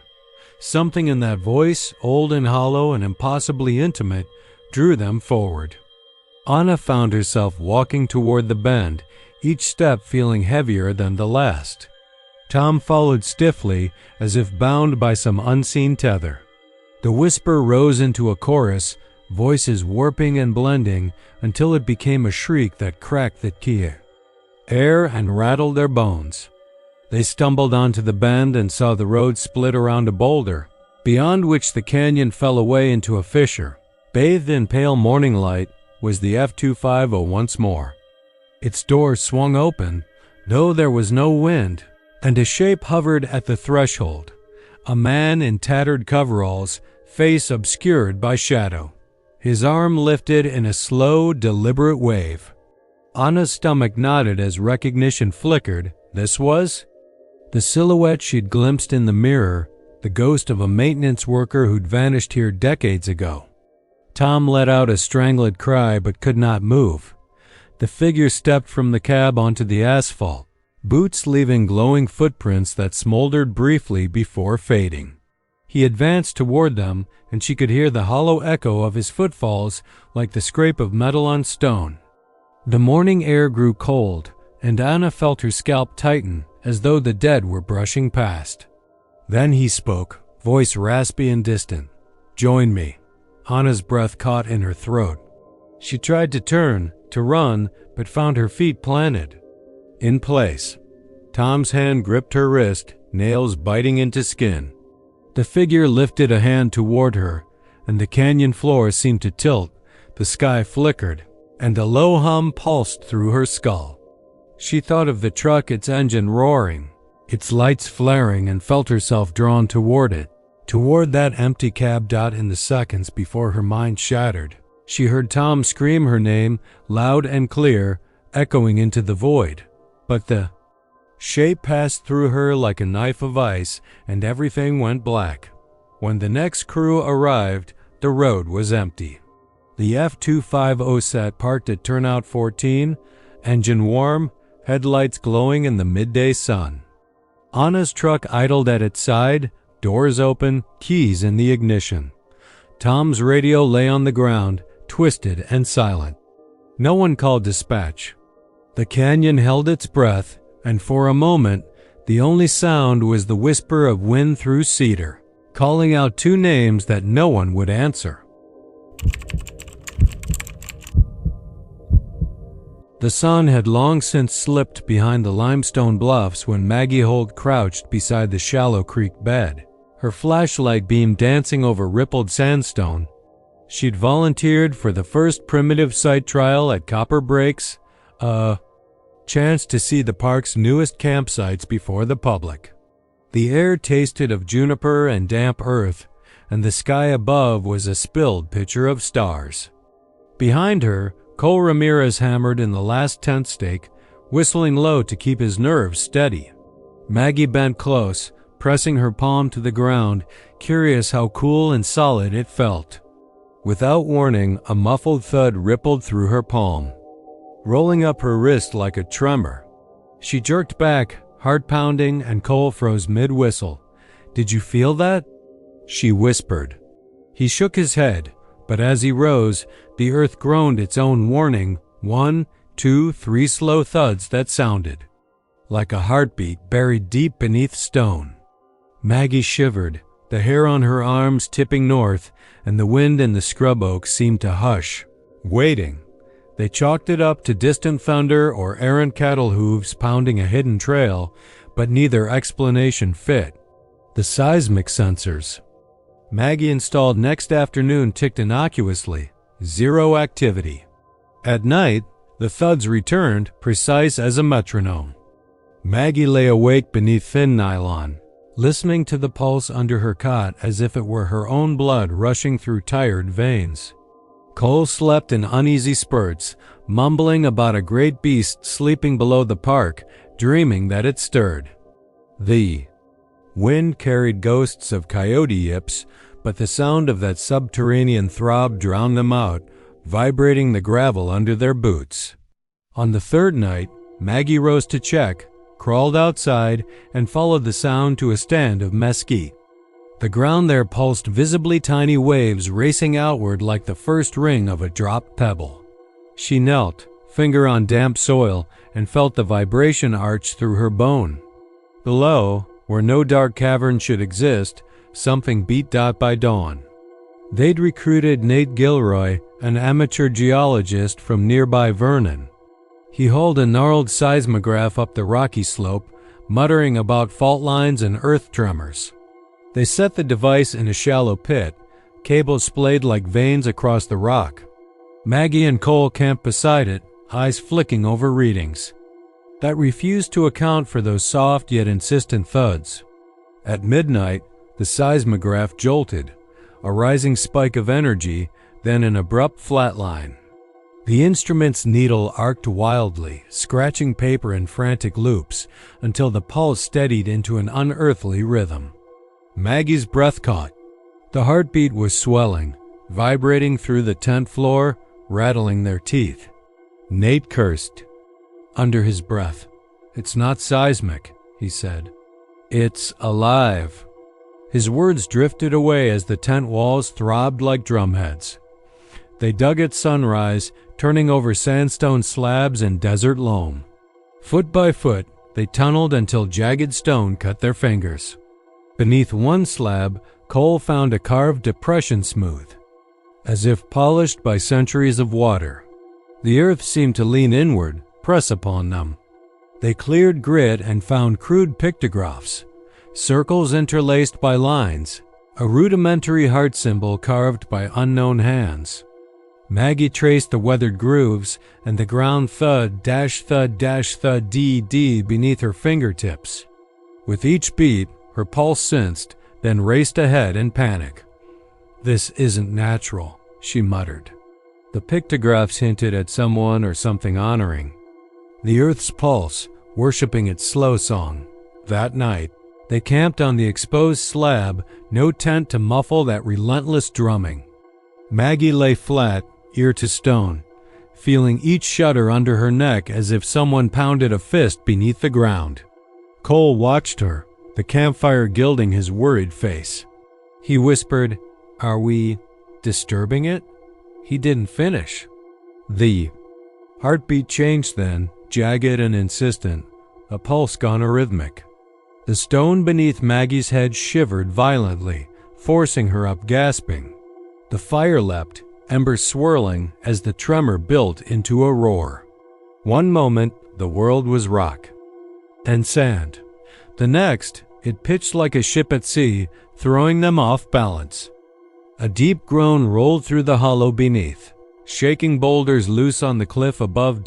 In the dim glow, they saw it emerge, a shape low against the earth, rising with each quake, its form indeterminate but human enough to send terror through their bones.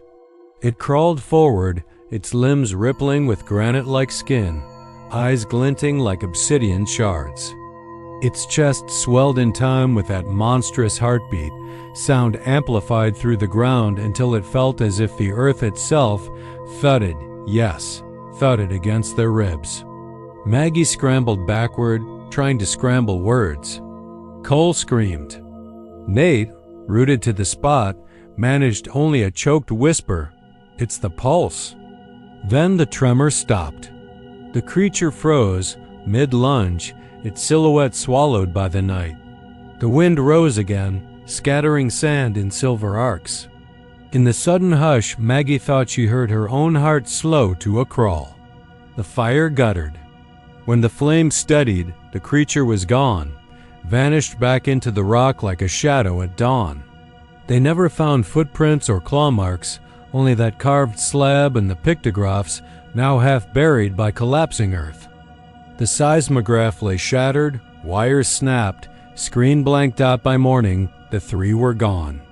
Rangers later found empty packs, a scattering of bloodied bandages, and the shattered seismograph face down in the dirt beside the pictograph clearing. No sign of tents, no footprints. The carved heart symbol glowed faintly in the dawn light, its lines damp and fresh.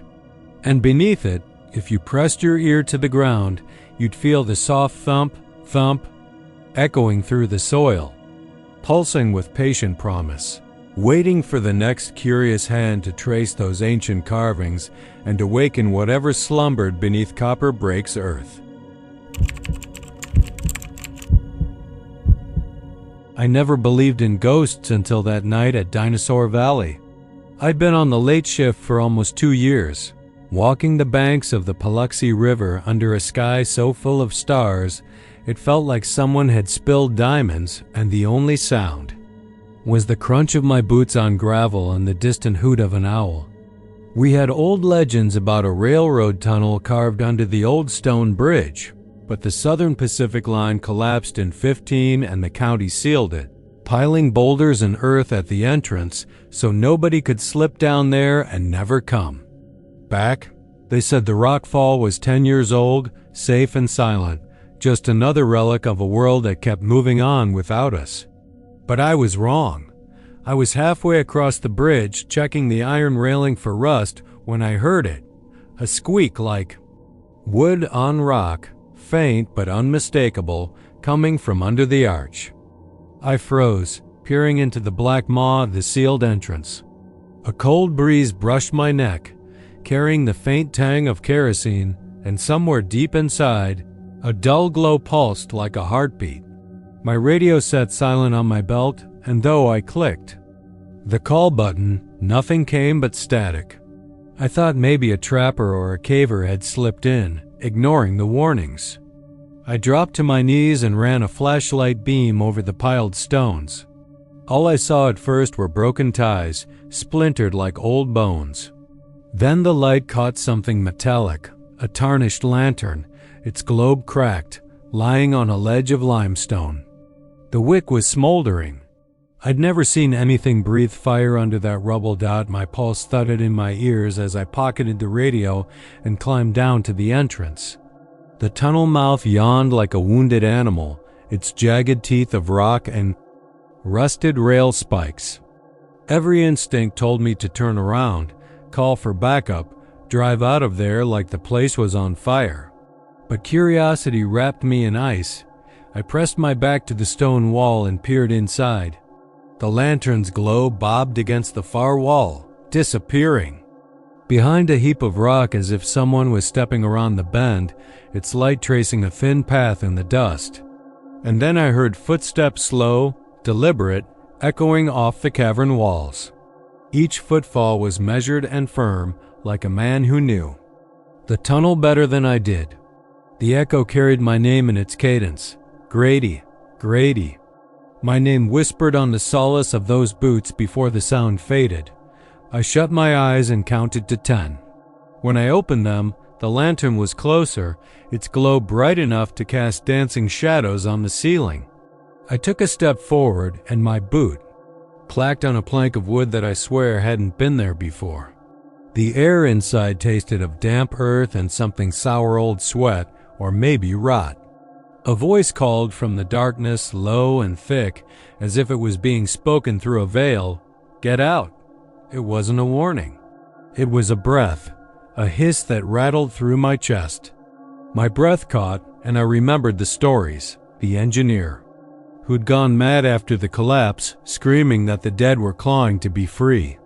The crew who vanished when they tried to clear the rubble, their flashlights found at dawn, leaning on the wall like bored sentries, no bodies to match. They'd sealed it for a reason. I swallowed hard and tapped the lantern with my flashlight. Beam! The glass snapped a little brighter, and out of the gloom materialized a man in an oil-stained coat, face hidden beneath the brim of a soot-blackened hat. He didn't move. His boots were caked in mud older than I was, and in one hand he held a pickaxe as if he'd been digging in there all along. Every instinct screamed that he was dead. Bones pushed through desiccated flesh, but his stance was too real, too solid. I blinked. He was gone. The lantern lay at my feet, wick guttering low, like someone had picked it up and set it down again in a hurry. I kicked it away and the glow vanished. The tunnel breathed around me, a low groan, like metal bending in cold. I spat and shouted, "Who's there?" And the reply came not in words but in a rush of cold wind that knocked me back against the rock. Then the footsteps started again, this time circling me, louder and closer, crunching on gravel and wood. Circling until I could no longer tell north from south. I could smell smoke, feel the heat of that phantom lantern, and caught flashes of movement shadow shapes sliding along the walls. My fingers trembled on the grip of my flashlight. The beam flickered, dipped, and I saw them. Dozens of faces, pale in the light, pressed against the tunnel wall as if watching a train go by. Eyes like pits, mouths slack, as though they were ashamed of their own death. I stumbled backward, head spinning, the beam dancing off their skulls and torn uniforms. My heart was a hammer in my chest. I scrambled out of the tunnel, blinking at the stars as if seeing them for the first time. My chest heaved, and the cold night air felt like a baptism. I couldn't stop the shuddering that rattled my bones. I ran back to my truck, clutching the radio, desperate for proof that I wasn't losing my mind. I fumbled the handset, called dispatch. Dispatch, this is Ranger Grady. Need immediate assistance at the old tunnel entrance. There's someone here, static-ate my words. I slammed the radio down and threw the truck into gear, heading back toward headquarters like the devil himself was on my tail. I didn't stop until sunrise cracked over the horizon. Painting the rock's blood-red dot at first light, a search party came with me. Headlamps bobbed as we climbed down to the bridge. We found the lantern cold, empty, its glass globe perfectly intact. The boulder pile was disturbed. Stones rolled aside to reveal footprints in the dust, 2 sets, one booted, one bare and slender, and both leading into the tunnel, ending at the rubble where the tracks had been. No other sign. The men took pictures, collected the lantern, plastered a fresh seal over the entrance. They said they'd never put another paver on it. I tried to laugh it off, telling them it was probably some prankster with a gas lamp. But the look in their eyes said they'd heard worse. That night, I was back on patrol, parked on the bridge, staring at the sealed stones. The wind sighed through the crack between rocks. I turned off the engine, and clear as a bell, I heard it, Grady, Grady. And I knew then that the dead had found a way to come home, and that I would never leave them behind. The lake lay still beneath a ragged ribbon of dawn mist, each silent ripple swallowed by the phosphorescent fog that clung to the water's surface like spilled mercury. Ranger Harper coaxed his canoe away from the dock, oars whispering against. The black mirror of Martindale's Junior State Park, every stroke stirring emerald motes that glowed in the half-light, as though the swamp had been seeded with green lanterns. He'd heard the stories of strange lights bobbing among the cypress knees, of late-night campers waking to distant bugle calls, but he'd never believed until now. Until he saw the mist roll toward him in slow waves, alive and breathing. A fish broke the surface near the bow, its scales briefly igniting with the same eerie glow before it vanished back into the depths, and Harper swallowed the lump in his throat, imagining that whatever lay ahead was watching him, measuring the Mazuran. Distance between life and oblivion. He paused in mid-stroke, heart hammering, when shapes emerged. At first they were only dark forms, glistening wet against the fog, standing knee-deep in the lake as though casting nets for an unseen catch. But as the fog thinned at the edges, rifles came into focus, old muzzleloaders hanging careless at the men's sides, their uniforms the dull gray of worn wool, slouched caps drooping over solemn faces framed by heavy mustaches.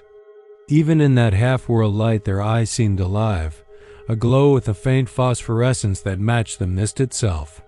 Harper blinked, and they were gone, no splash, no sound, as though they had been nothing but a waking nightmare bore from memory's edge. He tried to call out, voice stuck behind his ribs. Only a strangled rasp escaped. When he dared a second blink, the figures had shifted, forming ranks along the submerged ridge that marked the old riverbed foot soldiers of Apa. War long ended, reenacting some spectral patrol condemned to the swamp. The haze curled around them, turning their uniform buttons to pale moons and their rifles to ghostly lances. He heard distant shout snatches of "Hold your line," and the crack of powder, but when he leaned forward to listen, the fog snuffed out the sound like a candle dot heart pounding. Harper nudged the canoe closer, each stroke leaving a glowing wake. A bird, a great blue heron, rose with a squawk, its wings catching the phosphorescent glow as if dipped in molten glass. Beneath its wings, Harper thought he saw faces, pale and grinning with teeth like chipped bone, reflected for an instant in the water's mirror. He chastised himself for hallucination, too much coffee, too many long hours on patrol, but the swamp was conspiring against him, brushing his senses raw with cold dread. He reached the far shore, where the ground rose into tangled underbrush, and the soldiers marched past, emerging from the water in perfect column, boots silent, crossed belts glinting with spectral light. Their shoulders brushed the dripping moss, and the fog parted for them like reverent worshippers. One lifted his head and stared straight at Harper, eyes glowing brighter, empty of mercy or recognition. The soldier opened his mouth. Harper saw the pale flash of teeth and the blue-green mist spilled from his throat in ragged breaths before. He exhaled a ragged sigh that boiled across the swamp. Then, as quickly as they had come, they vanished into the woods. No footsteps, no broken branches, only the fog closing in, thicker now, sucking the world into a single shade of electric green. Harper's hand shook so badly he dropped an oar, its paddle sinking into the murk with a dull thunk, and the phosphorescent wave rolled over it, flecks of light dancing across the blade. He scooped it up, paddled blindly back toward the Ranger station. The lake trembled with unseen currents that tugged at the hull. As if something far below stirred at their trespass. At the station he fumbled for his radio. Static, he cursed, slamming a fist against the metal desk. A soft knock echoed. Behind him, light enough to be the wind, deliberate enough to be a visitor. He spun, half expecting a fellow ranger, but the hallway was empty, the walls smeared with the pale glow that leaked through the door from the swamp outside. The smell followed him inside, a sickly sweet rot, decayed cottonwood and drowned pine. He traced it to his boot, where a crude footprint was stamped into the mud tracked across the floor. It was too small, barely 5 inches long, and yet he knew it was an animal. Chunks of wet earth still clung to the grooves, glowing faintly, shaking. He wiped at it, but the smell only deepened, like the memory of something buried alive, writhing in a coffin of clay. He backed toward the window, peering out into the gloom, and there they were again. Soldiers in gray, marching single file along the water's edge, rifles shouldered, eyes fixed on him like lanterns in the night. He grabbed his flashlight, flicked it on, and the beam cut through the fog in a knife-edged scream, but there was no one there. Only the mist rolling forward, green and inexorable, blotting out the marsh grass, the shoreline, his own reflection. Night hovered at the tree's fringe, and the fog swelled until Martindale's Lake disappeared entirely, leaving only a squat cylinder of light around the station door. Harper's breath pounded in his ears, each exhale visible as a tiny cloud of ice in the unnatural air. He thought of shifting positions, backing from the window, but his feet were glued by fear. And then a voice floated through the haze, so low he almost wondered if it was inside his own skull. Fall in. A single voice, authoritative and dead, as though some corporal had risen from his grave to issue orders. The echo bloomed. Fall in. Fall in. Harper slammed out a step, stumbled, and the next thing he knew, the radio crackled to life with the urgent, panicked voice of his partner, Ranger Diaz, calling for an update. He gasped, pressing the button. "Diaz, you see anything out there?" The line went dead. He tried again, silence. Behind him, in the gloom, came the steady trudge of boots on linoleum, a rhythm too slow, too deliberate. He pivoted, shining the flashlight, and the beam landed on a single figure, perched beside the bulletin board. A Confederate sentinel, rifle angled at rest, the pale gleam of a tin canteen at his waist. The uniform was tattered, ribbons faded.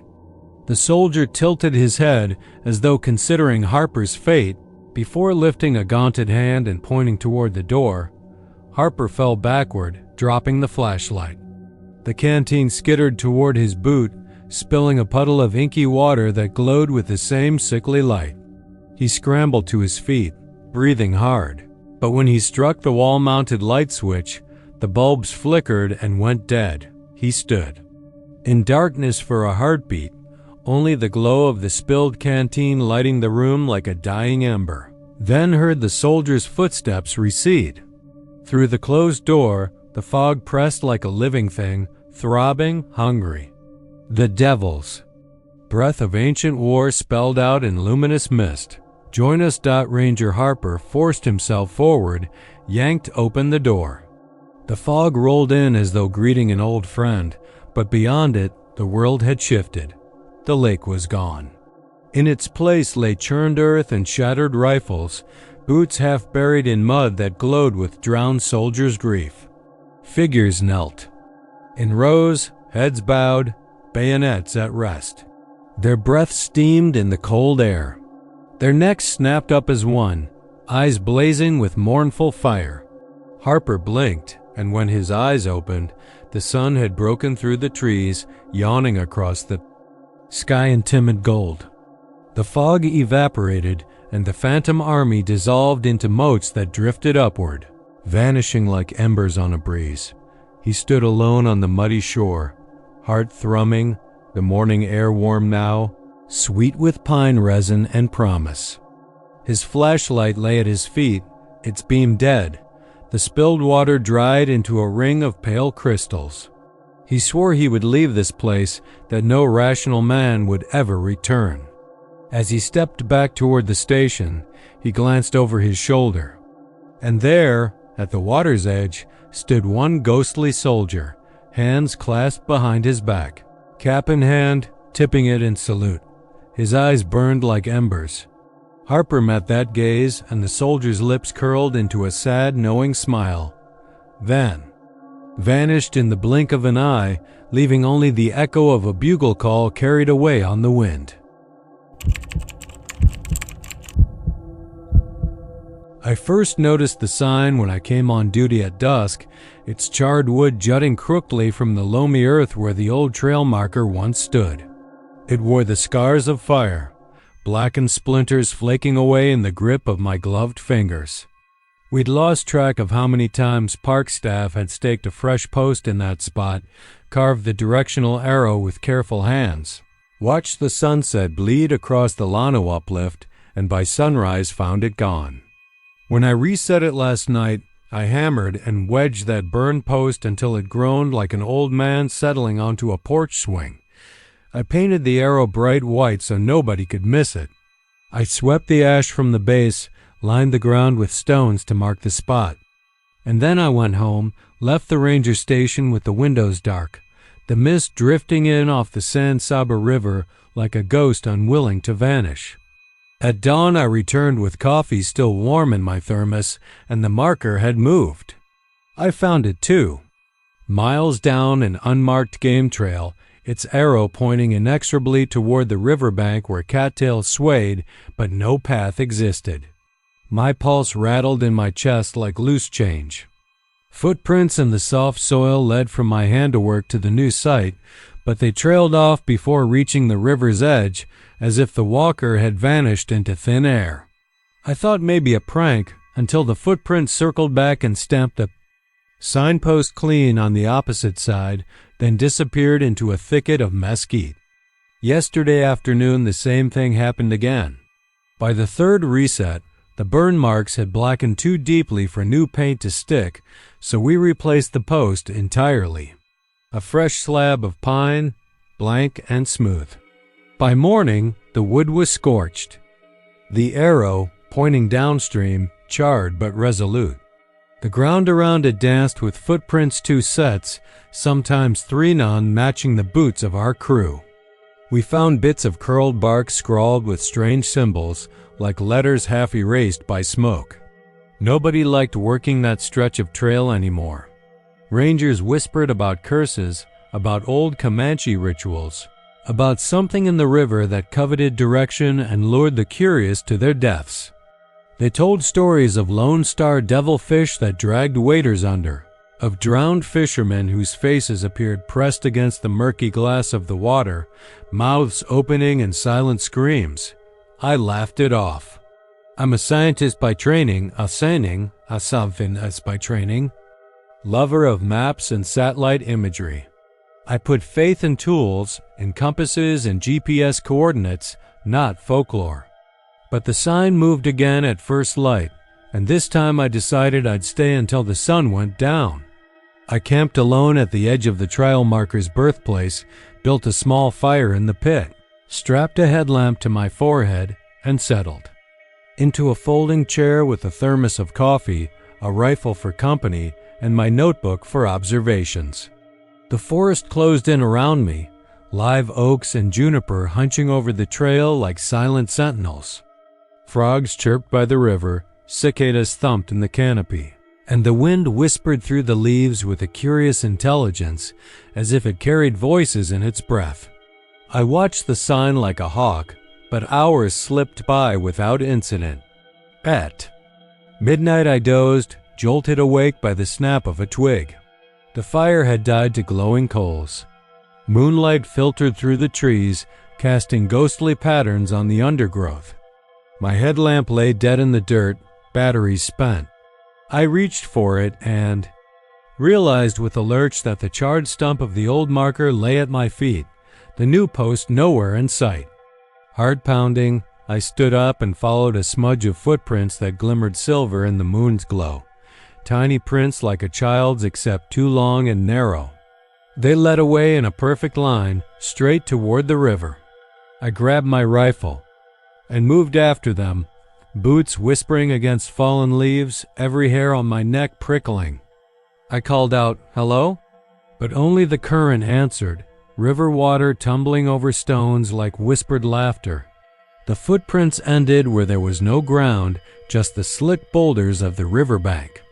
I shone my light across the water, and for a moment I thought I saw a shape under the surface, a pale face turning to me with hollow eyes that burned in the torch's beam. Then it ducked away, leaving ripples that fanned out in widening circles. I stumbled backward, shouted its name, but the river lay silent once more. At that moment, behind me, a slow scrape of wood on rock made me whirl. The signpost stood upright. Again, its arrow freshly carved, pointing downstream. Damp moss clung to it as though it had grown there. I felt something in my throat twist and tighten, a silent alarm. I raised my rifle, but there was nothing to shoot. No human shape, no beast. Just the night, vast and indifferent. I fell to my knees, afraid to blink, afraid to breathe.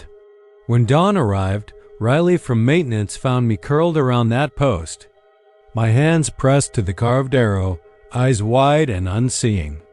They carried me back to the station, offered coffee and blankets, tried gentle questioning, but I only shook my head, stared at the horizon where the river cut like a scar through limestone.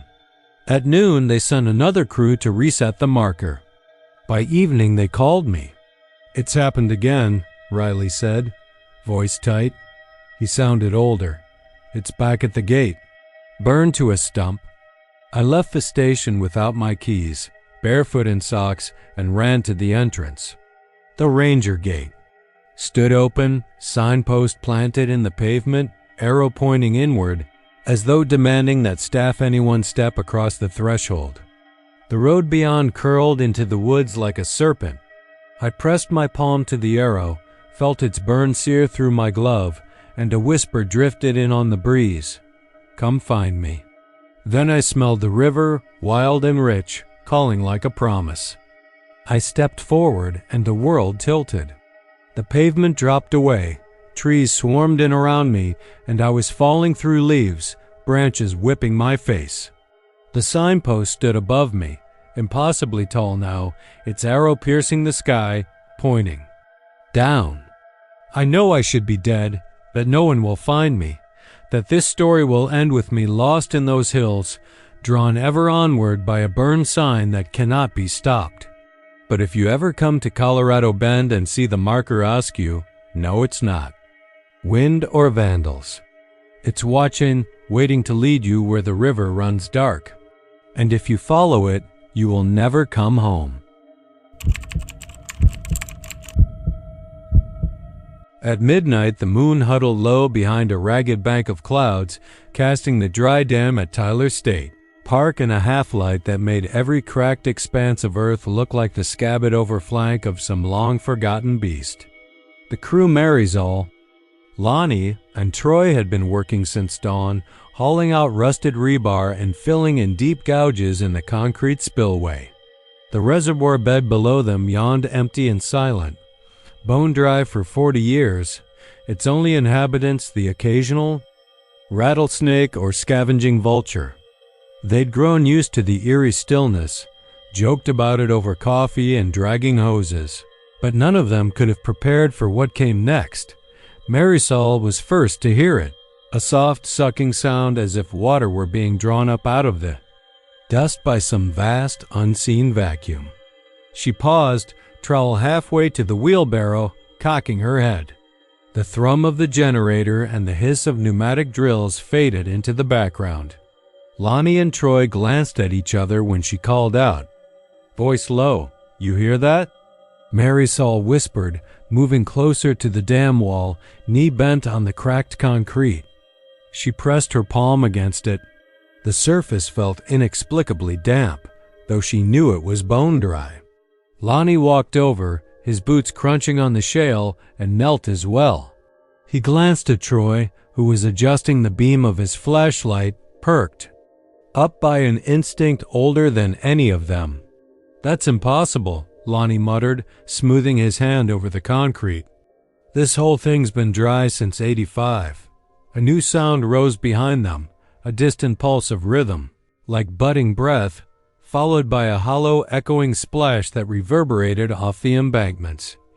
They froze. Troy swallowed, shone his light down into the empty basin. Nothing but cracked earth and the jagged outline of the original dam floor.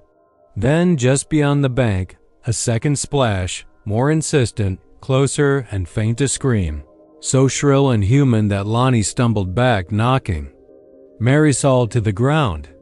She yelped, scrambling up, heart hammering in her chest. The scream came again, gurgling, as though a throat half submerged and half exposed to the air was being torn open. Marisol's flashlight hand shook.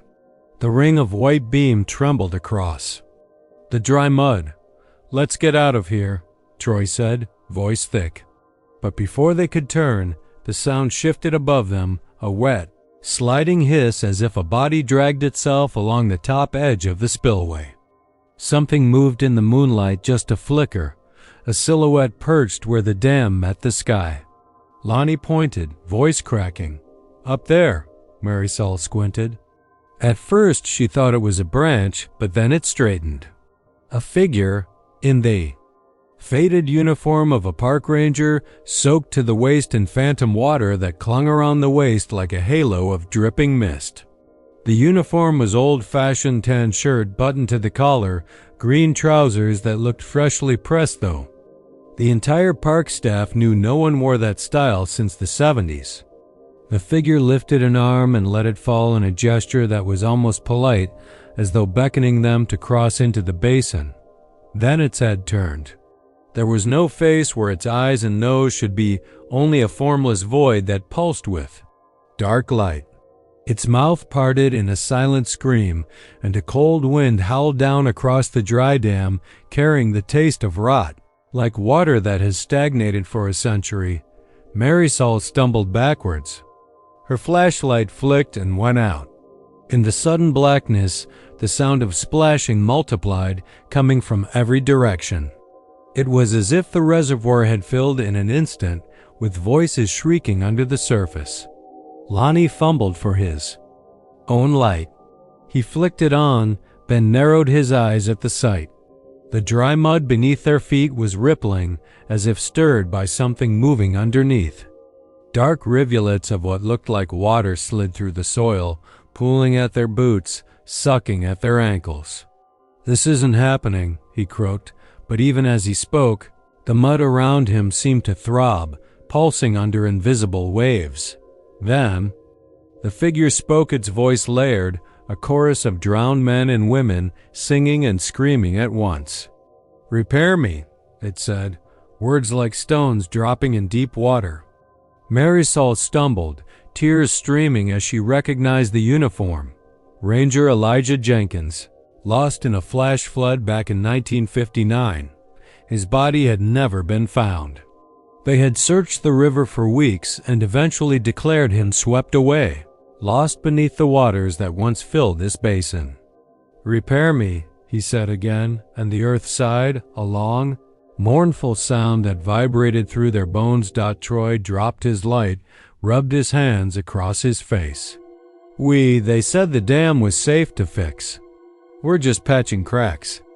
But the figure shook its head, water droplets flying away in slow motion. "Safe," it murmured, a wet caress of a syllable. "Safe for whom?" The dam trembled, shards of concrete cracking free and rattling down into the darkness. A wall of shadow rose behind Jenkins, stretching its fingers, reaching down for the three of them. Marisol felt her knees go weak. She fell back, hands on the earth that was alive beneath her, and scrabbled away. The splash and scream crescendoed, until it was all they could hear, drowning out their pounding hearts. Then, as abruptly as it began, the noise cut off. The world dropped into a vacuum of silence so pure it hurt inside the ears. The dam no longer trembled, the mud stilled, and odd stilled. The figure stood motionless, its form half-shrouded in moonlight. It raised its arm once more, pointing at the cracked concrete where they'd been working all day, then tilted its head as if bored, and the light around it dimmed. The dam's face lit by the flashlight, Mary saw something etched into the surface. A badge, the ranger's name stamped in irony Jenkins. Beneath it, something new. A jagged fracture running from the spillway's lip down to the riverbed floor. Troy's light flicked to Lonnie, then back to Marisol. "We have to finish it," he whispered. His eyes were wild, but in his voice there was resolve. "We fix that crack or it'll come back for us." Lonnie nodded, swallowing hard. "We finish it tonight." They rose as one, the chilled air pressing against their lungs, and approached the fracture. Marisol knelt, pressed her palm against the jagged edge. It was slick, damp as though freshly torn open by water. Against every instinct in her, she dug her fingers into the crack, crumbling loose concrete away. A searing pain lanced up her arm, but she didn't cry out. Under her shake of light, she glimpsed flesh pale, translucent, like skin stretched across bone. She recoiled, but when she looked again, it was gone, replaced by empty space. They worked. In fevered silence, Troy pounding new cement into the crack while Lonnie held a flashlight to guide him. Marisol packed the mixture tight, breath coming in short bursts as if she were still underwater. The moon slipped behind a bank of clouds, and for a moment they lost all light. The darkness pressed down, and she swore she heard a whisper, "Thank you." When the moon returned, the crack was sealed, flush with the dam's surface. The badge glinted dully, then slipped beneath the new cement as though swallowed. No more splashes came. No more screams. The mud lay still. The dam stood solid. The three of them backed away, hands trembling, and unlimbered the generator. Lonnie flipped the switch, the drill roared back to life, and they resumed work as though nothing had happened. But as they hauled tools and equipment back toward the equipment shed, Marisol glanced once more at the dam's face.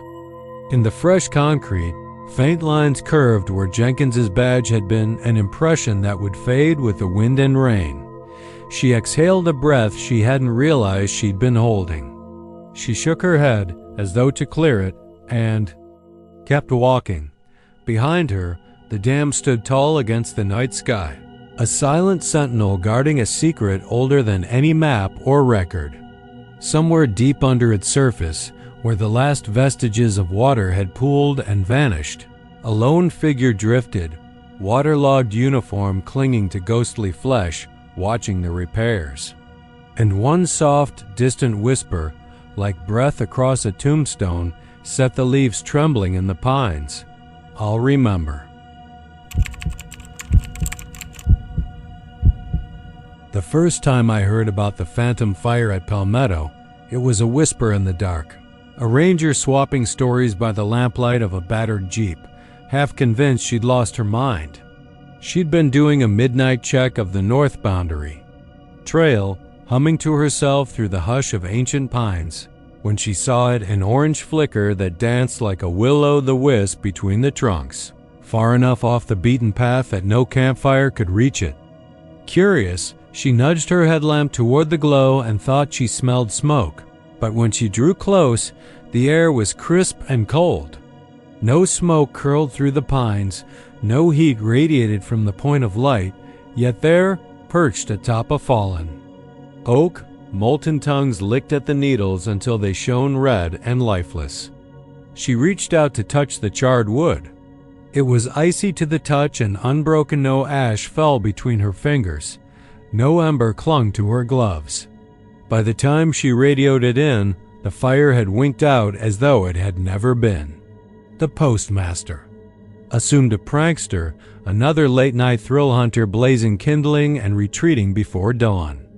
But the next morning, she returned with a small crew, 2 rookies and a veteran tracker, and they found a ring of perfectly blackened bark, untouched by actual flame, as if a firestorm had seared only the surface without burning anything away. Word. Spread through the park staff like poison, carried on jittery breath and half-glimpsed shadows at the edge of vision. They set a watch, rotating shifts to stake out the clearing where the phantom flame first appeared. They brought thermometers, smoke detectors, even motion sensors, wiring everything back to the visitor center's battery bank. For 3 nights, nothing happened. The forest breathed around them until the silence became unbearable. On the 4th night, at exactly 3 a.m., the cameras lit with recorded footage of flames flickering along the tree line, the logs glowing briquette bright, while the underbrush stayed shockingly green. The sensors registered no temperature spike, no particulate matter in the air. One of the rookies swore he felt the hairs on the back of his neck stand up as the fire danced, saw his breath condense in the glow, but when he reached out, the warmth receded like a Lidot Ranger Delgado. A former firefighter with a gusto for reason was assigned to lead the investigation. She approached the phenomenon like any emergency: gather the data, run the tests, file the report, but the forest had its own plan. On night 6, she sat behind the monitor, blue screen glare stealing what little color remained in the control room when she heard a faint crackle like a match struck in the distance. She leaned forward just as the feed cut to static, then sparked back to life, showing nothing but darkness. A moment later, the phantom flame ignited. A single pillar of amber light stretching from the ground into the canopy, and Delgado nearly spilled her coffee when the reflection of burning pine glowed behind her in the dark glass. She spun in her chair, lamp in hand, heart punching her ribs, but the room lay empty. When she dared to step outside, the forest bowed in a hush so total it felt like the grand exhale before a storm. Then the light flared at the edge of the porch, as though the trees themselves had lit a torch to beckon her down the trail. Followed the glow, boot prints sinking into damp earth, pushing past brambles that snagged at her jacket until she reached the clearing. No flames blazed on the logs here. Instead, the charred ring lay cold beneath a violent circle of red embers, perfectly still, as if the forest remembered the fire, but the fire never remembered the heat. Delgado knelt to examine the bark and saw that the blackening spiraled into the wood, as though something had drawn away the soul of the tree, leaving only a scorched memory. She breathed in, and the air tasted like ash, though nothing burned. The silence sounded like drums in her skull. Something whispered just beyond her hearing, a scratch of fingernails against wood. Then she jerked her head up to find a shape drifting between the pines, no more than a silhouette, but its eyes glowed the same dull orange as the phantom flame. She blinked, and it was gone, but she carried its gaze burning behind her eyelids as she ran back to the station. The next day, Delgado's team scoured old records and local lore, unearthing a half-forgotten tale. In 1923, a wildfire had swept through Palmetto, trapping a small crew of loggers who were cremated alive when the blaze shifted with the wind. Only one survived, but accounts said he wandered out with his arms raised, singed to the bone but untouched by flame, screaming that he felt nothing. He became known as the Drowned Old Man, for he claimed the fire had come from the swamp, that he had drowned in flames before they left him behind. The story faded over decades, chalked up to legend, but these new fires bore the same signature, bright but cold, consuming without consuming, leaving only the illusion of ash and the echo of pain. That night, Delgado insisted on a solo watch. She took a lantern and an infrared camera, determined to catch the phenomenon in person. The park closed the trails, shifting shifts to curb trespassers. Delgado hiked to the clearing, each step measured, each crunch of pine needle underfoot. A countdown to terror. She set the infrared cam on a tripod beside the ring of charred bark, then settled behind a clump of ferns, lantern dimmed to protect her night vision. The wind moved in the pines, whispering indecipherable words. A dropped leaf fluttered across the scorched ring as the clock ticked toward 3. Delgado's pulse thrummed in her ears. At 2:59, a faint glow blossomed at the heart of the circle, like coals sparking to life. She raised the infrared cam, hands trembling. Then the light leapt upward in an inferno of gold, illuminating the pines in a halo of fire. She froze, mesmerized, staring at fuel that did not burn, logs that steamed but did not smolder. The infrared feed showed no heat signature beyond ambient, but her eyes told a different story. The trees bled light. Something stirred behind her. Delgado whipped around to see a figure emerging from the gloom, carrying a lantern of the same impossible flame. He wore period clothes, linen shirt, suspenders, a wide-brimmed hat, his face half-shrouded in shadows. He held out his hand, and the ghostly lantern flickered in sympathy, drawing her gaze. He mouthed a word that she could not decipher, but the tone was pleading, desperate. As she stood, frozen by awe and fear, he stepped closer. Delgado's rational mind screamed to fire her service weapon, but her arms hung slack. He reached out, fingers brushing her sleeve, and a wave of cold washed over her, as though her soul had been caught in bitter wind. A crack split the silence, and the phantom fire leapt upward, roaring like a hurricane even though the air remained still. Delgado clasped her hands to her ears, squeezed her eyes shut, and when she opened them again, the figure had vanished. The flame had collapsed into ash that drifted away on a breeze that smelled like brimstone. Delgado stumbled back to the station with her camera and lantern. The feed was gone, no file recorded, no images saved. Her lantern, once bright as day, flickered and died in her hand. She pressed her palm against the ground where the ring had been, expecting warmth, but found only damp soil and pine needles. By morning, a fresh circle of blackened bark had appeared, perfect as before. When she returned with the others, the bark looked untouched, the pine needles crisp and green, as if the fire had been drawn like a memory and then replaced by the waking world. Delgado requested leave. She turned in her badge, moved into the city, and tried to forget the phantom. Fire and the pleas of the drowned man who burned without flame. But sometimes, in the dead hours of the night, when her mind wanders and the streetlights throw long shadows across her apartment walls, she sees a flicker of orange between the trees on the horizon. She smells the tobacco of the old lantern, tastes ash on her tongue, and feels a chill that no blanket can banish.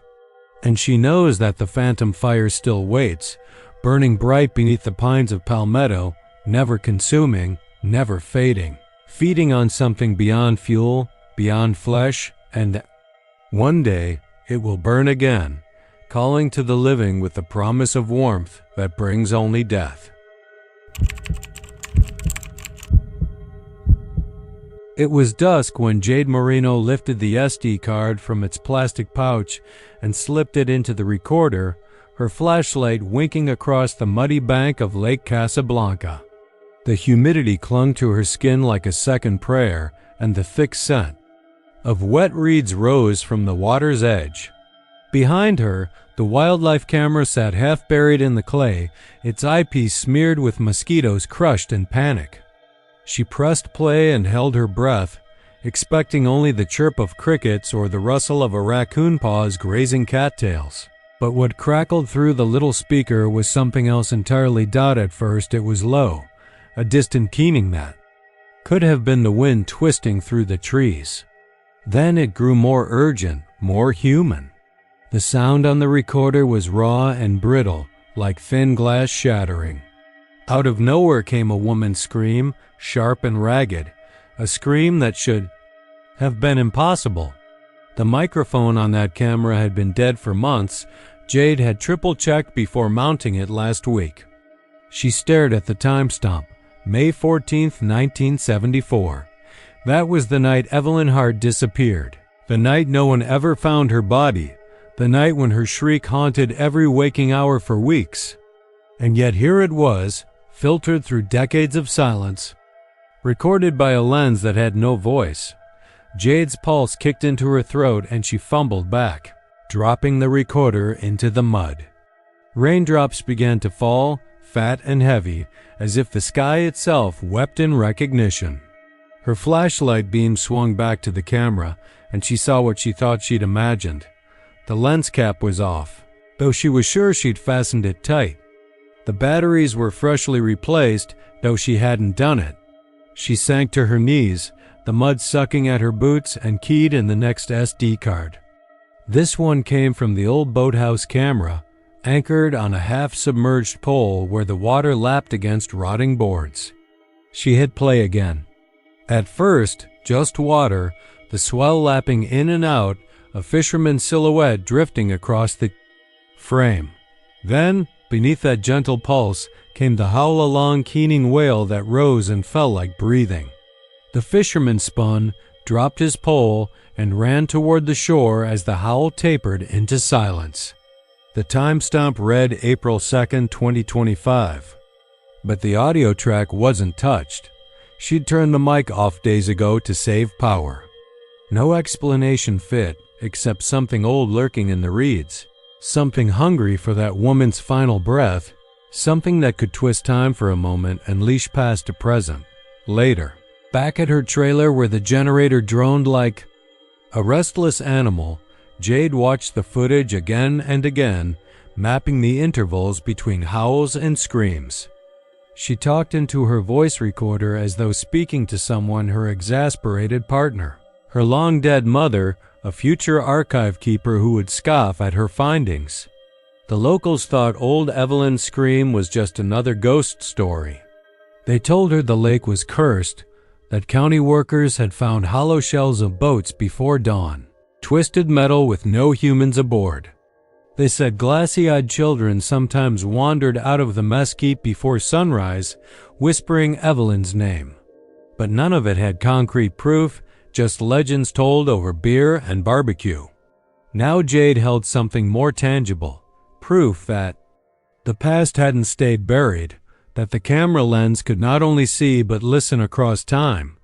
She wandered the trails at first light, retracing Evelyn's final hike along the eastern spit of land.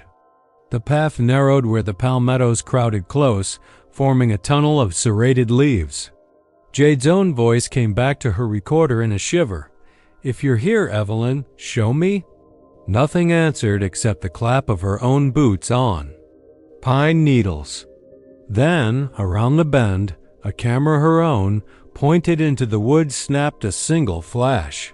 She froze. The display blinked. She pressed play. There, in the faint glow, she saw herself stepping into the frame, staring back at her with hollow eyes. Before her face blurred, the microphone crackled one last time with that scream. She spun and found empty trail.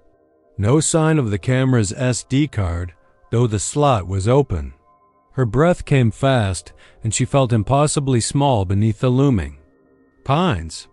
That night she set up another rig at the northern cove, where the dam's shadows pooled beneath rusted pipes. She wired it to the park's old PA system, hoping a live feed might capture more than static screams. The speakers roared softly with nothing but wind until the hour struck 3. The howl came then, distant but unmistakable, and the speakers emitted the scream's echo, bouncing off concrete walls like a mocking choir. She ran to the dam's lip and peered into the black water, imagining Evelyn's drowned reflection rippling beneath. The howl morphed into something closer, as if a century of grief and rage gathered in a single cry, and she felt a vibration in her chest. The lights on the camera rig flickered. She dove for the control box. Wires sparked. When she looked up, the dam was empty. No howler, no woman in white, only the lake stretched silent and hungry. By morning, Jade had lost count of the feeds and SD cards. She kept them in a pile on her bunk, each one etched with horrors she could barely comprehend. One card contained a video of the ranger station dining hall, deserted at midnight, yet the camera caught the clink of silverware and a soft moaning.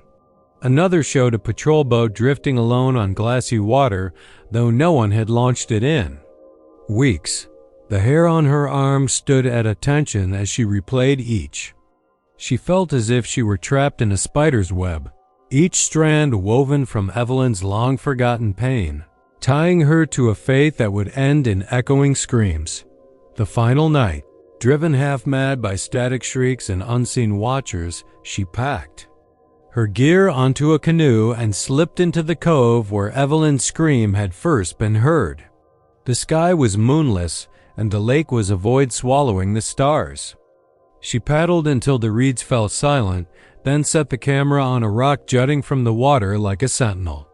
She whispered into the recorder, "I want to know why." She pressed play on her backup, the camera's red light blinking, and held her breath. The howl came, slow and hungry, building until it felt like the earth itself gasped. The camera lens drifted upward, as if drawn by a force beyond gravity, and the SD card ejected and fell into the water. The water lapped, the howl tapered into a whisper, and through the trees she heard a woman's voice, soft at first. "Thank you for letting me speak." The voice grew louder, more fevered, overlapping with Evelyn's original scream until the two were inseparable. Jade's vision blurred. She dropped to her knees and pressed her ear to the rock. The lake trembled. The last thing she saw before everything went dark was her own reflection in the lens, eyes wide with wonder and terror, as a pale hand reached from beneath the water to pull her in. The night air in Davy Crockett State Park clung to Ranger Ben Whitaker's skin like a damp shroud as he crept along the gravel path toward the old clock tower. Pine needles carpeted the ground, and somewhere ahead an oak limb scraped against the copper roof with a sound like fingernails on bone. He'd come to inspect the tower after reports of midnight tolls, 13 lonesome strikes echoing down the hollow valley even though no one had wound the mechanism in decades. The park was empty save for crickets, but that chorus fell silent. As Ben approached the rusted wrought iron gate, He taped the beam of his flashlight over the lock. It snapped back into place without a key. The mechanism was spring-driven, legend said, but after years without maintenance, the gears should have seized. Still, at the stroke of midnight tonight, he'd heard them toll 13 times deep, deliberate, almost hungry. Tonight he would find out why. He pressed the gate open and stepped onto a circular platform of cracked stone tiles, each one etched with initials and dates from the park's founding. The clock tower loomed above him, its gray stone slick with moss. Ivy curled. Around the base, and what looked like a faint sheen of frost traced the pattern of carved Davy Crockett rifles on the masonry. At midnight, the face should have been dark, the hands long since crumbled away, but moonlight glinted off two slender steel rods that pointed to 13. A numeral burned into the clock's rim in scorched iron. Ben swallowed hard, checked. His watch, 11:59. A thin wind sighed through the pines, and beyond the tower's archway shadows seemed to shift and gather. He stepped inside. The interior smelled of damp stone and something sweeter, almost like rotting flowers. His flashlight revealed a narrow spiral staircase hugging the wall, wrought iron railings curling overhead. Each tread was chipped and uneven. He climbed, heart pounding, counting clicks until the floor beneath him trembled with an unseen footfall. He reached the landing just as the minute hand crept into place with a deep mechanical groan. 12 tolls followed in slow succession, the sound rolling through the empty hall like iron fists striking bronze bells. On the 13th, the air went still, no echo, no aftershock, only a distant crackle like an old phonograph skipping. Then the temperature plunged. Frost bloomed on the walls. His own breath came out in jagged white clouds. Abruptly, the candlemaker's lantern he carried flared and died. Darkness pinched at him. He fumbled for the radio on his belt, but it emitted only static. His flashlight flickered, and in that fractured beam he saw them. Faint shapes pressed.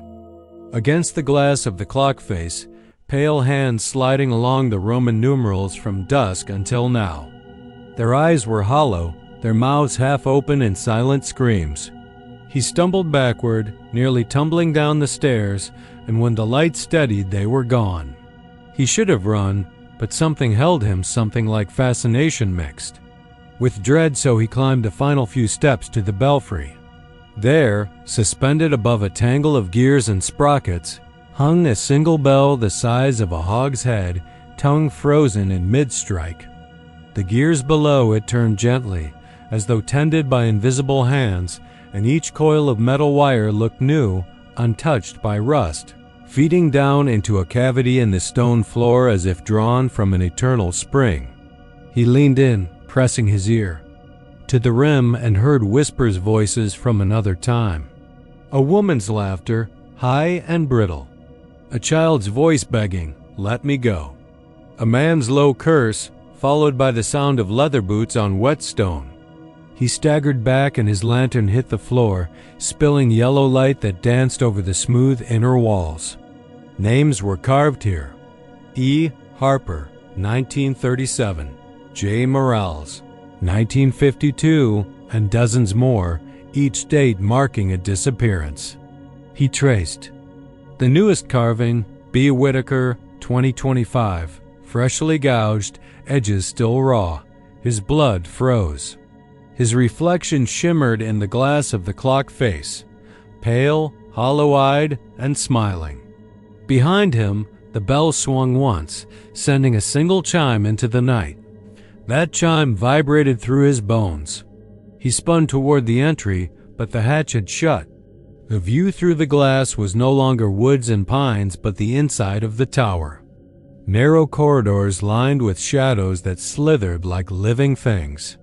Somewhere above him, the mechanism engaged again. 13 chimes rushed yet out in rapid succession, each one closer, louder, until the belfry shook with the tolling of 100 unseen bells.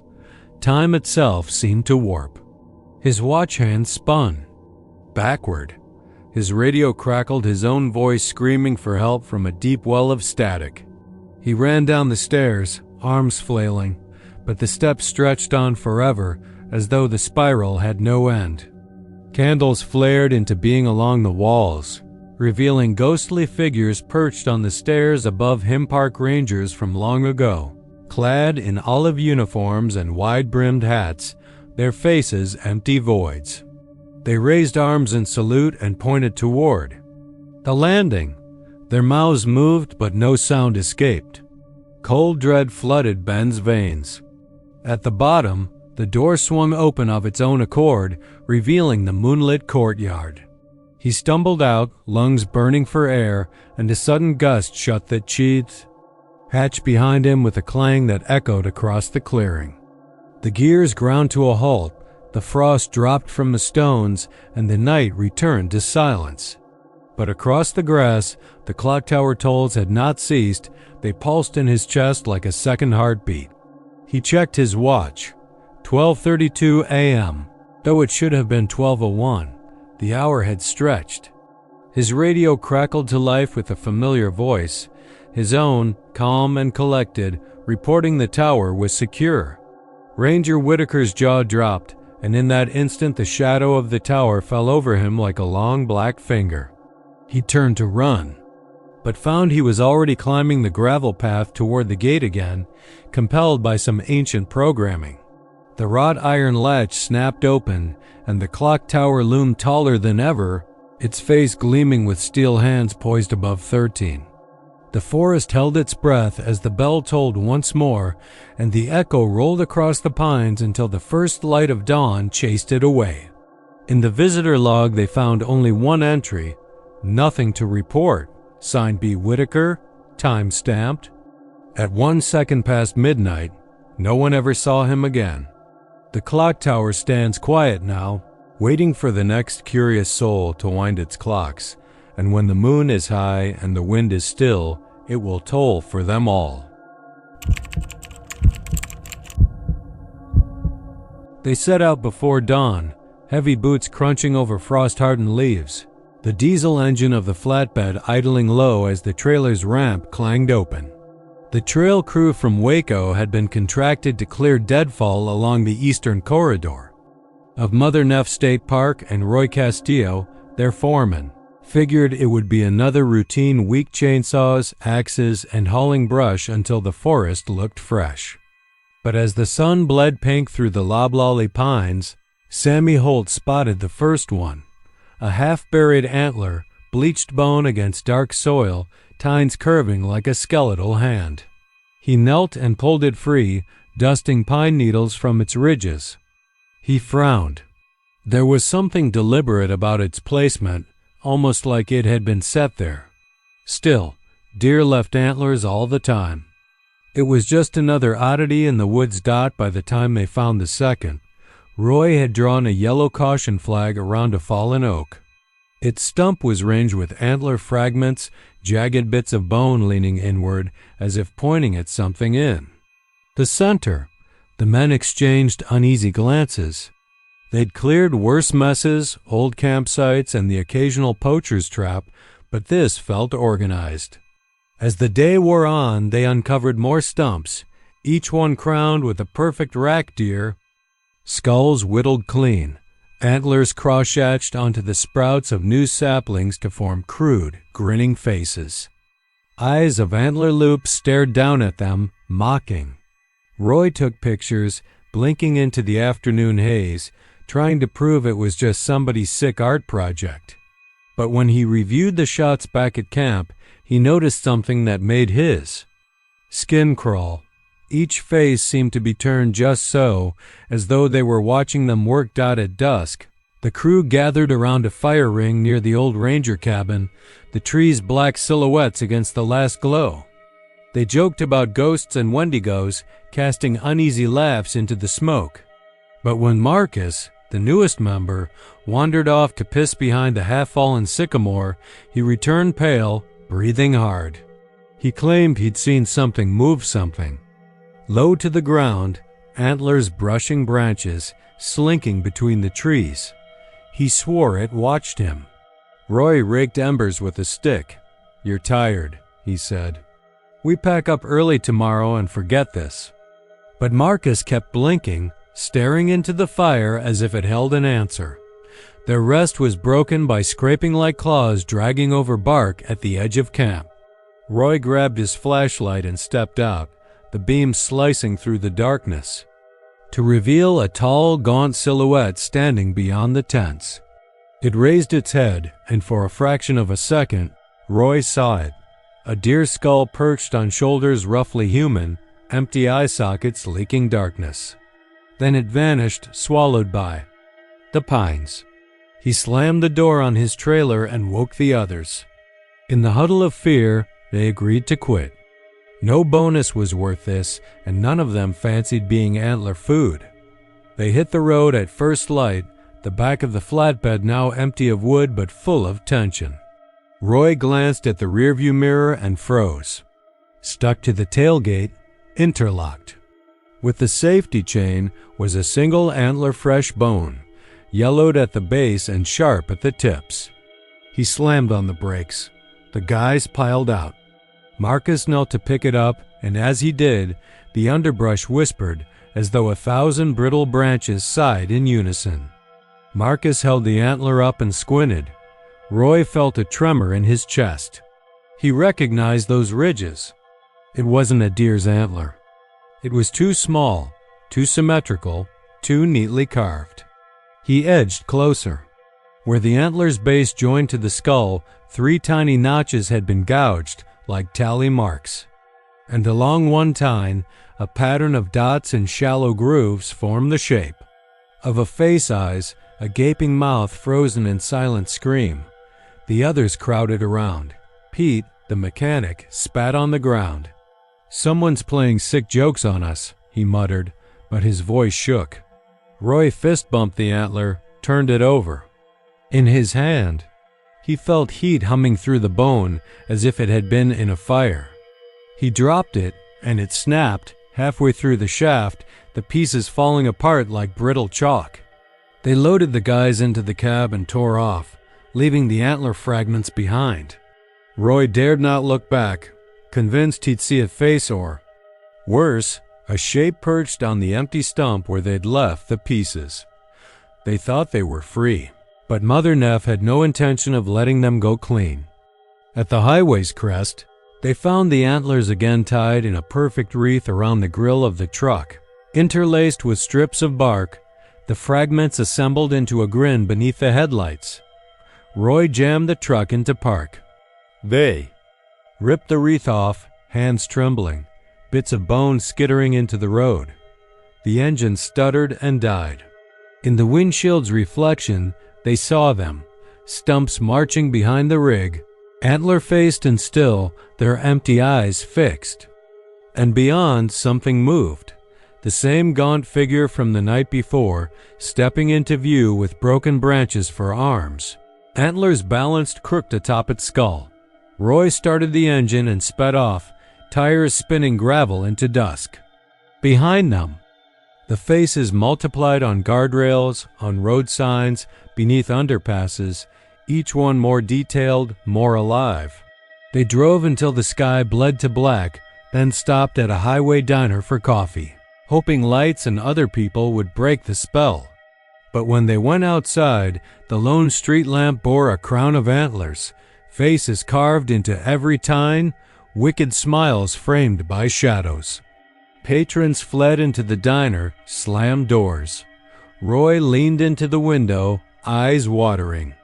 On the glass someone had scrawled in bone dust, "We are here."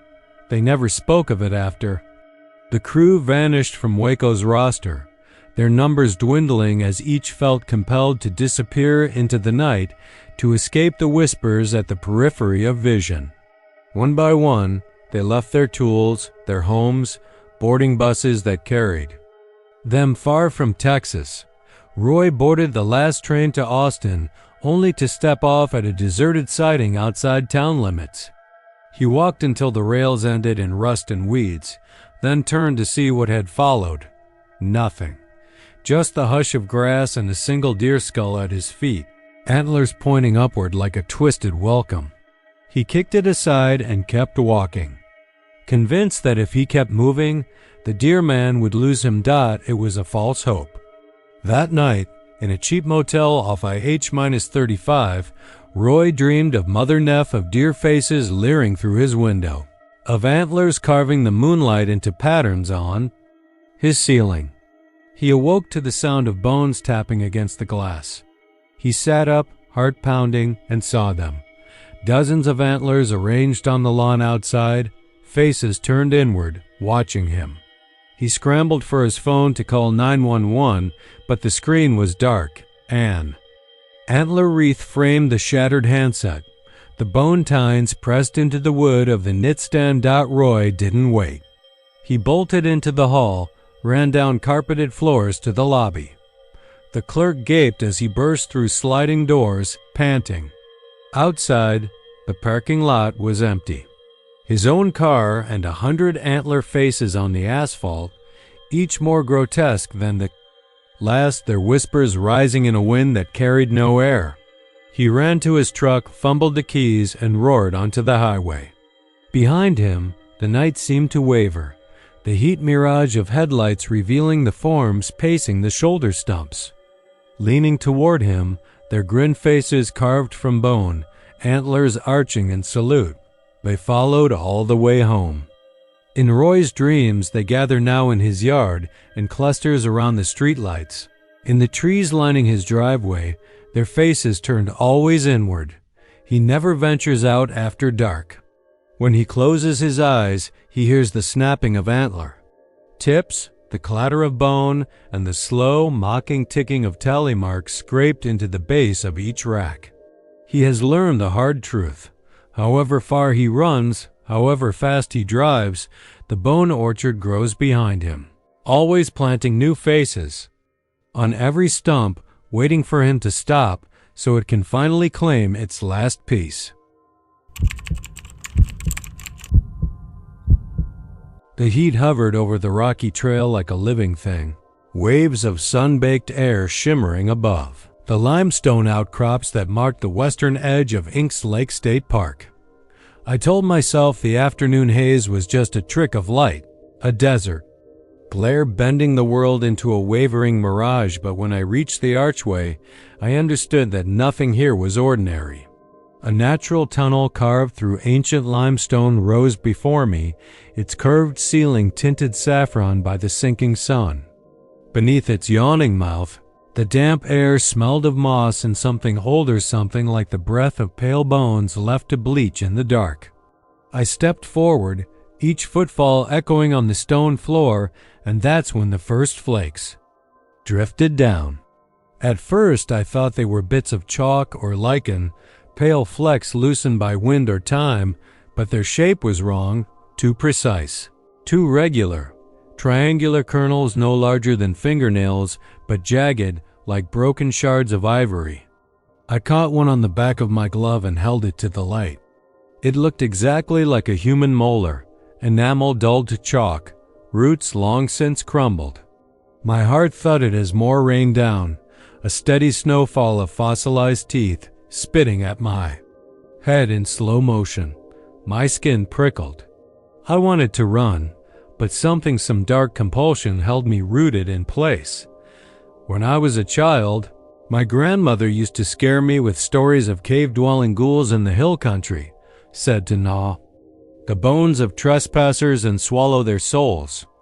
I laughed then, but standing beneath that keystone of stone, I could almost hear a hidden crowd of dried jaws clicking above me, a rattling like 1,000 toothy smiles.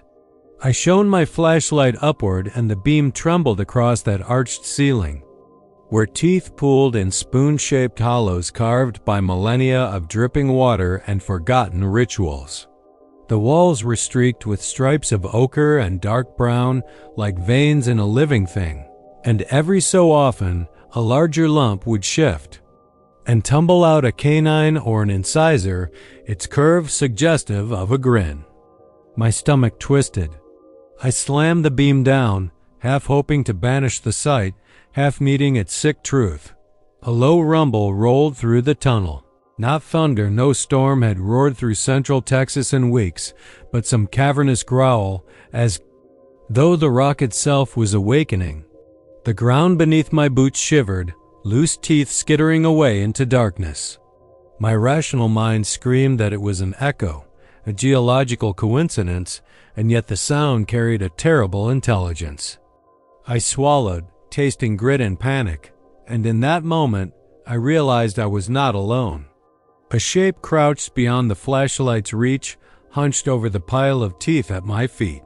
It was human in outline, tall, gaunt, skin stretched tight over bones, but its head was bowed, eating.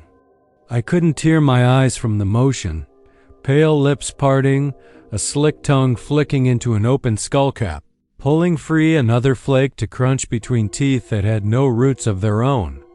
I backed away, breath coming in short bursts, but the tunnel contracted behind me, the far rim swallowed by shadow.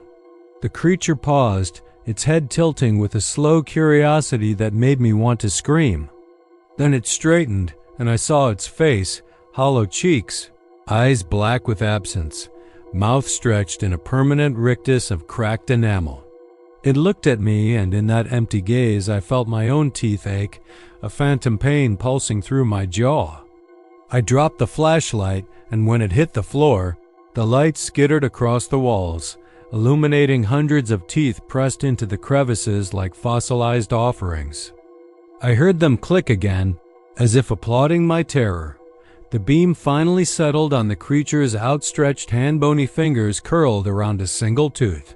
It raised that finger, and the tooth balanced on its knuckle like a grotesque talisman. Then it spoke, not in words but in a sound like brittle bones grinding, a rasp that echoed off the limestone and rattled inside my skull. Something in me obeyed, something older than fear. My knees buckled and I fell to the ground watching, as the creature stepped forward until I could see the granite polish of its shoulder blades beneath taut flesh. It knelt beside me, offering the tooth, and a whisper of wind blew through the tunnel, scattering more fragile flakes around our knees. I wanted to refuse, to spurn its gift, but my fingers closed around the fossil without thought. The moment I touched it, memories that weren't mine flooded my mind.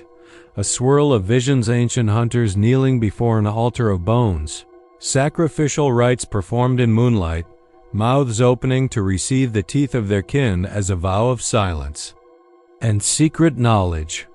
I felt the pull of generations who had knelt here, baring their teeth to this tunnel's dark promise, trading flesh for a covenant etched in stone and enamel. My vision tilted, and the limestone walls seemed to contract inward, pulsating like a living heart beating beneath centuries of earth. A sharp crack split the air, my skull, or the creature's. I couldn't tell. Teeth rattled on the ground, a storm of brittle white. I tasted blood in my mouth, sticky and coppery, but I felt no pain. The creature rose, head thrown back, and the tunnel answered with a roar of falling rocks and chattering bites. Then all was still, and in the hush I heard my own ragged breath echo faintly. I looked at my hand. The tooth lay gleaming in my palm, perfect and dreadful, and beneath it was my own molar, dislodged in that moment of communion. I stared in horror as the creature backed into the shadows, raising a hand in farewell, its empty eyes glinting. Behind it, the arch of stones had shifted, sealing the tunnel mouth smooth once more, as if it had never existed. I stumbled out into the dying light of sunset, the tooth still clenched between thumb and forefinger. All around me, the park was silent save for crickets and cicadas, as though nothing unnatural had transpired. I felt weightless, untethered from the world of living things, and yet I walked on trembling legs toward the parking lot, guided by instinct more than sight. Only when I reached my car did I dare look down at the tooth. It was warm, pulsing with a faint glow, veins branching across its surface like a tiny map of bone. I understood then what the creature had given and taken, and knew I would never be whole again. That night, I lay in bed, staring at the ceiling, hearing the soft tick of the old clock by my head. In the darkness, I felt the tooth throb, as if alive, and I tasted a promise of secrets buried beneath Texas limestone, hungry for new mouths to cradle them. And when sleep finally claimed me, I dreamed of tunnels and arches, of showers of fossilized molars raining like snow, and of that pale, gaunt figure waiting in the stone shadows, offering me its unholy gift once more, and I woke with my jaw clenched, a fresh tooth missing from its cradle and the cold, hard promise of the tunnel clenched in my fist. At first light, the grove looked dead. Blackened trunks rose like charred sentinels against the pale sky, their limbs skeletal and brittle, the earth beneath them white with ash. But at dusk, when the heat of the day drained away in the last sunbeams slanted through scorched bark, a sound began to drift among those oaks, a low, tremulous hum, barely more than a breath, but unmistakably alive. I first heard it on my second evening in Bastrop State Park, when I'd wandered off the trail chasing the last glow of sunset. I paused, thinking it was the wind rattling through the hollows of the burned trees, until I realized the grove lay enclosed by hills on three sides, and the breeze died down minutes earlier. The hum persisted, a mournful chord that seemed fitted to those hollow trunks. I stood very still, listening, and for a moment the world felt held in that single note, something alive in the ruin, something grieving. I returned the next evening with a tape recorder and a flashlight. The recorder's red light winked at me, alive and blinking, though I knew it would capture nothing I could explain. The grove was silent at first, only the distant cry of a hawk and the soft shuffle of my boots on ash. But then, as I stepped deeper beneath the black canopy, the hum began once more. It rolled through the air in a chord of three notes, rising and falling as though carried on the breath of dozens of voices. I switched on the recorder, turned off my flashlight, and let the darkness press in. The hum swelled, more insistent now, and I felt it tremble through the solace of my shoes. My chest tightened, as if my ribs were caught in its vibration, and I pressed my hand to a tree trunk, surprised to find it warm, despite the charred wood. Back at the ranger station, I found mention of a settlement here, one that burned. In 1862, the history books spoke of a logging town called Pinewell, built around these oaks, where families lived huddled in cabins. A massive fire tore through the stand in late summer, spurred by drought and wind, consuming every home and hearth. A handful escaped. Most were lost to flame. Locals still speak of ghostly dirges carried on the wind, though tradition assigns them to coyotes or wind through hollows. But they say that on the anniversary of the fire, the oaks themselves weep smoke and some swear they hear singing. I had come to Bastrop hoping to escape a bad dream I couldn't shake, and found instead echoes of a worse one. Night after night I've returned to the singing oaks. I'd sit cross-legged in the ash, my recorder trained on a stand, and wait. Sometimes nothing happened, just the chirp of crickets and the sigh of my breath. Other times the hum would rise, gentle at first, like a mother's lullaby humming through cracked lips, and I'd shut my eyes against the dark, feeling voices press against my temples. I imagined children singing, women calling names, husbands crooning old tunes to dying wives. The sound grew richer, layered with sorrow, until it filled my skull and I thought my spine would crack with the pressure. Then it would fade, and I'd find myself gasping for breath, staring at the blinking red light on the recorder.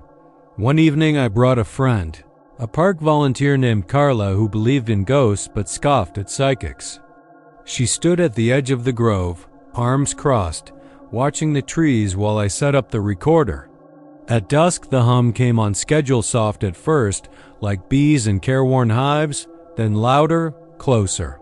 But when Carla raised her hand to hush me, the hum pivoted toward her. She froze, her brows knitting, and her eyes grew wide as the sound bent, weaving around her, drawing closer. Then it split into two harmonies, one deep and male, the other thin and mournful, like a child crying. Carla screamed and bolted, stumbling back over a root and vanished into the dark. The hum trailed after her, hollow and longing, then cut off like a snapped wire. I crouched in the ash, dazed, until I heard her breathing in the trees, a ragged, panicked gasp that seemed impossible to locate. I grabbed her hand and let her out, her grip cold as ice. We never spoke of what we heard that night, but afterward, I stopped going alone. The grove became a place of ritual. At 6 I'd meet Carla in the parking lot, and together we'd venture through silent woods until the oaks simmered in twilight. We'd set down the recorder, sit back to back, and listen. Sometimes, just before the hum began, the air would shift, smelling of brimstone and wet cotton, a smell I recognized from old photographs of the fire, when men carried buckets of water they knew would fail. Other times the ground would shiver. Underfoot, moss and ashes dancing like sparks. Then, precisely at the moment the sun leaked from the sky, the hum would rise in unison, the trees and the earth, and the last breath of every soul lost that night singing a single song. I tried to transcribe the melody but failed. It had no words, yet I felt strange words bob in my mind, names of people I'd never met, impossible phrases and dialects erased by time. One fragment returned nightly, Nuz Tokus, a whisper like a warning. I looked it up. In archaic Castilian, it meant, "Don't touch us," or "You touch us," depending on accent. But whispered like it was, I understood it as a plea or a curse. Then came the night when Carla didn't show. I waited until the air cooled to bone temperature, shivering in my jacket, but she never arrived.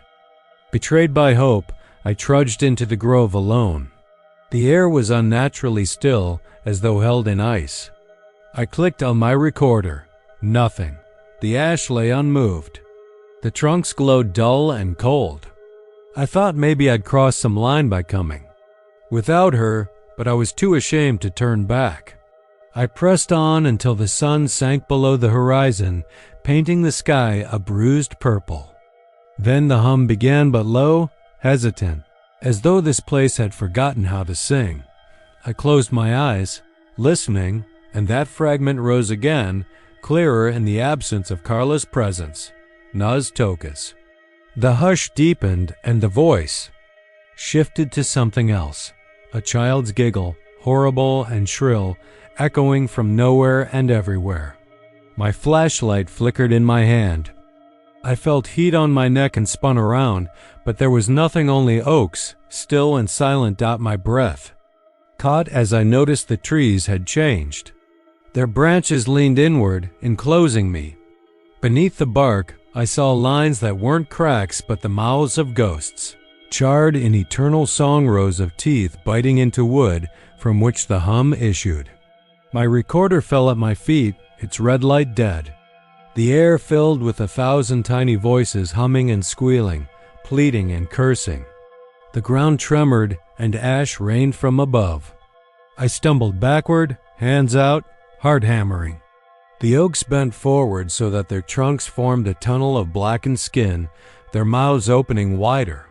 I heard faint singing, an old church hymn, half forgotten, sung by an invisible congregation.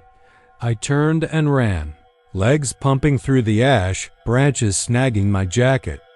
Behind me, the song followed, growing louder, joined by crashing wood and snapping branches. Light now licked the horizon. Dawn approached, and with it the promise of silence. I burst through the tree line onto the trail and didn't stop until I reached my truck, its engine roaring to life the moment I touched it. Through the windshield I watched the grove dissolve into darkness behind me, the hum cutting off and a final keening note at home. I retrieved the recorder and pressed play. For 20 seconds I heard the soft pad of my boots on ash, then the click of the power switch and nothing more. No hum, no voices, no monstrous singing. Only silence, dense as midnight. I knew I couldn't go back. The woods had claimed the song, and those oaks would languish until someone else came to listen.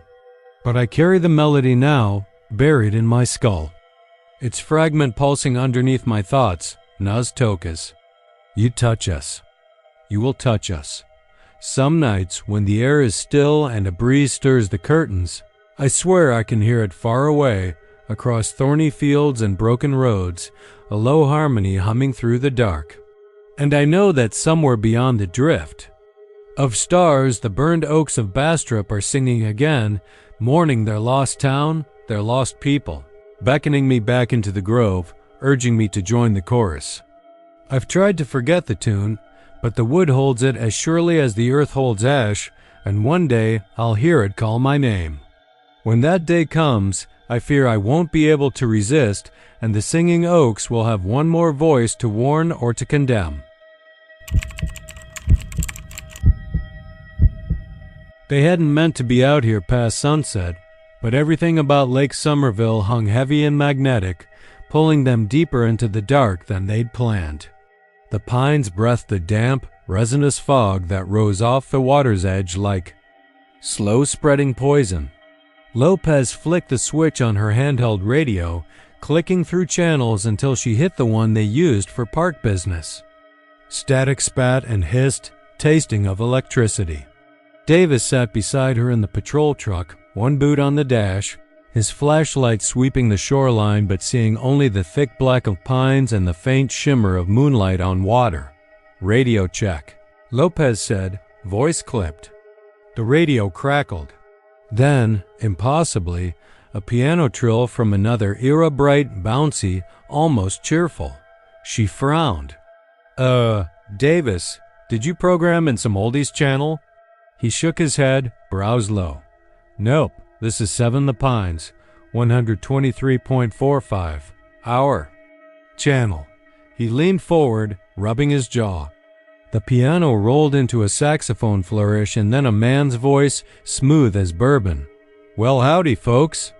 You're tuned in to WJBD, broadcasting live from Somerville Heights, swinging your night away with the sweetest tunes this side of the Mississippi.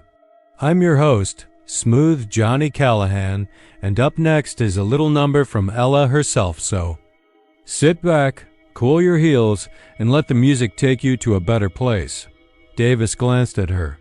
Somerville Heights? That's never heard of it. Me neither. She thumbed the volume wheel. The music swelled, horns bright and crackling. With that warm vinyl hiss, her pulse hitched.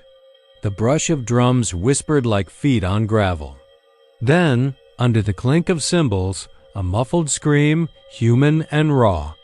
It rose in the background, soft at first, like a distant panic caught on tape, and then faded under the sax. Did you hear that? She asked, voice small. Yeah. Davis twisted the radio toward him, fiddling with dials. The announcer kept talking. Don't be shy now, the party's just getting started. And ladies, if you're tuning in with your sweetheart by your side, give him a squeeze and let him know you love him. His voice roughened as if a barroom cough lay beneath every syllable. Then, clear as day, another scream not distant. This time, shrill and urgent, layered over the sweet swing, like a ghost track seeping through the record. Lopez's heart hammered. She twisted the dial again, trying to jolt it back to their normal channel, but every frequency she hit bled right into the same broadcast. Static, swing, screams. She swore under her breath. We need to find the source, she said. Maybe. There's some old repeater box out here they never decommissioned. Davis shut off his flashlight and climbed out. The gravel crunched beneath his boots. She followed, the night thick as ink around them, the radio playing a waltz of terror. The screams came and went, sometimes layered two at a time, echoing female and male voices in agony. They stalled at the edge of the boat ramp where the water lapped the concrete in a slow, hypnotic rhythm. The radio hung between them like a third hand, broadcasting joy and terror in the same breath. He shone his light on the far shore. Pine silhouettes stood like silent sentinels. "No repeater box," he said. "Nothing but trees and water." "Let's try down by the old CC camp," Lopez said. "Used to be some ranger shack there. We can see if the antenna's still." Up. They crossed the ramp and the gravel road beyond, the radio bouncing from hand to hand as they went. The music grew louder, as if the air itself was humming with that old swing beat. She could almost smell the smoke of cigars, the sweat of a gars. Jitterbugger cutting loose in a smoky dance hall. Then a scream, so close it felt like it was inside her skull. She yanked the radio away and gripped Davis's arm. His eyes were shining bright, wild. "Johnny says we've got listeners tuning in from all around." The smooth voice crooned, "But only you brave souls out there by the lake will ever know the real temperature of the night. Stay with us, and we'll keep the fire burning." The fire. Lopez realized the DJ's metaphor was literal. Behind them, orange sparks drifted over the treetops. A glow pulsed between the trunks, too regular for a wild forest fire. "Jesus Christ," Davis whispered. They sprinted toward the glow, the radio rattling like a live thing in her hand, the piano and brass now warring with desperate screams. By the time they reached the camp, the shack was engulfed, flames leaping high above the roof. Yet no smoke. Curled toward the sky, just fire, burning bright and silent. The radio slipped from her grasp and hit the ground, but its speaker sang on. "And now, to close this set, here's a tune that'll keep you dancing long after the lights go out." The trumpet cried, and then the screaming crescendoed into a terrifying roar. Davis swore and lunged for the radio, but the flames licked at the air around them, cold and electric. She felt it on her cheeks, warm despite the lack of smoke. The fire wasn't consuming wood, it was burning space. Yet the shack stood whole, untouched, as if the blaze circled around it, never landing a blow. The ground underfoot felt spongy, alive, like it might swallow them if they didn't step just so. They froze as a figure emerged from the heat, a man in a railroad engineer's cap, his uniform crisp and gray as if freshly pressed. His face was pale and gaunt, eyes wide with an empty longing. He marched straight toward them, brass buttons glinting. In his hand he held a microphone, cord trailing behind him into the flames. His lips moved but no sound came, only the radios. Broadcast, the swing music and horrifying screams. Davis swallowed. Lopez's breath snagged. The figure raised the mic, pointed it at them. For one bleak moment, the screams cut off, replaced by a smile that didn't reach his eyes. Then, impossibly, the scratches of a 78 revolutions per minute record and the voice of Smooth Johnny or Burl. Was it the same man? Flooded the clearing. You've been good listeners, folks, but every program has its finale. The DJ laughed, a harsh, brittle sound that grated on her bones. And now, to bring our show to a close, we feature the voices of our bravest guests. Don't be shy, let us hear how you dance with fear. Behind the engineer's back, flames coalesced into shapes, faces twisted in torment, reaching, clawing. Their screams were louder now, 1,000 voices shrieking in agony, layering over each other until it became impossible to tell where one ended and another began. Lopez turned to run and felt Davis's hand clamp her arm. She looked at him, his eyes were shimmering, tears reflecting the firelight. "No," he said softly, "we can't run. We have to stay and do something." She shook her head, panic blooming in her chest. "We've got nothing." He pulled something from his pocket, a small metal cylinder. A flare. He clicked it, and a thin red beam shot into the treetops. "Maybe this will break the signal." She raised the flare with shaking hands, pointed it at the fire. The red light spilled over the dark pines, painting the flames momentarily pink and purple. The radio's music stuttered, warped, then gave a final loud pop. The engine-faced engineer lifted his head and howled not through the mic, but directly. In their minds, a sound of pure despair that rattled their skulls. Then silence. The flames guttered and vanished. The shack dropped away into rotten floorboards and splintered beams. The radio lay dead in the dirt. The beam from the flare wavered before sputtering out. For a moment there was only darkness, thick and suffocating, broken by the distant blink of a police cruiser's searchlight, or was it just a star? Lopez gulped fresh air, breath catching. She fumbled for Davis's hand. He was staring at the clearing, eyes glazed. "You heard it," he whispered. "They were ours." "What do you mean?" She bit her lip, mind racing. Then she understood. The screams layered over the DJ's swing, were theirs recorded moments ago or moments from now, their own voices in terror. The voices she never wanted to hear again, crying out as they faced the fire, the engineer, the endless night. She dropped the flare, it died. Somewhere in the black a whippoorwill cried. The lake beyond was still mirror flat, as if nothing had happened. She swallowed and reached for the truck keys in her pocket, the metal cool against her palm. Davis stood beside her, silent, as the first pale light of dawn sketched the horizon. Together they walked back toward the patrol road, the night retreating behind them, but in their ears the soft echo of a 1940s DJ's parting words. Until next time, listeners, keep dancing, keep listening, and remember, some shows are best left in the past.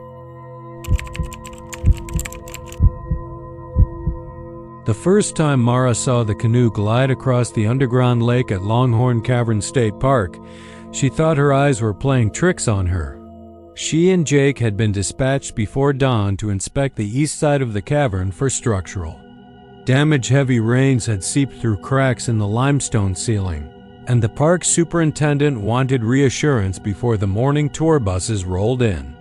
The mouth of the cave yawned like a black maw, and the air inside felt impossibly cool, tinged with mineral salt and something else, something ancient, like the breath of a thing that had waited for eons in the darkness. They followed the narrow path past brittle formations, stalactites that dangled like mad puppets from the ceiling, stalagmites that jutted from the floor in silent accusation. Every footstep echoed, and their headlamps cut swaths of weak yellow light into the blackness. At a fork in the tunnel, they paused over a chasm bridged by a single iron footbridge. Water dripped from unseen heights, plinking against stone with the rhythm of a slow, broken heartbeat.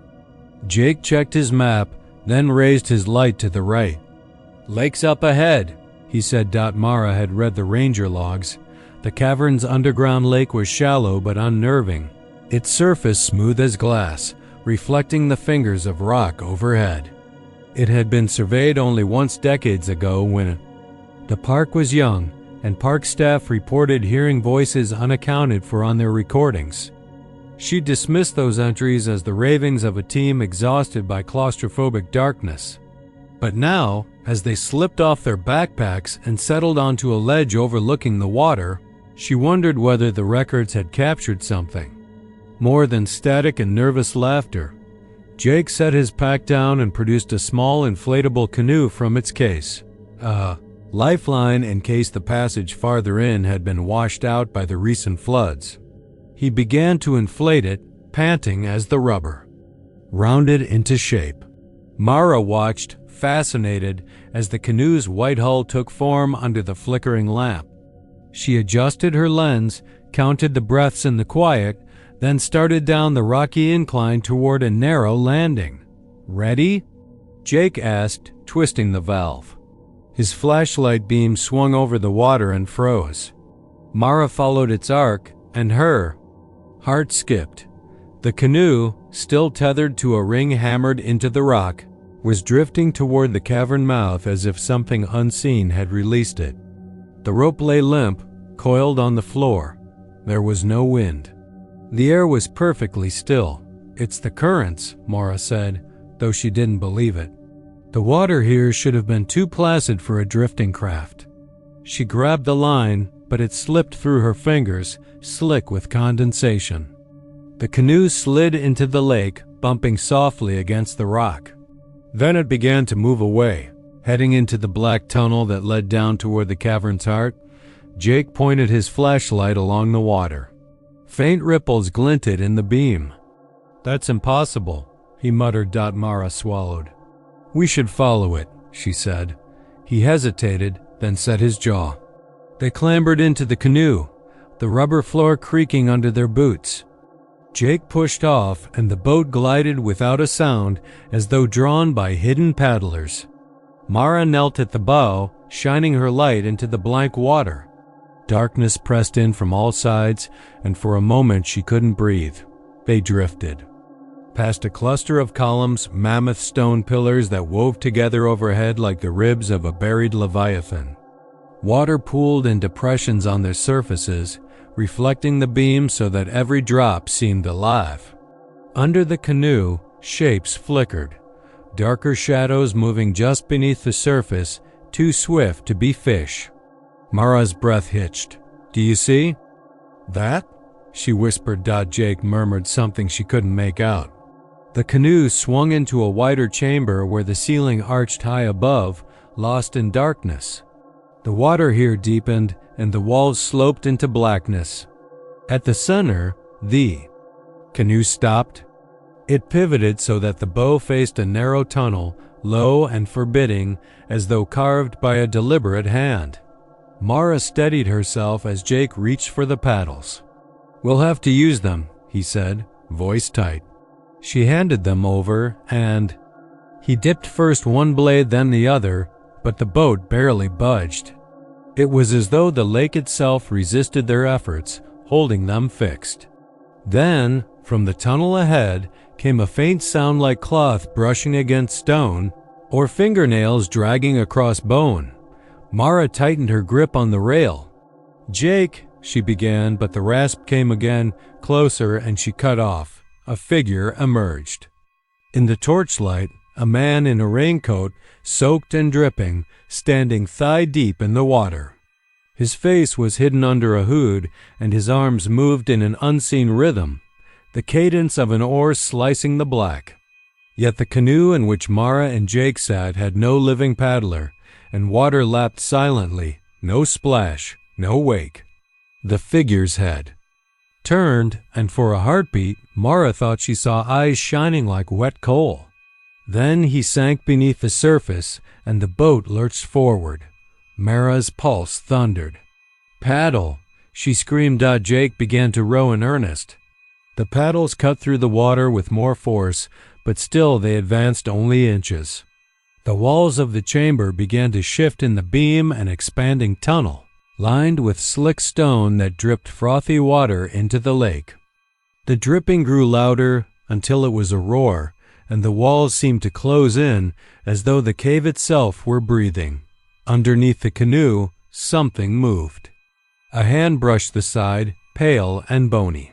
Mara yanked her flashlight down, shining. Hit 50 centimeters beneath the hull. Hundreds of faces stared back, distorted, hollow-cheeked, mouths agape as if in silent screams.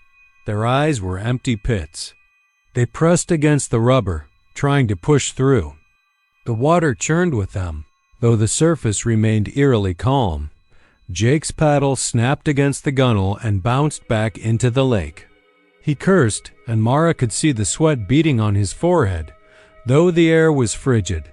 She realized the paddles had become heavy, as though they were submerged in syrup. A low chant rose from the darkness ahead, words she thought she recognized from an old Comanche burial song, but gone crooked with grief and rage. The canoe started moving again, borne by an unseen current. It slid into the tunnel, dragging them toward whatever awaited. Mara's scream died on her lips as they entered the throat of the cavern, an impossibly narrow canal that closed overhead, forcing them to duck. She felt a slickness on her skin, like cold oil. The chanting grew louder, now all around them, echoing from walls they could no longer see. They emerged into a chamber lit by phosphorescent algae clinging to the walls, a pale green glow that revealed a natural cathedral of stone. In its center lay the rotted hull of an old wooden canoe, broken and half submerged. Rusted paddles floated nearby, tied together with fraying rope. The water here was deep enough that the canoe floated with half its hull beneath the surface. Mara's knees shook as Jake turned off his flashlight. They were awash in that ghostly green light, with the broken canoe beside them and the chanting so close it seemed to come from inside their heads. She could hear her own heartbeat pounding in her ears. The hull beneath them groaned, shifting, and the paddles under the water scraped against her boots. A hand burst from the depths, white, thin as a stick, grasping for the gunwale. The corpse of a drowned man rose up, face bloated, eyes sealed shut by torn lids, mouth stretched in a last curse. Its fingers tightened around the canoe's side, and the green water frothed. Mara shoved Jake hard, and he toppled into the water. She lurched after him, scrabbling over the lip of the boat, any anchor to hold. He resurfaced, sputtering, and grabbed her outstretched hand. They kicked, swimming toward the tunnel they'd entered, muscles burning, lungs screaming. Behind them, the drowned man's body drifted upward, lifting arms in a silent plea before sinking again into the black. They swam until their hands found the rocky edge, then hauled themselves out into the narrow canal. Water sluiced around there, waists as they panted in the phosphorescent glow. Mara scrambled forward, groping for the exit. Jake followed, coughing, shoving his light high. Shadows flickered against the walls, something moving just out of sight, too swift for them to focus on. They crawled back into the main lake chamber, then hauled themselves into the canoe. Mara snatched the paddles Jake had recovered, and he plunged them into the water. The boat jolted and then surged forward, as though the entire lake was now helping them. They shot out of the cavern mouth into the still morning air, the entrance looming above like a wound in the earth. They collapsed on the shore, chest heaving, dripping dark water onto the stones. The canoe, once so eager to draw them in, floated emptily behind, tethered again to the rusted ring. The first rays of dawn had begun to touch the trees of Longhorn Cavern State Park, and distant birds called as if nothing had happened. Mara turned her head, and in the shallow water she saw footprints bare, muddy prints leading from the cave's yawning mouth into the forest beyond. They were too small to be Jake's, too narrow to be hers. Jake whispered her name, but she didn't answer. Her gaze stayed on those footprints, half erased by dripping stone. The empty canoe bumped against the rocks, and somewhere beneath the water, something moved silent, patient, waiting for the next curious soul to set foot in its domain. Heat shimmered above the dunes like a living thing, pulsing and breathing in the midday sun. Claire Henderson had never felt such emptiness before, not even on the wide plains of the Panhandle where she grew up. Here, at Monaghan's Sandhill State Park, the sand rolled away from her boots in little waves, borrowing and lending itself to every footstep. An unbroken horizon of honeyed ripples stretched north and south, flickering in the bright glare, and the wind that whispered across them carried secrets older than Texas itself. She raised her hand to shield her eyes and heard it again, a faint murmur, as though the dunes themselves were speaking in tongues she did not and could not understand. She froze, imagination or reality, she wasn't sure which nipping. At her senses like an insect bite, she ought to have been alone, cataloging grass-tuft densities and dune migration rates for her master's thesis on desert ecosystems. But something had followed her out here, something that did not belong. 3 mornings earlier, Park Ranger Miguel Santos had called her into his trailer by the picnic area. He was a solid man with creased eyes and a gentle voice that made the news feel kind. 6 visitors had vanished overnight, hiker tags left fluttering in the wind like discarded confessions.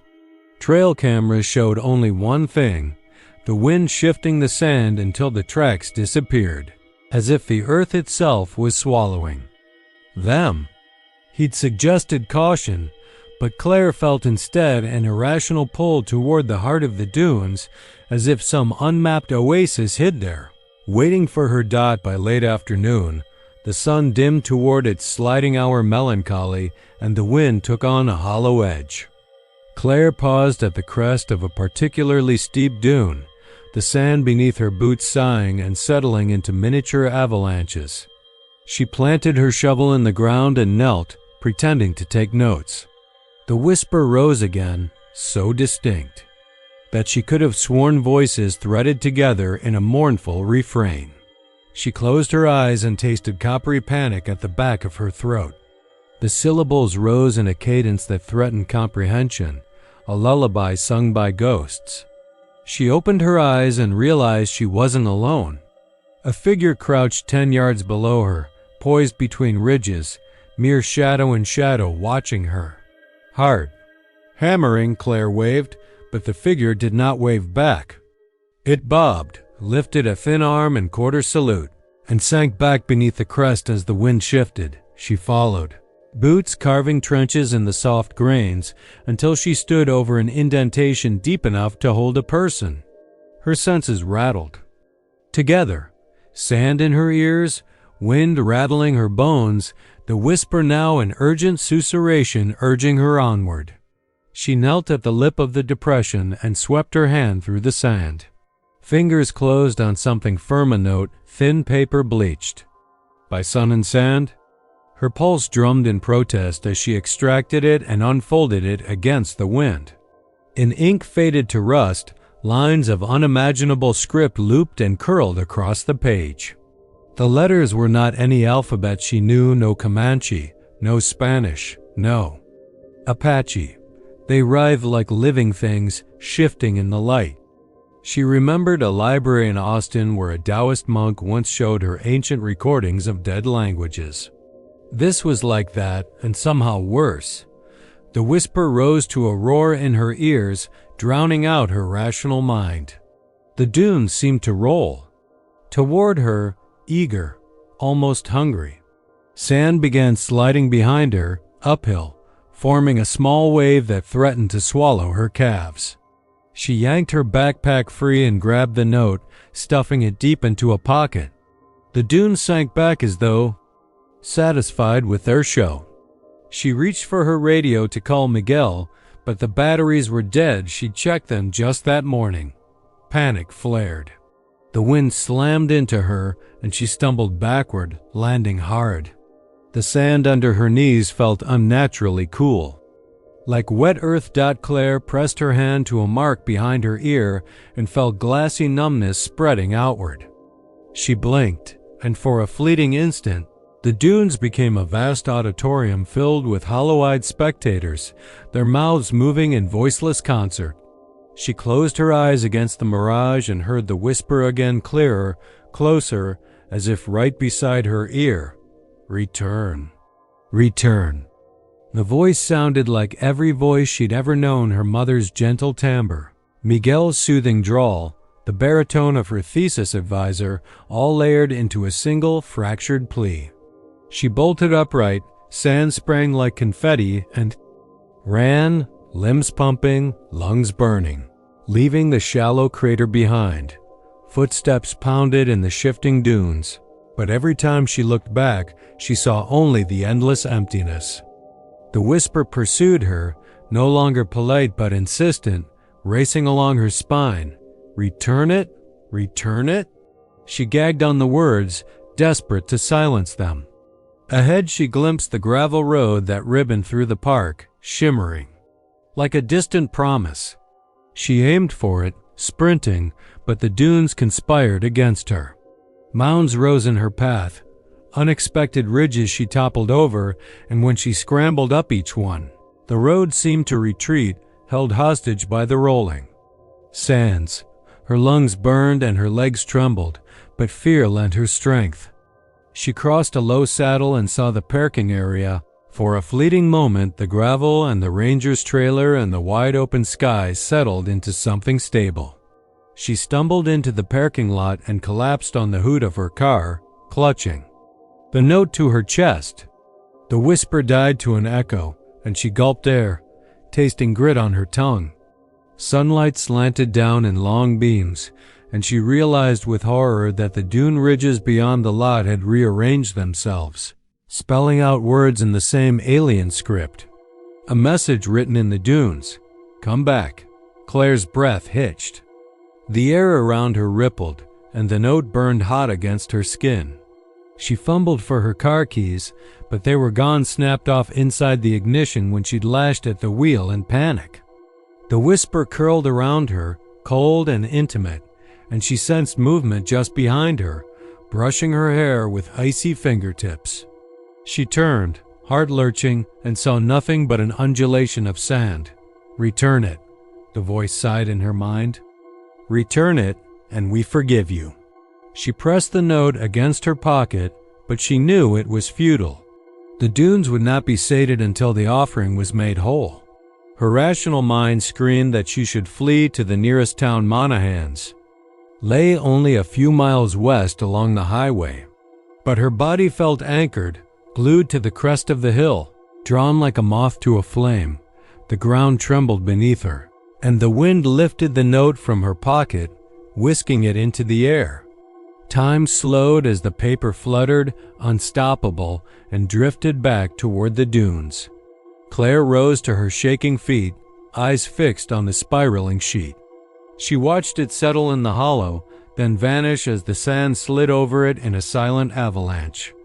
The tremor receded, and the wind died to a hush so complete it roared in her ears. She realized then that the dunes would always shift, always whisper, always hunger for what was taken, and sometimes, if she were foolish enough to listen, they would call her name in voices she could never forget. It began with the hush of late afternoon settling into the pines and oaks that crowd the shoreline of Lake Brownwood State Park. A gentle breeze stirring the Spanish moss and carrying the faint tang of sulfur from the shallows. Ranger May Hollister, crouched by the old wooden sign marked Site 47 Trial Camp, and drove the last tent stake into packed red clay, her knuckles white against the hammer handle. Behind her, Carlos Jimenez unpacked the canvas tarp and laid out sleeping bags. In the clearing, while John Everett adjusted the newly installed solar lantern on a nearby post. None of them spoke as they worked, accustomed to the rhythm of setting up a campsite for park researchers testing visitor equipment. May paused at the edge of the tent's sewn flap and surveyed the thick brush that hemmed them in, where low-growing yaupon and dewberry brambles formed a dark wall. Overhead, the pines whispered warnings she could not yet decipher. When the lantern clicked on and cast a warm glow around the perimeter, they stacked their packs neatly, whispered goodnights, and retreated to the small cabin down the hill, leaving. The campsite, undisturbed but alive with shadows. Dawn arrived slow and gray, with mist crawling over the lake's surface like fingers seeking to pull something beneath. May hiked up the slope alone, coffee thermos in hand, expecting to find the mind. Neat trial campsite exactly as they left it. Instead, she found empty space.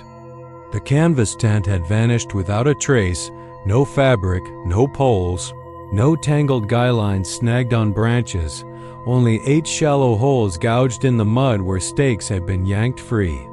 The lantern post lay on the ground, its lamp still intact but dark. She dropped her thermos and knelt to inspect, noticing freshly disturbed footprints pressed into the soft earth, an orderly line leading away from the clearing, heading into the brush. They were human prints, small and narrow, but the toes were sour, oddly elongated, splayed like a bird's talons rather than an index and big toes. May's heart hammered as a screech from a barred owl echoed through the trees, and she fumbled for her radio. A crackle, then Carlos's voice tight. "May? You there? What's wrong?" She swallowed past a dry throat and answered, Site 47 empty. Everything gone. I'm tracing footprints. By midday, Carlos and John joined her, machetes slung at their sides, cutting a path into the undergrowth. They moved single file, May in front, following precisely spaced prints that sometimes forked around stumps or drifted toward the shore before veering back inland. The forest floor grew damp and spongy, and the weight of unseen eyes pressed behind May's shoulder blades. The sun dimmed behind shifting clouds as they pushed deeper, the trees closing overhead until only slivers of sky remained. Then Carlos paused, hand raised. He pointed. On a fallen log half buried in leaf litter lay a length of green canvas, one of the tent's side panels, its grommets torn and frayed. John knelt to examine, brushing away soil to reveal an embroidered patch stitched above a seam. Lake Brownwood State Park, Site 47 trial. The canvas was smeared with thin streaks of mud and something darker that gleamed when touched by the fading light. Carlos swallowed and looked at May. "We're not alone," he said, voice low enough to make leaves tremble. The three exchanged glances, and without further words, they followed the trail again. Branches scratching their necks, the forest. Silent but for the wet thrum of their boots sinking into moss dot at the water's edge, they found more evidence. Half-buried stakes scattered like broken ribs, trampled reeds bent toward the lake, and footprints leading into the shallows until the chews bent toward the lake, and footprints leading into the shallows until the chunmen told jeeds bent toward the shem toward the lake, and two men toward the lake. Mud no longer held their shape. From that point onward, there were no marks on the shoreline, only a cluster of ripples at the deepest point, where the undergrowth formed a tangle of submerged roots.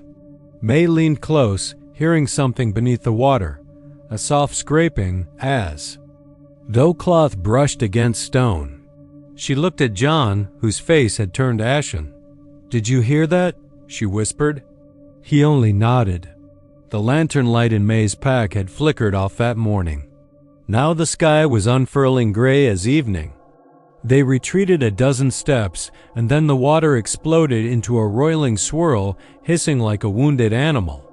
From the depths a shape lunged upward, arresting itself with inhuman agility against a submerged cypress log. The bent frame of the tent poles, draped in tangled canvas, then gone beneath the surface again in a spray of water. The three barely dared to breathe as the ripples faded, leaving the lake as still as glass. They returned to the ranger station before sunset, reports falling from their lips in ragged bursts to Captain Ellen Price, who demanded calm and reinforcements.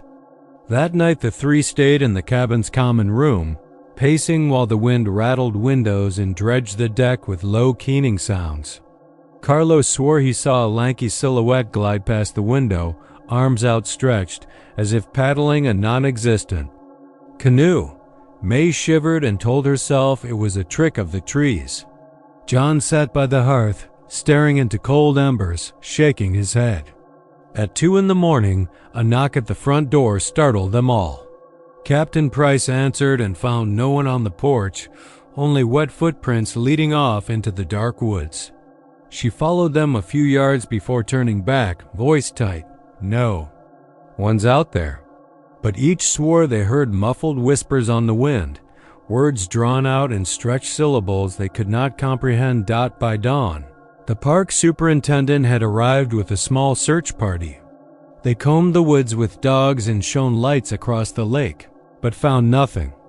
No tent, no lantern, no stake fragments beyond what had been collected the day before. The dogs whimpered at the edge of the brush and refused to cross certain patches of ground where the soil lay loose and uneven. One dog hesitated at the water's edge, barking at ripples that moved toward the shore though the lake was still.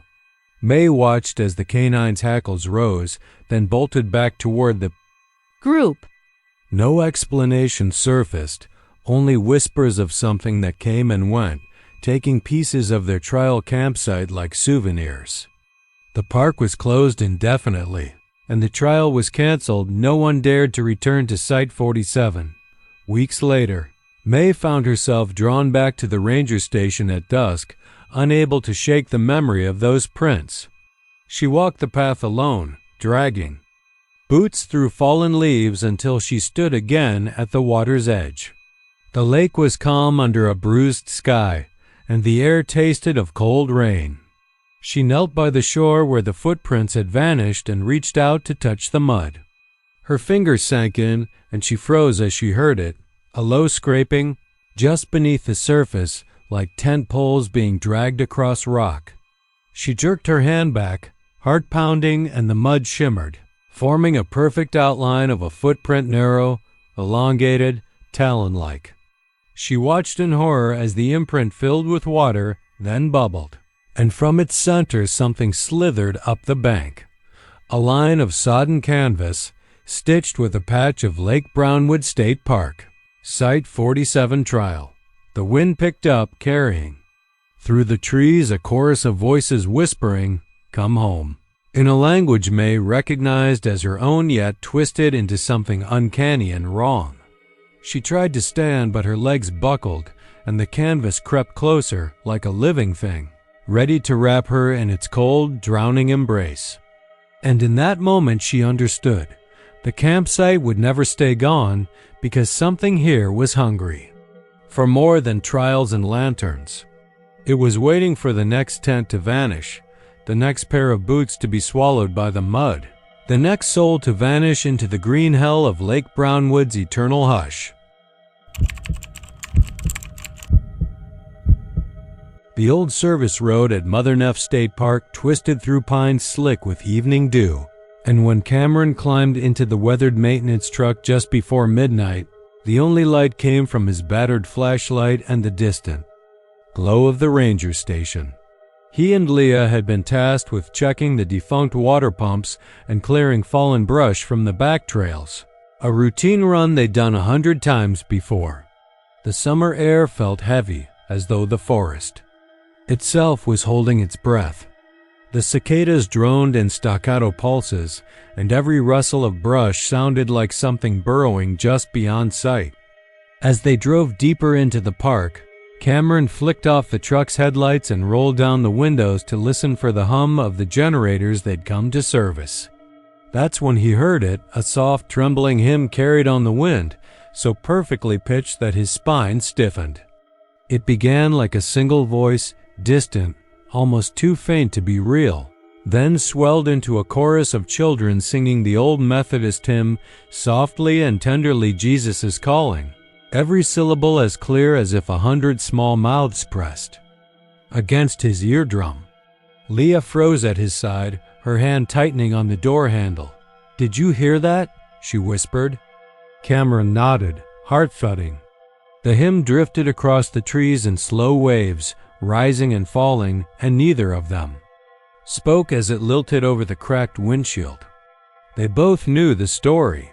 A one-room schoolhouse that stood on this spot more than a century ago burned to the ground in a summertime fire that claimed every child inside.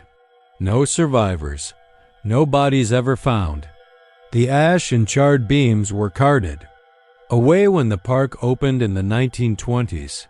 But rumors said that on certain nights you could still hear those lost children singing for someone to answer. Now the legend felt all too real. Cameron cut the engine before he realized what he was doing, the truck rattling to silence. The hymn continued, drifting into the cab and settling around them like spilled ink. Leah's flashlight beam danced across the dash. "We should," she began. Then the song paused abruptly, leaving a pregnant hush so heavy it pressed against Cameron's ears. He pictured the blackened ruins of the old school, the way the heat must have twisted the doorframe and curled the timber into grotesque shapes. A single chord of the hymn struck up again, brittle and spectral, as though played on a skeletal piano in some subterranean chapel. Neither moved. The chorus began anew, voices layering atop each other until melody and memory blurred. Against every rational instinct, Cameron reached for the flashlight and stepped out into the night. Leah just behind him, boots sinking into the soft pine needles. The air felt colder here, and the beam caught motes drifting like embers. He followed the sound, each note guiding him along a narrow deer path that winded toward the old foundations rumored to lie buried beneath leaf litter. The chant rose. Urgent now, taking on a pleading quality that carved through his resolve. Leah's breath came in shallow whispers. He could feel her beside him, a trembling presence in the dark. They came to a clearing where the moonlight pooled over a ring of flattened earth and scattered bricks. Cameron's light fell on a shallow depression in the soil, the outline of a building's footprint half swallowed by weeds. The hymn pulsed around them, a ghostly pulse that seemed to emanate from the very ground. Cameron knelt and brushed away leaves to expose a charred wooden beam, its grain splintered by fire long ago. "This is it," he murmured, his voice catching. The singing stopped again, and in the sudden quiet, he could hear Leah's quickening heartbeat. Then, just beyond the beam, the air shifted.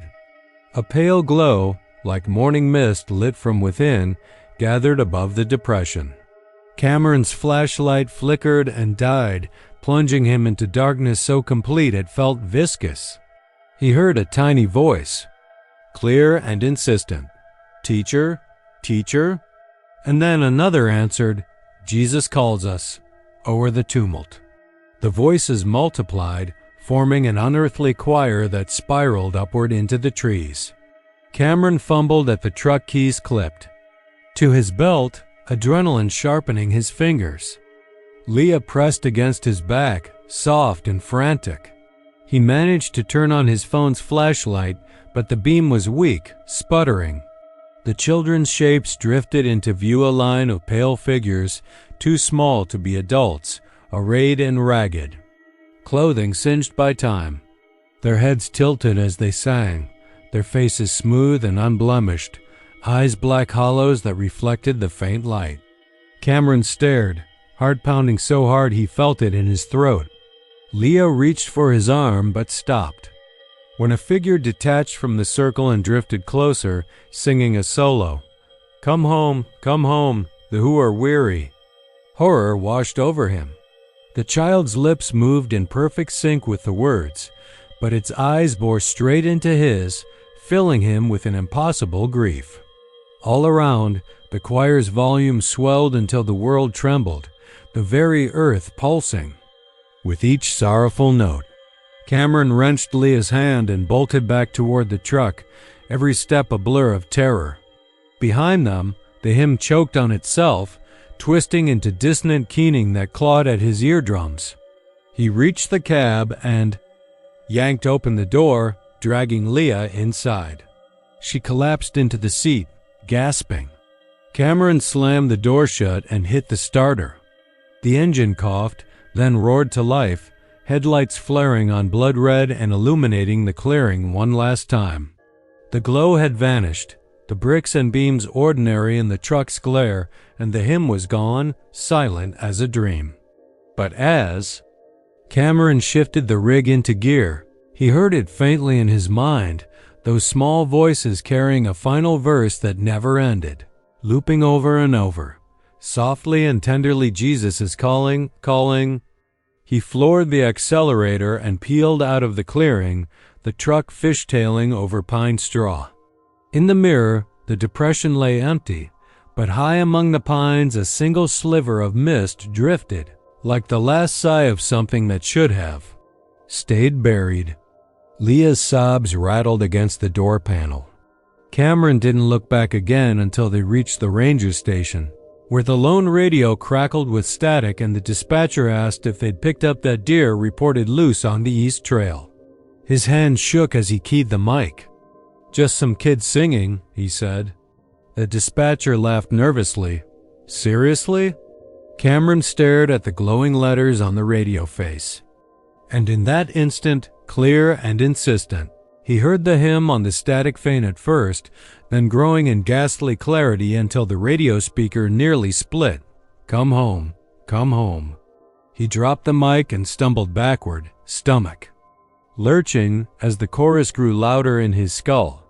The dispatcher's voice receded beneath the onrush of children's voices, calling him home to a place that no longer existed, dragging him back to that charred earth where they waited. And Cameron knew, with a cold certainty, that he would never be free of their song. Emma's headlights carved pale arcs through the lingering mist as she rolled onto the causeway at Possum Kingdom State Park just before dawn, the air thick with the damp musk of cedar and juniper. She'd come to check the floodlights, routine, maintenance that usually meant nothing more than swapping bulbs and clearing fallen branches. But tonight something felt wrong the moment she stepped out of the truck. The sky above the winding Brazos shimmered in a hue so deep and vivid that it looked less like sunrise and more like a wound, an open, bleeding wound that pulsed in the eastern sky. Emma's hand trembled on the floodlight switch until she realized they weren't daytime lights at all, but twin portals revealing the unnatural red. Even the lake's surface, normally a muted gray in first light, gleamed like spun garnet. She swallowed past the lump in her throat and edged forward on the narrow strip of asphalt, every nerve alight with a warning she could almost hear. 20 yards ahead, the deer stood. 6 of them, their tawny coats dulled to iron, lined up beneath the causeway's arch in perfect stillness. Their necks were lowered so precisely that it looked as if they'd been sculpted that way, hooves planted evenly on the cracked concrete, heads bowed as if in silent, solemn prayer to the bleeding horizon. Emma's breath caught, and for a moment she wondered if she was dreaming, if the night had finally swallowed her mind whole. The mist curled around their legs like tendrils, and in the red glow of the sky, their dark eyes reflected something ancient and knowing. She fumbled for her radio, voice shaking as she keyed the mic to call in the sighting, only to hear static, the crackle like distant screams. No response came. Then, as if on cue, the sky shuddered, a low rumble rolling across the water, and in the next heartbeat the deer scattered, vanishing into the scrub as silently as ghosts. She stumbled back to her truck, heart pounding so fiercely she could taste iron on her tongue, and tore down the road toward the ranger station. The world outside her windshield was surreal, trees bending toward the road as though straining for a better view of the terrible dawn. Inside the station, the CRT monitors were dead, the backup generator silent equipment that should have been humming by now. Alone in the cavernous room, lit only by the red afterglow bleeding through the blinds, Emma sank to her knees and pressed trembling fingers to the console. That was when she noticed the blood. It smeared across the glass door to the equipment closet, thin rivulets that had dripped from someone above. She remembered the maintenance ladder she'd climbed earlier. Had she glanced up beneath the ceiling grate? No, of course she hadn't, because up there, something had waited. She fled the station and called Caleb, the maintenance man on second shift, coaxing him to meet her back at the causeway. His loudspeaker barked through the night, half asleep. But when he arrived 20 minutes later in his faded work van, she saw he'd already witnessed the red sky. His eyes were wide with the same panic. "Dear," he whispered, nodding toward the dark hulks of brush where they'd vanished. "They lined up like that. I thought maybe someone set up a sculpture project, but..." His voice caught, and Emma could only shake her head. They crept forward together, flashlights cutting narrow cones of bright white through the mist. But even under that light, the deer prints on the pavement were deeper than hoofs should make, like something heavier had pressed hard into concrete. They reached the arch of the causeway and froze.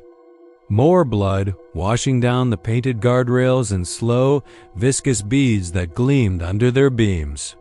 Beneath the overhang, the river water churned, curls of red scum twisting at the surface. Something moved below, dark shapes just out of clear sight, fins or perhaps shadows, swirling like drowned dancers. Emma's skin crawled as the mist seemed to close in, coiling around her ankles, and she heard a whisper on the wind that might have been her name. Caleb flung his flashlight up into the grating above, and for a second they both saw it. Rows of small, gaunt faces pressed into the metal mesh, eyes black hollows, mouths stretched in silent howls before vanishing as the beam flicked away. "He!" shouted, and they bolted, tearing back along the causeway until the truck's engines roared to life, tires spitting gravel into the gloom. At home later, sleep evaded Emma. She lay in bed staring at the ceiling, hearing the low hum of the blood red sunrise still echoing in her ears. Dream fragments haunted her, the deer heads, the faces in the grate, the river twisting like living flesh. At first light, she returned to the park alone, camera in hand, determined to document what she'd seen. The sky that day was mercifully blue, the lake calm as if it had never bled. But beneath the causeway the deer were back, 6 of them standing the same statuesque vigil, heads bowed. This time their eyes were locked on her, dark and unblinking, and she caught in her peripheral vision the shapes beneath the water surfacing in a swirl of ghostly forms. She lifted the camera, but the viewfinder stared back only white. When she lowered it, one deer's head lifted, the eye fixed on her, and in her chest something cracked. Emma backed away, realizing too late that the causeway arch had shifted, its support pillar now angled, exposing a yawning gap into the black of the river's underbelly. That gash in the stone seemed to breathe, pulling at the mist, beckoning. She should have run, but her legs refused, rooted as if she'd drunk from the same crimson well. A single drop of water fell from the ceiling, clear at first, but then staining bright red as it struck the concrete below. The deer's head lowered as if nodding approval, and Emma felt the tide of something ancient in the river, a hunger, older than the land. The mist swirled, coalescing into a shape, a hunched figure, long limbs hooked like branches, face hidden in shadow, yet she sensed its gaze. It murmured in a language like wind through bone, and Emma knew with sick certainty that the dawn had not bled the sky for nothing. It had opened a door. She stumbled back and fled, the deer's silent hoofbeats following her in her mind's ears. When she reached solid ground at the far end of the causeway, she dared to look back. The sky was a perfect blue, the river placid. Not a deer, not a stain, remained. But in the still water beneath the arch, the reflection of the causeway shimmered, and there beneath the pillars she saw her own trembling face, eyes rimmed red as though she too had watched the sunrise bleed. And just behind her reflection, a shadow shaped like antlers draped itself across her shoulders before dissolving into the calm. Emma never returned to Possum Kingdom, but every dawn since, she wakes to the sky turning faint pink, and she knows that somewhere, just beyond the edge of light, the causeway waits with its bowing herd, ready to greet the next sunrise when the sky forgets how to be anything but red. Kayla had been on duty since dawn, her truck's engine still warm beneath the rust-spotted tin roof of the park office. The day had boiled over with tourist families chasing minnows in the shallows of Lake Jackson, children shrieking as they chased dragonflies over the marsh grass, couples drifting in rented canoes beneath a cloudless sky. By mid-afternoon, the air had settled into a heavy sweetness, the scent of pine needles and damp earth hanging over the trails like a silent warning. She slipped away from the parking lot, keys jangling in her hand, and made for the small brick outbuilding labeled women's restroom. The sign's letters were faded, the edges chipped by time and moisture, but inside the mirror above the sink still gleamed too brightly. As though it longed to catch someone's eye. At first, Kayla barely noticed the hairline fracture that snaked across the glass, unfamiliar and delicately ominous. She studied the jagged fissure for a moment as she scrubbed her hands, thinking it must be a leftover from some careless vandal. When she leaned closer, heat prickled the back of her neck, like a candle flame flickering low beneath her skin. The crack spread, thin as a spider's leg, until it ran the full width of the mirror. Kayla froze, fingertips still trembling under the faucet's cool flow, and watched as the line split into 2, then 3, bifurcating and weaving like rivers in flood. For a breathless second, she thought she heard the faintest snapping, a whisper of glass fibers tearing. The faucet's drip sounded deafening in the hush that followed. She wiped her hands and pressed a knuckle to the crack, half aflame with curiosity, half chilled by an unnameable dread. The glass felt impossibly smooth, almost warm to the touch. And when her reflection shivered in the distorted pain, she swore the cheekbones looked too pronounced, the eyes too deep. She readjusted her stance, stepping back, and it was then that she saw it. A second face behind her own, framed by the broken web of cracks, its expression not matching hers. She furrowed her brow in a frown, but the reflection smiled lips, curving slow and sweet, as though it had been waiting for this moment, as though it delighted in her confusion. Kayla's breath hitched, and when she frowned again, the other face's smile widened, teeth gleaming too white against the shadow of her own dark hair. The fluorescent bulb overhead flickered twice, shedding sputtering light across peeling tile. She stumbled backward, and the second face tilted its head, regarding her with a patient, curious amusement. In that instant, the world outside, the rattle of gates closing on picnic shelters, the distant hum of an all-terrain vehicle fell away until all she could hear was the pounding of her heart. She dragged a breath through clenched teeth and stepped forward, fingers reaching for the edge of the sink for support. Her reflection replicated the movement, but then it paused, lifted its head higher, and watched with an unsettling intensity. Kayla swallowed hard, the knot in her stomach tightening as though something beneath the earth itself had curled around her ankles. "Hey," she managed, voice brittle. Her own reflection's lips moved with the syllable, but the cracked mirror behind it stayed smooth, its surface momentarily still. Then the smile faded, replaced by an empty mask of glass. Without warning, the pane behind her flickered, like static on an old television screen, and Kayla saw a room behind the mirror, a dark, narrow corridor lit by dripping sconces, walls slick with damp that gleamed in an otherworldly sheen. The corridor stretched away past archways carved in stone, at the end of which she glimpsed something hunched and unmoving. Panic bloomed, hot and wild, and she realized with crushing certainty that this place was not the restroom she occupied. Breath thundered in her ears as she reached out to the mirror again, fingertips brushing the surface. The glass rippled under her touch, cool and wet like a shallow pool, and she jerked back, stumbling toward the door. But before she could reach the latch, the mirror cracked again, splintering outward in a starburst that threw shards of reflection across the room like shattered promises. She covered her eyes against the sudden flash, and when she dared to look again, the reflection was gone. In its place was the empty room behind the mirror, the corridor beckoning in silent invitation. She could almost feel its chill air brushing against her cheek. Kayla backed away, hands flat against the smooth brick wall. As the fissures closed, healed themselves, and the mirror stood whole once more, polished and blank. She rubbed her eyes, convinced she had imagined it, an overtaxed imagination playing tricks after long hours in the heat. The faucet dripped steadily, calmly, as though mocking her fear. She reached for the paper towels but found her hands slick with sweat, heart hammering in her chest.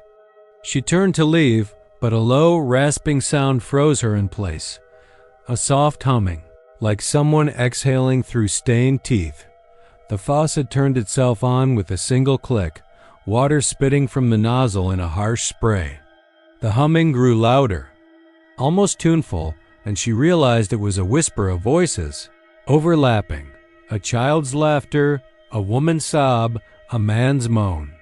She spun back to the mirror, but the glass remained unbroken, unmarked, too perfect. Her reflection stared back, eyes wide, mouth parted, and in that glimpse she saw her own lips twitch into a grin that was neither hers nor entirely human. Was the mirror's grin, the park's grin, and something older than the trees behind her? She stumbled out into the afternoon light, burning against her pale skin, and ran. The gravel road blurred beneath her boots as she raced toward the lake, past shuttered cabins and silent pines, until the laughter and humming and the memory of the two smiling faces faded into the dark, green hush of the forest. Behind her, the restroom door swung shut with a dull thud, as if sealing itself against the world. She didn't stop until her chest heaved and her vision cleared, and even then she kept going, tears streaking through sweat, until the parking lot's heat drove her across the pavement. When she finally dared to look back, the brick building stood quiet and empty, its windows reflecting the sky like dark eyes. No sign of broken glass, no crack in the mirror's smile, nothing but the distant echo of her own ragged breath. She pressed a hand to her throat, fingers trembling, and tried to steady her racing heart. Lake Jackson lay silent beyond the trees, its surface glassy and still, but Kayla knew better. Beneath its calm, the water held secrets, and somewhere, just out of sight, the shattered mirror waited for the dusk to come. And when it did, it would crack itself again, and the face beyond would smile once more, welcoming whoever gazed too long into its depths. Lake Tawakoni stretched out beneath a tangerine dusk as I rounded the last curve of the shoreline road, the heavy patrol truck's headlights sweeping over tangled mesquite and the gnarled trunks of water oak trees that leaned toward the water like silent sentinels. Ranger Jacobs had paired me with Cinder, a lean black Labrador with eyes like burned embers, on night watches these past 2 weeks, sending us west of the main campground to track trespassers and keep driftwood fires from rekindling themselves. Cinder moved with the surety of a creature born to the woods, nose low, tail limber, until that night when the moon was a sliver and the wind tasted of rain yet refused to fall. He froze at the forest's edge, head tilted, and I sensed the shift before he bolted inward, vanishing between trunks. I whistled. Nothing. I called his name. Nothing. Somewhere deep in the pines his collar jingled, a high tinkling like wind through a shattered bell, then silence. I dove out of the truck, flashlight bobbing, and found his bed by the driver's door still warm.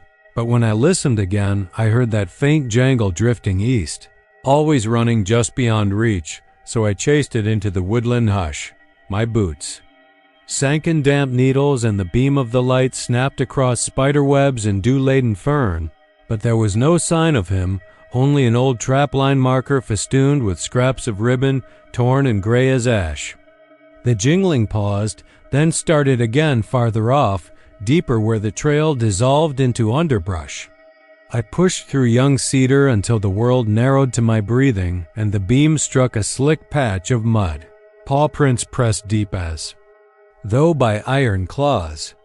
I traced them past broken limbs and a scrap of red leash snagged on a bramble, my heart thudding until the prints disappeared, water-worn, at the bank. I saw nothing on the still water except the pale reflection of a nervous sky. Then the collar slipped into view, bobbing like a lonely buoy, and I leaned closer only to snag my boot on a twisted root. I crashed forward, flashlight skittering, and when I scrambled up, it was gone, no jingling, no collar, only my ragged breath in the dark. I swore I heard a low woof, distant, desperate, and I sprinted back toward the firelight of the campground, but reached only empty campsites littered with dented cans and ash-cold fire pits. My radio crackled with Jacobs's voice calling me back, and I answered on trembling legs, reporting Cinder missing. He said to search in the morning with the full team. I nodded, though in the quiet I could still hear that jangle moving around me, drifting through the trees, impossible to pin down. At dawn we found no tracks at the lake, no sign of struggle, only Cinder's chewed-up rope toy lying like a severed limb beside a cluster of stones stained with mud. The other rangers chalked it up to a wildcat or coyote, but I stayed by the water's edge, staring until the sun cracked the horizon. That night I volunteered again, drove out alone, called Cinder's name until my voice was hoarse, and waited. Past midnight, just as the lake turned oily black, I heard that collar once more jingling in the distance. My torch beam swept to the tree line, and there half submerged at the margin where reeds quivered lay a shape too dark to be fur. It was crouched, hunched in the shallow water, collar aglow like a beacon around a neck that should not be there. I approached, hard hammering so hard I feared it would shatter ribs, and the wind stirred the lake so the reeds whispered. The shape rose, slow and impossible, with joints bending wrong and eyes black as tar. Its muzzle split into a grin that failed to meet whatever faint remnant of Cinder's features remained. The collar chimed in a hollow echo as it took a step forward, water rippling around its distorted paws, and my lantern flickered. I stumbled back, head ringing, and when I looked again I saw only the empty banks and the moon's reflection trembling on the waves. The following morning they found my flashlight snapped in two, lens smashed, and deep gouges in the wet sand where I must have fallen. I said nothing of what I saw. What was not Cinder yet wore his collar like a trophy, because I could not bear the looks of pity. Instead, I handed in my resignation, turned in my badge, and drove off across Highway 80 toward Dallas, leaving Lake Tawakoni behind. But every night since, no matter where I sleep, I hear that faint, cruel jingle at the edge of my dreams as if something is still out there in the dark, hunting me, waiting for me to return so it can finish what it began. The night air over Caddo Lake was thick with mist, the kind that smelled of pine needles and rotten moss, curling around the hull of the canoe like pale fingers. I had taken the boat out as part of my routine patrol, just me, my headlamp, and the lapping water scanning for stray campers or wayward kayaks. But tonight the lake felt different, as if it were holding its breath. The dense cypress trees that ring the shore leaned in close, their roots gnarled like arthritic hands, and the world beyond the narrow channel vanished into black. I paused mid-stroke when I saw it, a soft, pulsing globe bobbing at the waters, edge drifting closer under its own mysterious will. At first I thought a camper had lost a lantern, but there was no smell of kerosene, no telltale warmth on my skin. The glow was too steady, too precise, an orb of soft white that cut through the fog like a patient eye watching me. I settled half in my seat, half hovering above the bench, trying to remember if anybody on staff still used oil lanterns. Didn't matter. This light had no flame, no wick, no fuel. It was as if the lake itself had summoned it, and I was intruding on something it wanted me to see. Pushing the paddle aside, I drifted toward the lantern, the water silent except for my breathing. My reflection in the glass was blurred, like a face seen through a rain-streaked window, and I expected to see my own eyes flicker back, but instead I caught a glimpse of something behind me in the murk.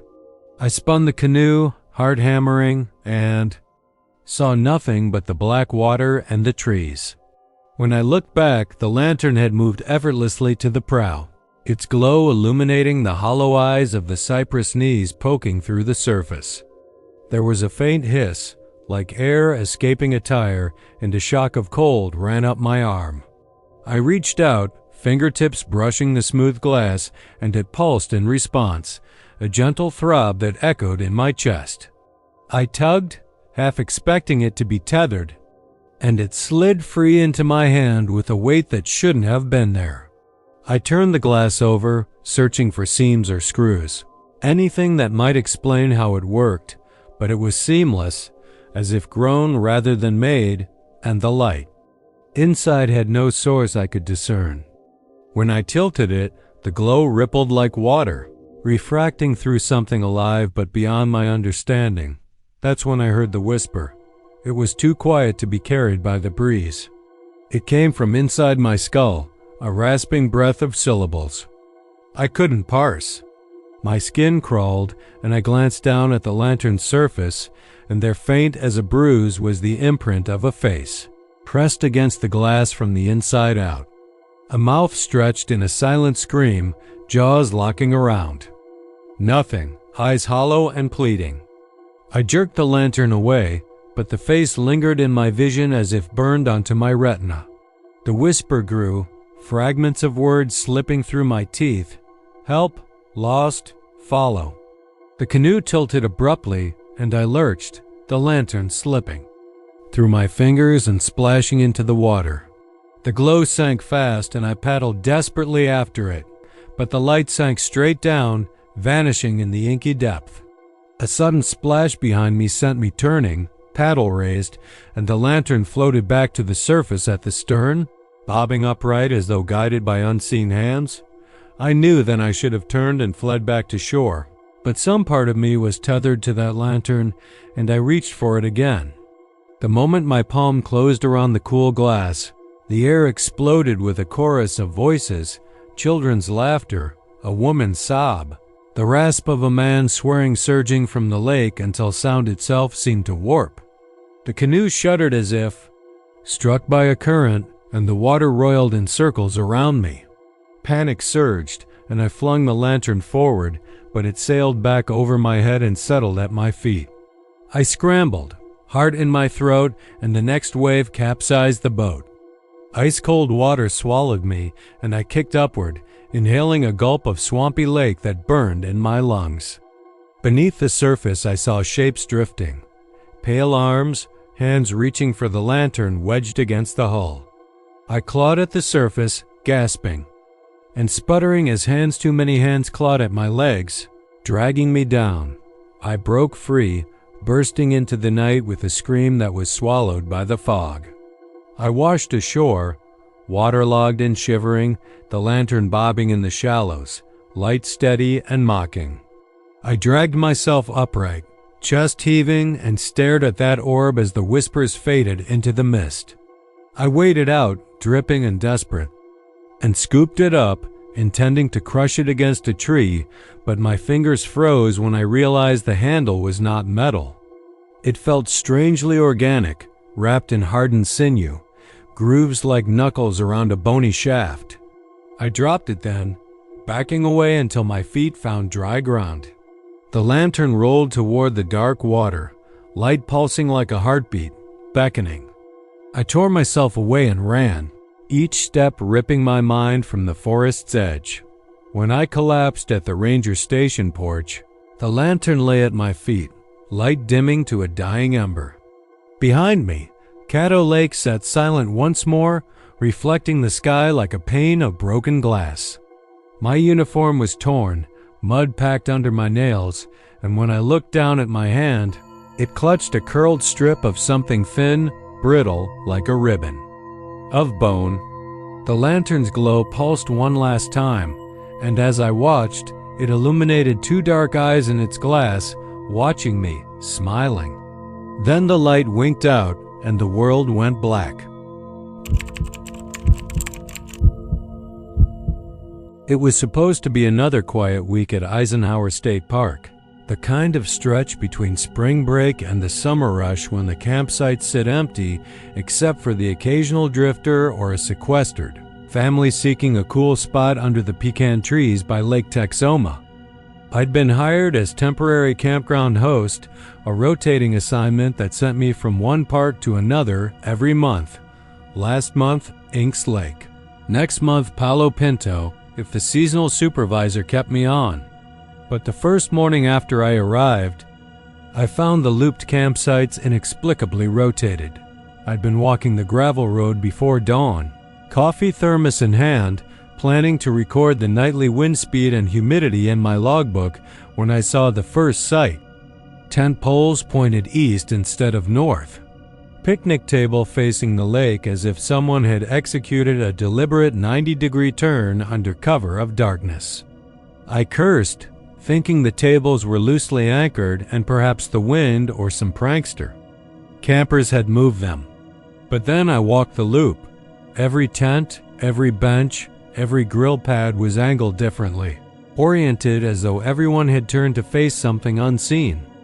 I checked my watch, 5:14, no wind. No storms past 24 hours. The sky was clear, stars still pricking faint pinholes in the dark. I clicked on my flashlight and followed the powdery dirt path to Campbell's Cove, where the lodges sat empty this season. There too the benches were rearranged, facing deeper into the woods instead of the broad sweep of the water. I slammed the hood of my worn denim jacket to keep the chill off, my pulse fluttering like a trapped bird. Logic screamed that someone was out here, moving things with a cart or by hand, but the campsites were spread over half a mile of looped roads, and I'd seen no headlights, no footprints, no tracks in the dust.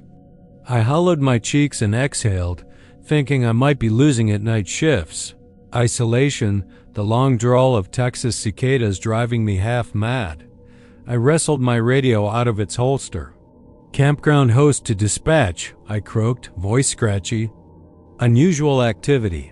Campsites rotated. No sign of intruders. Request backup. Static answered. No response. Dead battery? I slapped the unit, cursed. My phone, thankfully, still held signal, but I texted, "Something's wrong." Campsites rotated. No wind. No footprints. "Call me back ASAP." I sent it to the coordinator in Denison and steeled myself to finish my rounds. By the time the sky began to bleed violet, I'd measured the wind, checked the locks on the boats down at the boat ramp, and convinced myself that perhaps the grounds crew had begun early, practicing for summer. Chaos.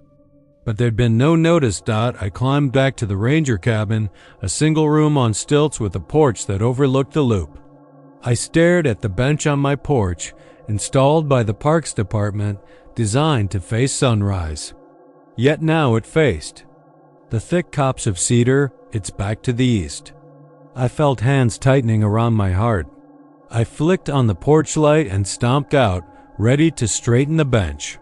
But before I could take a single step, I heard a soft scraping behind me, like wood shifting against wood. I spun and flicked off the light. Darkness swallowed everything. For a long moment I stood frozen, listening to my own ragged breath, the slight rasp of metal, the picnic table up there, out on the loop, rotating again under unseen fingers. Ran back inside, slammed the door. The wood groaned. I locked it, back against it, sweat cold on my skin. "You're tired," I muttered. "You're spooked." I poured a double shot of rum into instant coffee, shaking it like a maniac. I slurped it down and settled into the rickety chair by the small wooden desk where I kept my journal. I scribbled everything: the time, the readings, the rotated benches. My text to dispatch. Crossing each detail felt like a lifeline. By 8 a.m., I forced a shower and drove into town to grab breakfast. At the diner, I tried calling dispatch again. Still no answer. The waitress asked if I needed more coffee. I shook my head. I paid and left town before noon, planning to come back with another ranger. But on the drive home, my phone pinned text from dispatch. "Got your message. Wind picked up this morning, hopefully that's it. No one here reports missing gear. Keep us posted." I should have felt relief, but I didn't. The sky was too clear. Wind didn't rotate heavy oak picnic tables and 30-pound cooler stands 90 degrees. I stared at the clouds that weren't there, the asphalt shoulder that stretched endless. I felt watched. Back at the park, the camp host cabin was still, too still. My flashlight's beam quivered against the porch rail, now swung to the north, facing nothing but black. I stepped inside and flicked on all lights. Everything was as I left it, plates in the sink, half-finished paperwork on the desk. But then, I saw it. My journal lay open, pages facing the wall as if someone had closed it and flipped it around. I swore, stormed toward it, and stopped dead. The page with the initial measurements was now blank, save for 2 words scrawled in my handwriting. Help me. No tremor in the pen, no smudge. Just those 2 words, grown overnight like fungus on a fallen log. My breath went shallow. I reached to touch the letters and my skin went clammy when I felt fresh ink, wet and sticky. Whatever scribbled that wasn't me. I backed into the hall and sank to the floor, radio in hand. Dispatch, I whispered, voice cracking. No static. No transmission. Silence.night came on fast, thicker than usual, as if someone poured oil into the sky. I sat by the window, knees drawn up, eyes locked on the looped roads. The moon rose, fat and yellow, and I saw it. Movement. First the swing. Set at campsite 13 wiggled slightly, and then the picnic table at 14 pivoted on its center bolt. A tent at 12 shimmered in the moonlight and spun until its door gaped open toward the dense tree line. I had a brief, impossible thought that the forest itself was whispering, coaxing the campsites to turn and face it. Some ancient presence under the roots, awakened by the drooping of the moon. The hairs on my arms stood to attention, and I realized I was shaking my head to clear it, not folklore. I was a rational man. But then the lights in my cabin flickered and went out. I sat in the blind darkness, radio useless, phone dead, and heard, just beyond the edge of the clearing, a faint thud, thud, thud, like buried drums from a forgotten church. Over that the scratch of metal and wood, the rotating of anchors, the tilt of stones. Then, unmistakable and close, the echo of laughter, slow and wet, rising from the underbrush. I bolted from the porch, shouting my own name, terror searing through me. The forest swallowed me in seconds. I stumbled over roots that twined like veins, branches tearing at my jacket. Light from the moon filtered through the canopy in shifting slivers as I ran blind, boots sinking into moss. The laughter followed, dripping through the trees, and I felt a chill breath on my neck that carried the smell of damp earth and decay. I didn't slow until I reached the ranger cabin door, where I pressed my ear to the wood. Silence. A final mocking tilt of branches overhead unnatural, deliberate, and then all was still. I stayed until dawn crept pink and colorless across. The sky too terrified to move. When I finally dared to push the door, the porch bench faced the cabin instead of the woods. My feet felt leaden as I forced myself down the steps. The loop campsites lay in perfect order. Picnic tables returned to their original orientation, tents aligned as they should be, as if the sun itself had righted them. No footprints, no tracks, no sign of whatever had been here. Only my journal, lying open on the porch bench, its pages blank. I stepped forward, heart hammering. On the back cover was etched a message, carved deep by nails or fingernails. Next. Morning. And below that, my name, looping in my own handwriting. I tore back up the porch, grabbed my bag, and left, tires spinning gravel, dust curling in my wake. I didn't stop until I crossed the county line. I reported the events my mind a rattling cage. No one believed me. They called it prank calls, windstorms, fatigue. Now I'm back in the city, but I can't sleep. Every night I dream of campsites pivoting under a ghostly moon, of laughter echoing through trees. And in each dream, I wake to find my bed rotated. 90 degrees, the room's furniture realigned toward the dark window, as if something outside still watches, waiting for dawn to spin me around again. I showed up at Goliad State Park on a gray morning, the air thick with the smell of damp pine needles and earth. I'd taken the ranger job to escape the city, to trade sirens and lights for owls hooting after midnight and coyotes slipping through. Cattails. The first day passed in routine greeting campers, refilling brochures, patrolling the ruins of Presidio La Bahia, but when I returned to the little office trailer, I found the jar had sat on my desk as if someone had placed it there. Deliberately, the round glass so perfect it looked new.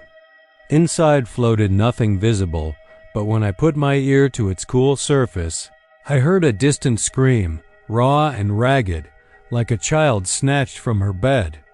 I jerked back, heart pounding. The scream ceased, replaced by a hollow echo that trembled, as if the jar itself shivered. I set it down uneasy and swore I'd imagined it.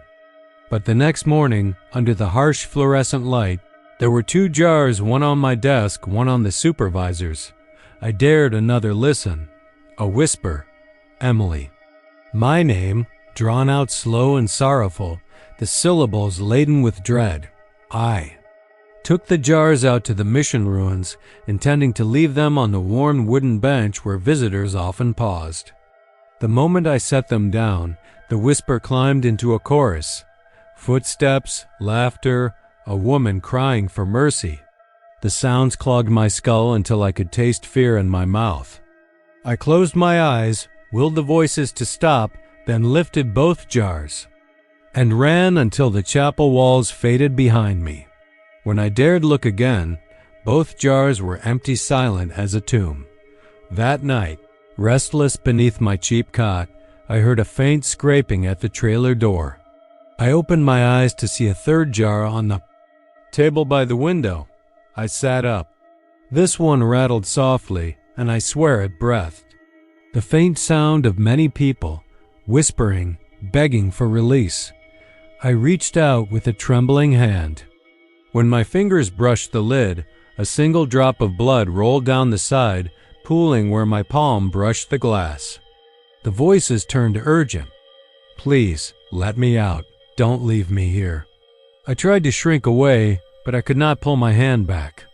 It felt glued to the jar. In the bleak dawn, I met Colton, the old supervisor who wore a hat that had probably seen more Texas summers than I'd seen birthdays. He'd found 2 jars on his desk. His hands shook as he set them on the picnic table. He said he'd heard a man chant a prayer in Latin when he lifted the lid. I told him my jar screamed my name. He nodded like a man who'd stopped being surprised by strange things years ago. They're echoes, he said. Echoes of every time this place has hurt someone. He stared at the jars, then at me. We don't belong in them. They belong here. He walked off toward his cabin, leaving me alone with my jar.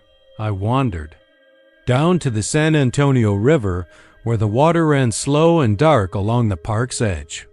I thought maybe if I smashed the jars on a rock, the screams would spill out into the river, carried away with the current. But when I struck them one by one, the glass cracked but refused to shatter.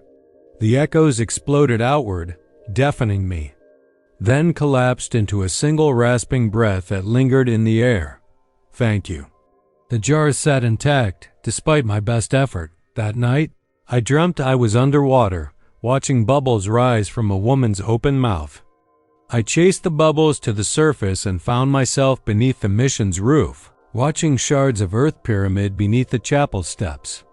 A phantom hand reached down and pressed a jar into my palm. I woke with salt water in my mouth, shivering. Next morning, every ranger desk held a jar, and the visitor center had a ring of them on display, as if the screams themselves were park artifacts. Even the gift shop counter had one behind the register. I counted 50 jars in all, each humming with a different echo. A child laughing, then gurgling. A man moaning prayers, the crack of a rifle followed by a cry of agony.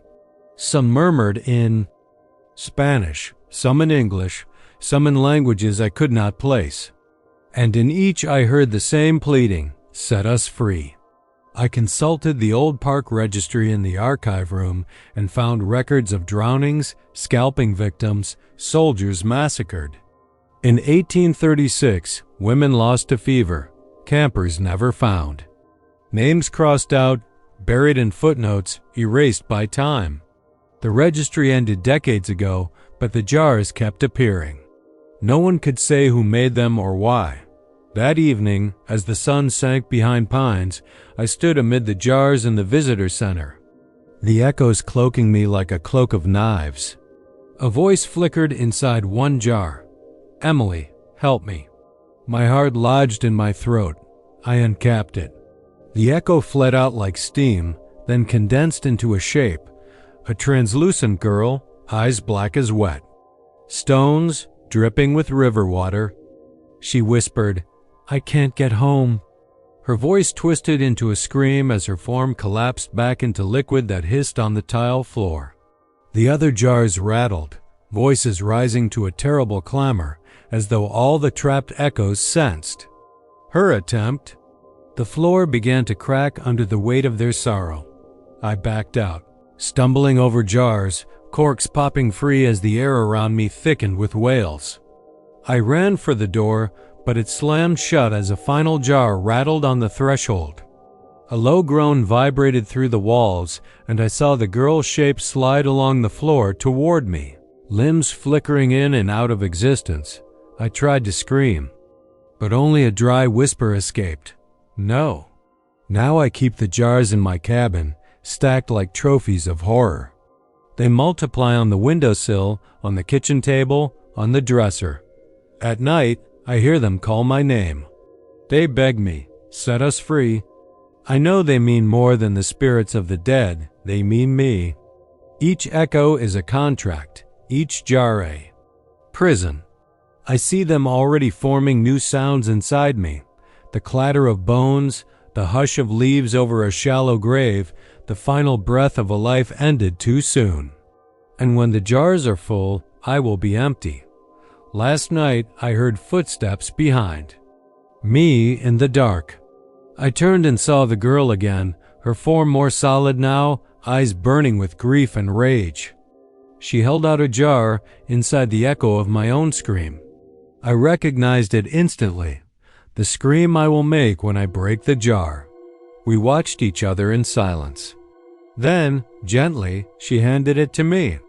I feel its weight in my hand now, the glass warm to the touch, and I know the only way to end the echoes is to trap them all inside me or release myself into them. The echo inside waits patiently, my voice calling my name, and I'm not sure which jar will shatter first.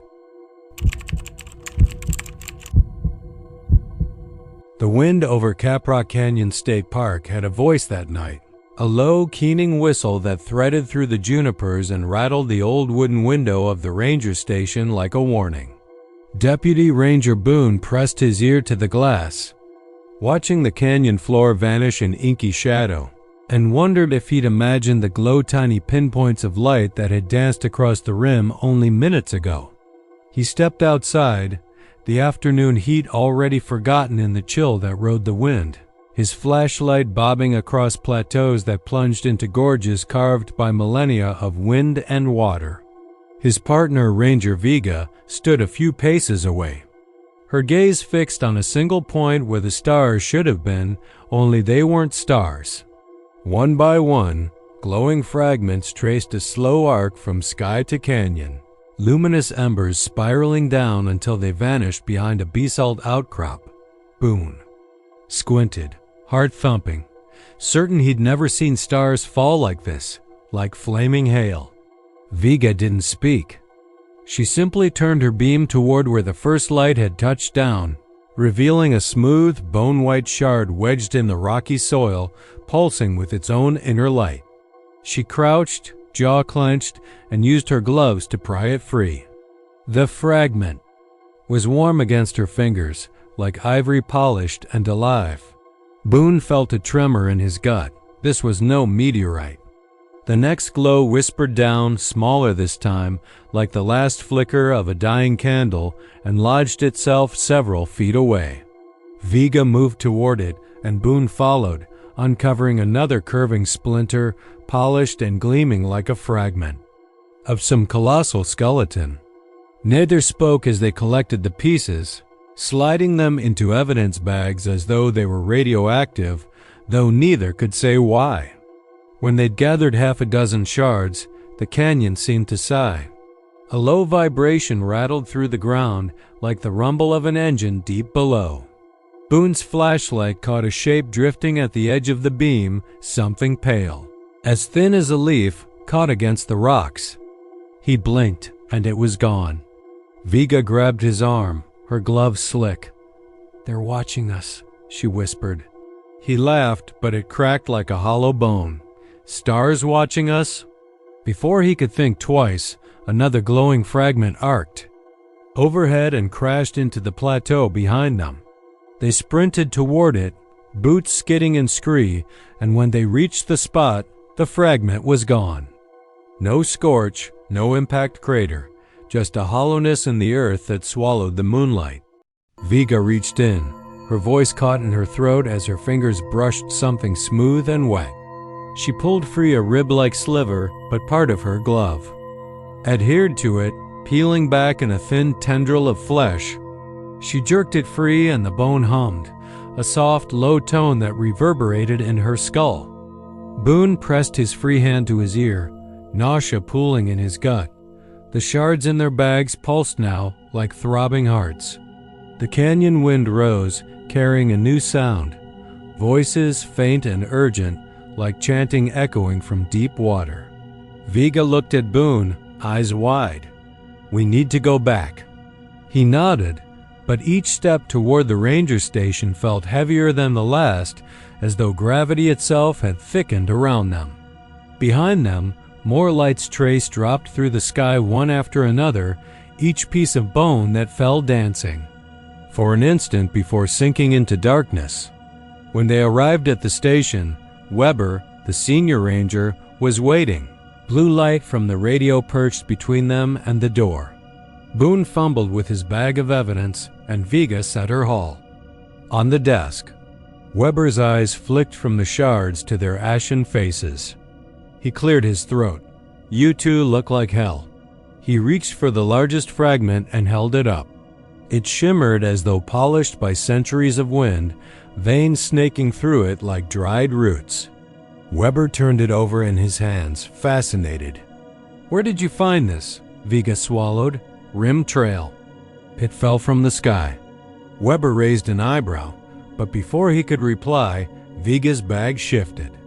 A shard slid itself out, rattling against the desk. Weber frowned, lifting it, and suddenly the fragment quivered, splitting open like an egg. A soft glow spilled out, illuminating a tiny chamber where a minuscule skull floated, translucent as blown glass.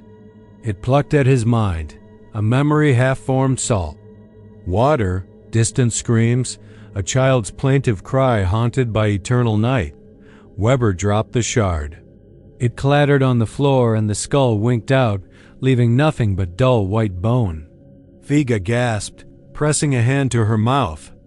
Boone grabbed her arm, urging her away. Weber frowned at the spot where the shard lay and bent down only to find it gone. Nothing but smooth stone.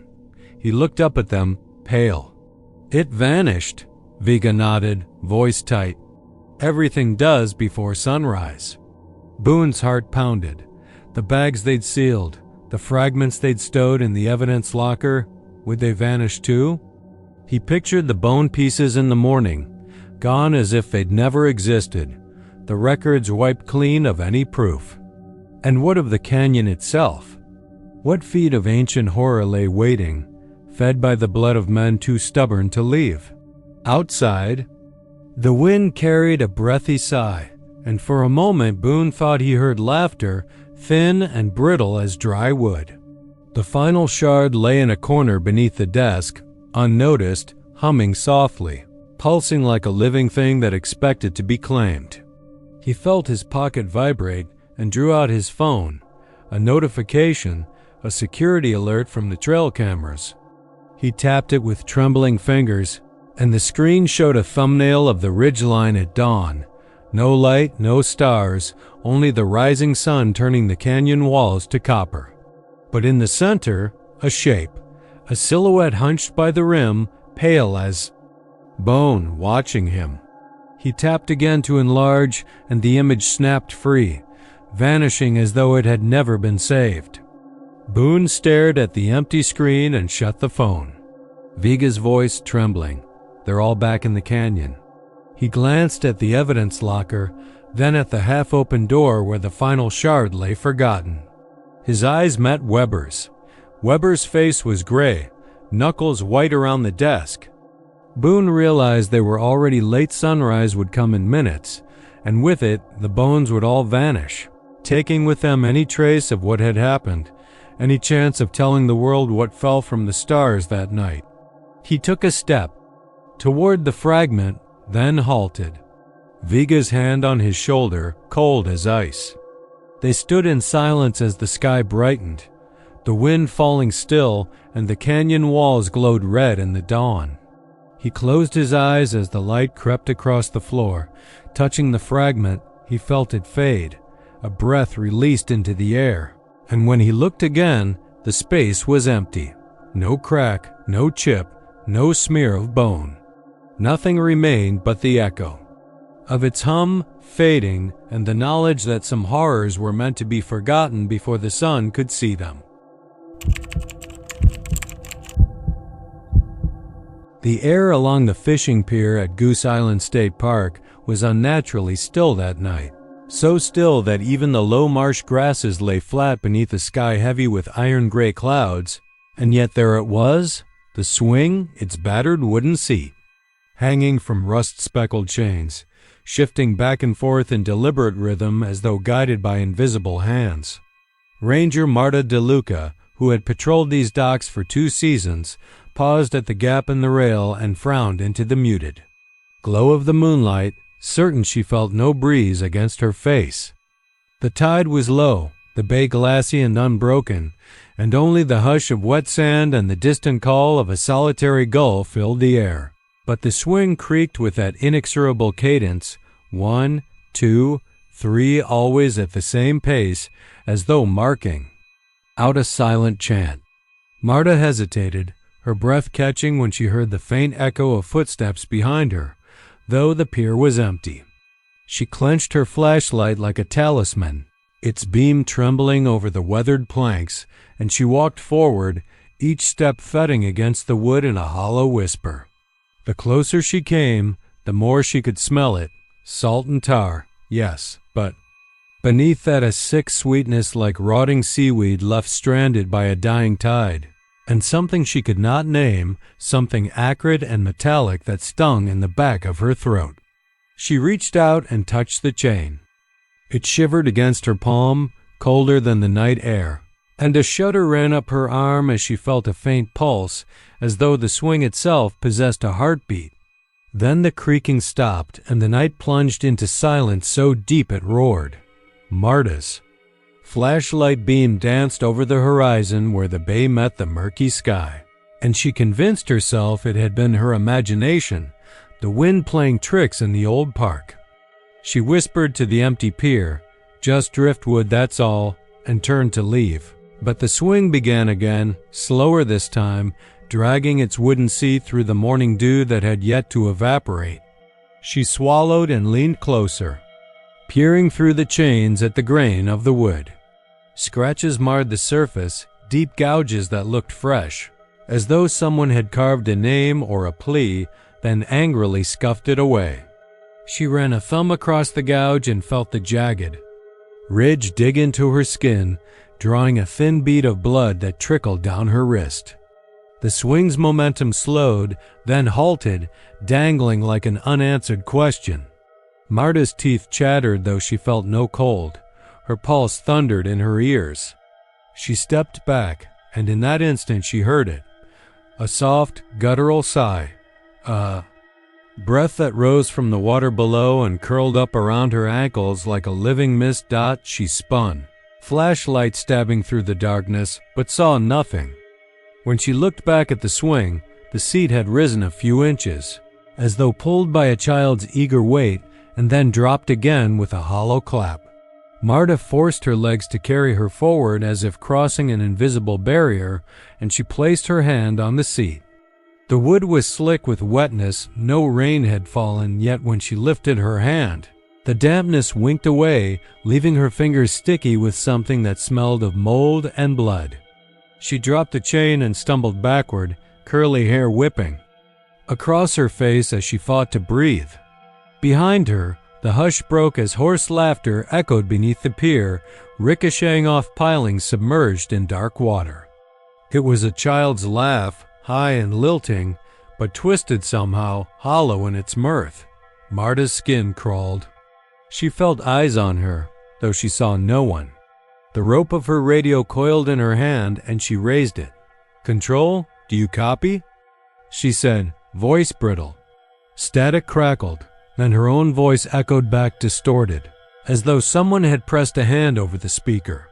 She dropped the radio and fled back along the boards, each footfall splashing in shallow puddles that glowed with an oily sheen.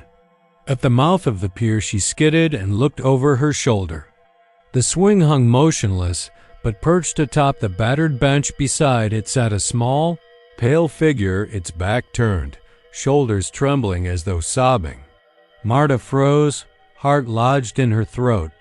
The figure's head snapped around, revealing a face smooth and featureless, save for two dark voids where a child's eyes should have been.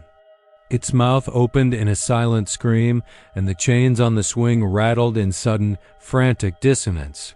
Marta bolted for the trail leading back to the ranger station, tripping over driftwood, her flashlight tumbling out of her hand to skid across the pier in a blur of golden light.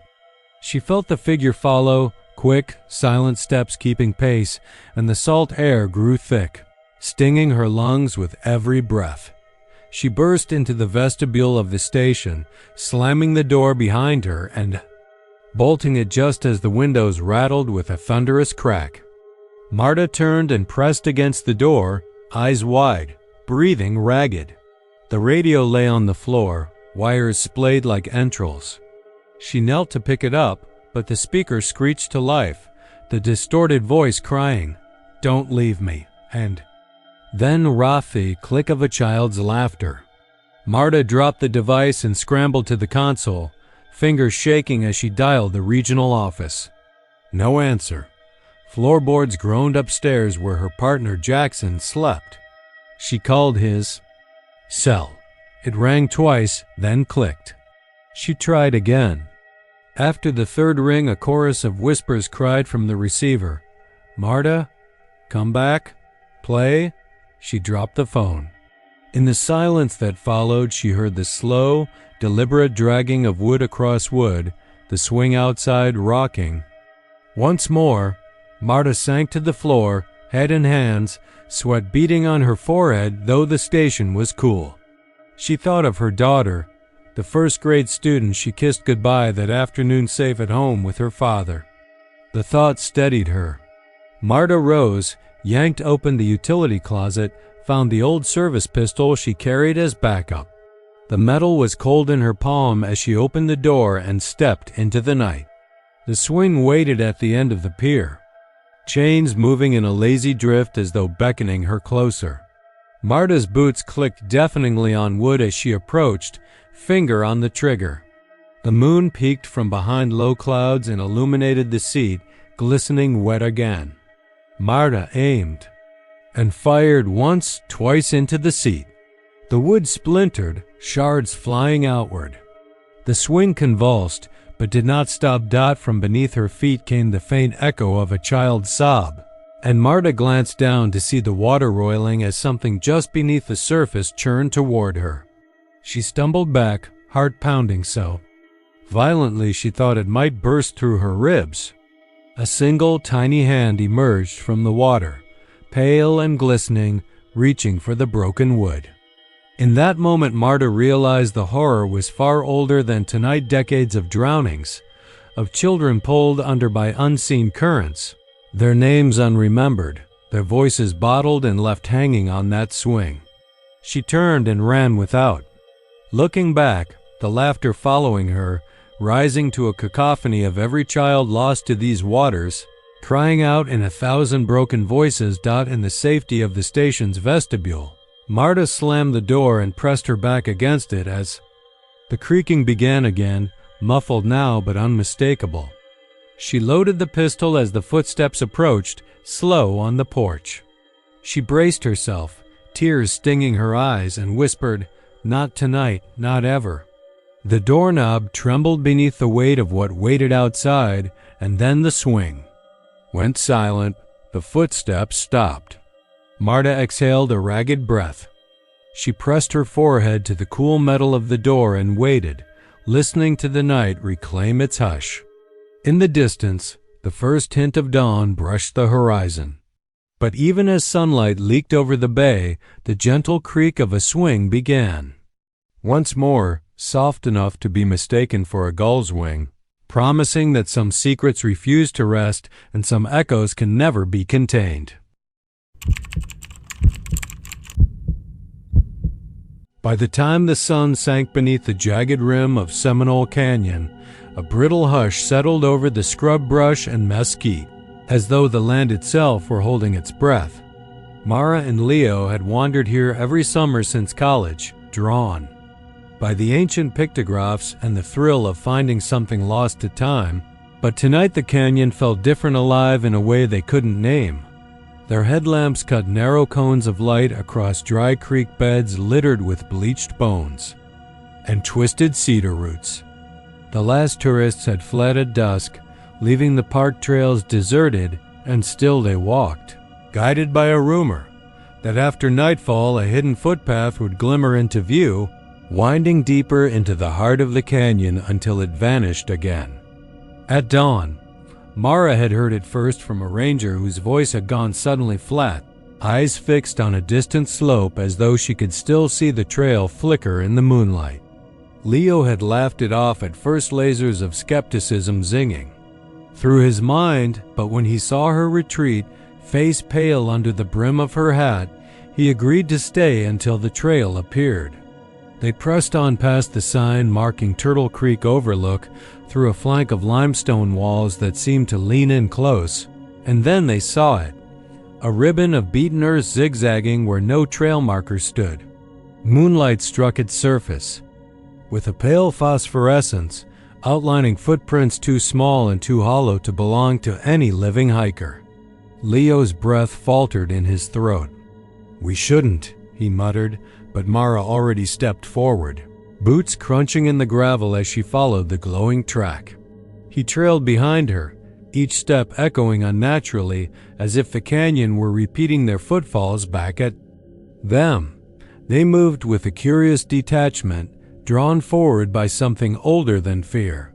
The air grew cooler, scented with dust and a faint metallic tang, like dried blood mingling with sage.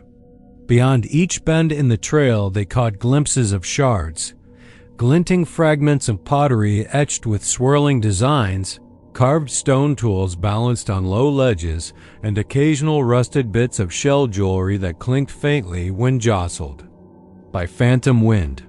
Mara paused to lift a broken bowl rim, tracing the spiral motif with trembling fingers. Leo felt a shiver race down his spine as he scanned the canyon walls, only to see where the mural of red ochre pictographs faces, dancers, winged creatures had once ended.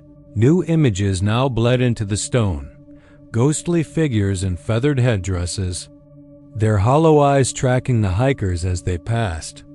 Ahead, the trail narrowed into a cleft between two vertical slabs of rock, so tight that Mara had to tilt her shoulders to slip through. Once they were inside the slot, their lamps wavered, the beam flickering like a dying heartbeat, and for an instant Leo thought he heard voices chanting in a language he couldn't comprehend, rising and falling with an impossible cadence. The walls pressed close on both sides, surfaces slick with moisture despite the drought, and the air tasted of something ancient, an echo of ritual offerings buried under centuries of sand. Mara swallowed, lips dry as parchment. "This is it," she whispered, voice distant, as though carried off by the canyon's rumble. Leo nodded, his own words caught in his chest. They moved deeper, following the trail until it unspooled into a small clearing ringed by weathered boulders.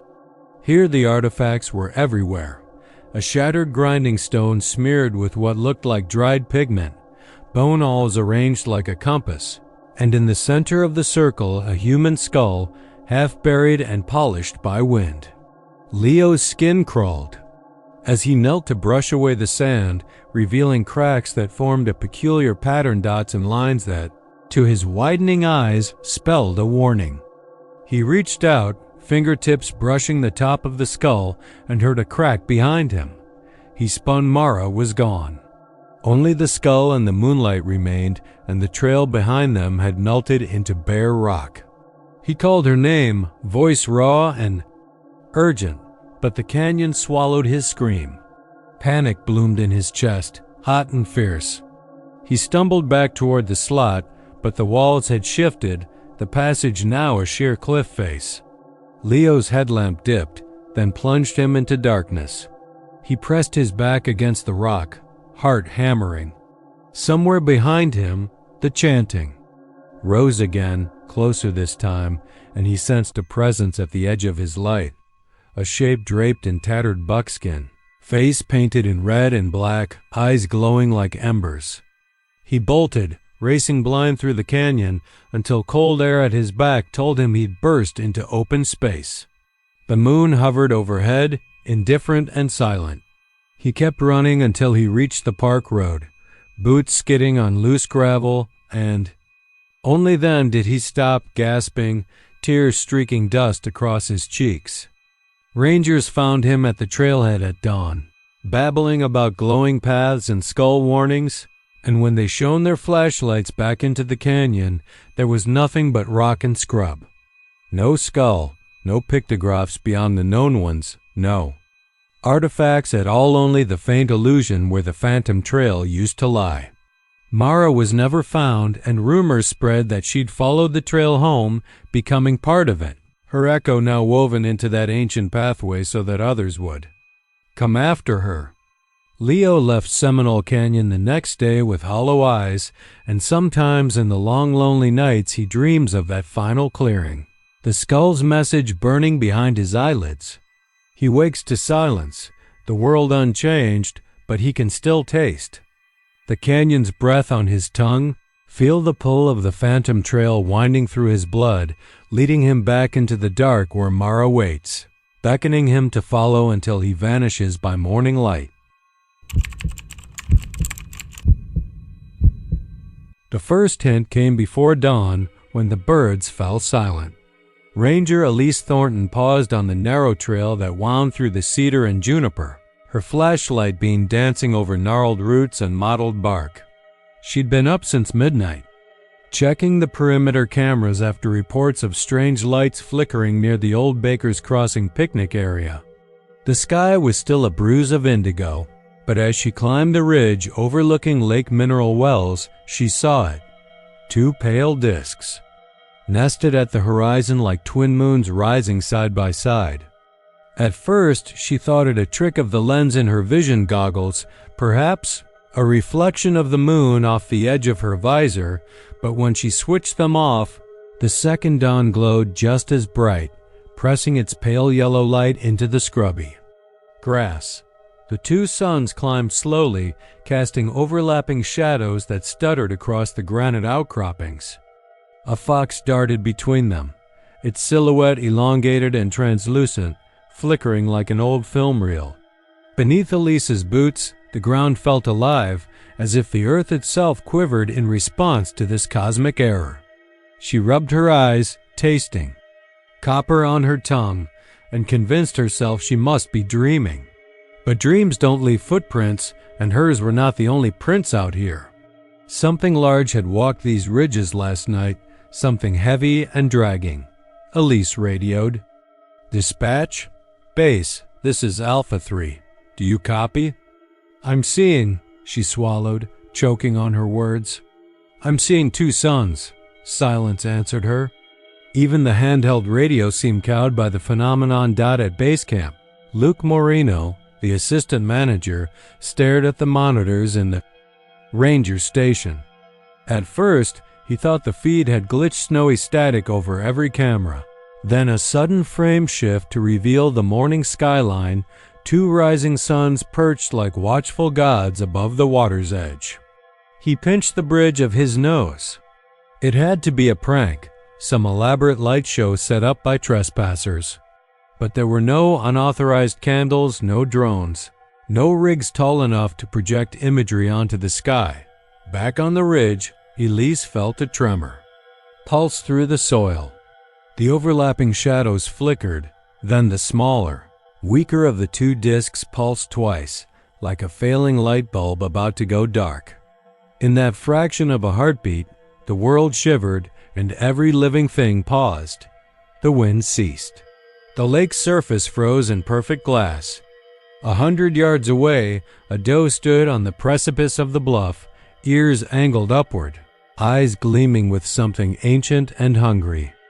Then, with a tiny gasp of sound that was less wind and more bone rubbing bone, the second sun winked out. Darkness bloomed in its place. Not the velvety black of night, but a choking gray that seeped across the sky like ink and water. The first sun shuddered, its light twisting into a sickly ochre before retreating behind an invisible barrier. The gloom deepened to a color Elise had no word for, and her heart beat in triple time. She lifted her radio again, but the vox was dead. There was no crackle, no static, just the oppressive hush of a park emptied of life. Behind her, the trees bent away from the center of the phenomenon as if recoiling from some maleficent wounded star. She took a hesitant step forward, pushing through the thicket toward the rim of the bluff. Below, the park looked deserted. Campers' tents vanished, picnic tables splintered, boats ripped from docks and scattered along the shoreline like flotsam. A low rumble began under her boots, a vibration that climbed her spine. She turned, chest tightening, to see the fissure winding through the granite floor, a seam that hadn't existed minutes before. It opened with a tearing screech, edges grinding over one another, and from its yawning maw a stench like rotting. Pine and sulfur rolled upward. Elise fled, stumbling over pine cones and loose stone, her breath tearing in ragged gasps. She reached for her flashlight dead. She fumbled for her knife gone. In its place, in her palm, lay a smooth black pebble, warm as a beating heart. She stared, horrified, as the rock pulsed in time with the tremors beneath her feet. Below, the lake boiled with tiny whirlpools that spun toward the center of the fissure as though the water itself sought to be swallowed. From the gray sky, shapes fell: feathers, twigs, glimpses of scorched cloth like the detritus of some unearthly wreck. Among them, she saw bodies, fragments of hikers, rangers, fishers stripped, of flesh, bone white and chewed around the edges as if bitten by 1,000 teeth. They drifted through the air, inscrutable and weightless, then were sucked down into the yawning fissure, leaving nothing but muffled screams that faded into the trembling wind. Elise pressed herself against a juniper, willing her heart to slow. She did not cry out. She watched, mouth open, as the double dawn returned. Both suns rose again, their light repaired, burning with unnatural clarity. Overhead, the sky snapped back into its familiar pale blue. The fissure sealed itself with a gout of steam. The lake stilled. The tents reappeared, nothing to mark the havoc that had just visited. Her radio crackled to life. "Elise?" Luke's voice. "We lost you there for a second report. You all right?" Her fingers drifted across her palm, touching the pebble. It dissolved into dust, leaving only the memory of warmth and the echo of bone against stone. "I'm fine," she said, voice hollow. I saw something. I need to file an incident report." Behind her, in the trees, the fox appeared again, stepping into the restored sunlight.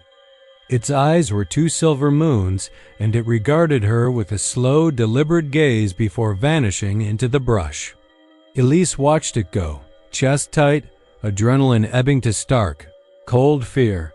She rose, knees unsteady, and turned back toward the park road. The morning sun, only one, now glinted off the asphalt, Traffic cones still knocked over, its stripes smeared with mud that looked unnervingly like blood. She swallowed, straightened her shoulders, and walked dot in the station's logbook. She wrote only, at approximately 0537 hours, 2 suns observed. Secondary light source extinguished, resulting in area-wide blackout, geological tremor, macabre debris field. All park structures and personnel restored upon reaction. No explanation. Witness, Ranger Elise Thornton. Later, in the official report, the entry would be amended to read probable equipment malfunction, phantom light, and transient seismic anomaly, but Elise knew what she'd seen. And she knew that, somewhere beneath the calm surface of Lake Mineral Wells, something had been disturbed, an unseen wound in the fabric of reality, hungry for the dawn. Tonight, she would sleep fitfully, haunted by the echo of 2 suns and the memory of bone fragments drifting through. An alien dusk. And in the dark, she would wonder which sun would rise tomorrow. They said the concrete was too dry, but the river was rising, and with every mile of embankment they'd laid that week, the sun seared sweat into their clothes and dust into their lungs. They weren't paying attention to how it felt beneath their boots until Cruz paused on the slope, just paused, muscles taut, gaze fixed on the stretch of gray that curved away from him toward the black water at the levee's toe. He ran a gloved hand over the surface, as if testing for cracks, then frowned. He turned to Marino and said, "Did you feel that?" Marino glanced up from packing gravel into a wheelbarrow. "Feel what?" He wiped his brow with the back of his arm.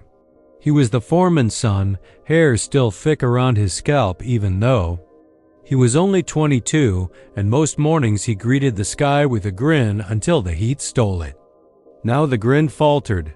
"I don't know," he said, like the ground was moving. Cruz nodded, but he didn't say, "Heart," even though the sensation was exactly that, a rhythmic thump, slow and muted, pulsing through the concrete, as though someone had buried an organ beneath the levee the way men bury bodies. "Heartbeat," he whispered, and the word tasted wrong on his tongue. They joked about it later, after dark, when the cranes and cement mixers had gone quiet and they sat around the fire pit under a sky that glowed red at the horizon. Marino said, "You sure it wasn't your head, man?" But his voice was grim, and he poked at the coals like they might reveal something hidden if he laid them bare. Cruz tried to laugh, but the sound caught in his throat. A few of the others shook their heads and went to their tents, the screens flapping shut behind them, and Cruz felt the emptiness of the levee pulsing in the distance, a metronome set too slow for any living heart. He fell asleep to the whisper of water lapping against sandbags and the faint beat that made his ribs ache, a slow pressure that promised no rest. They found the first body at dawn.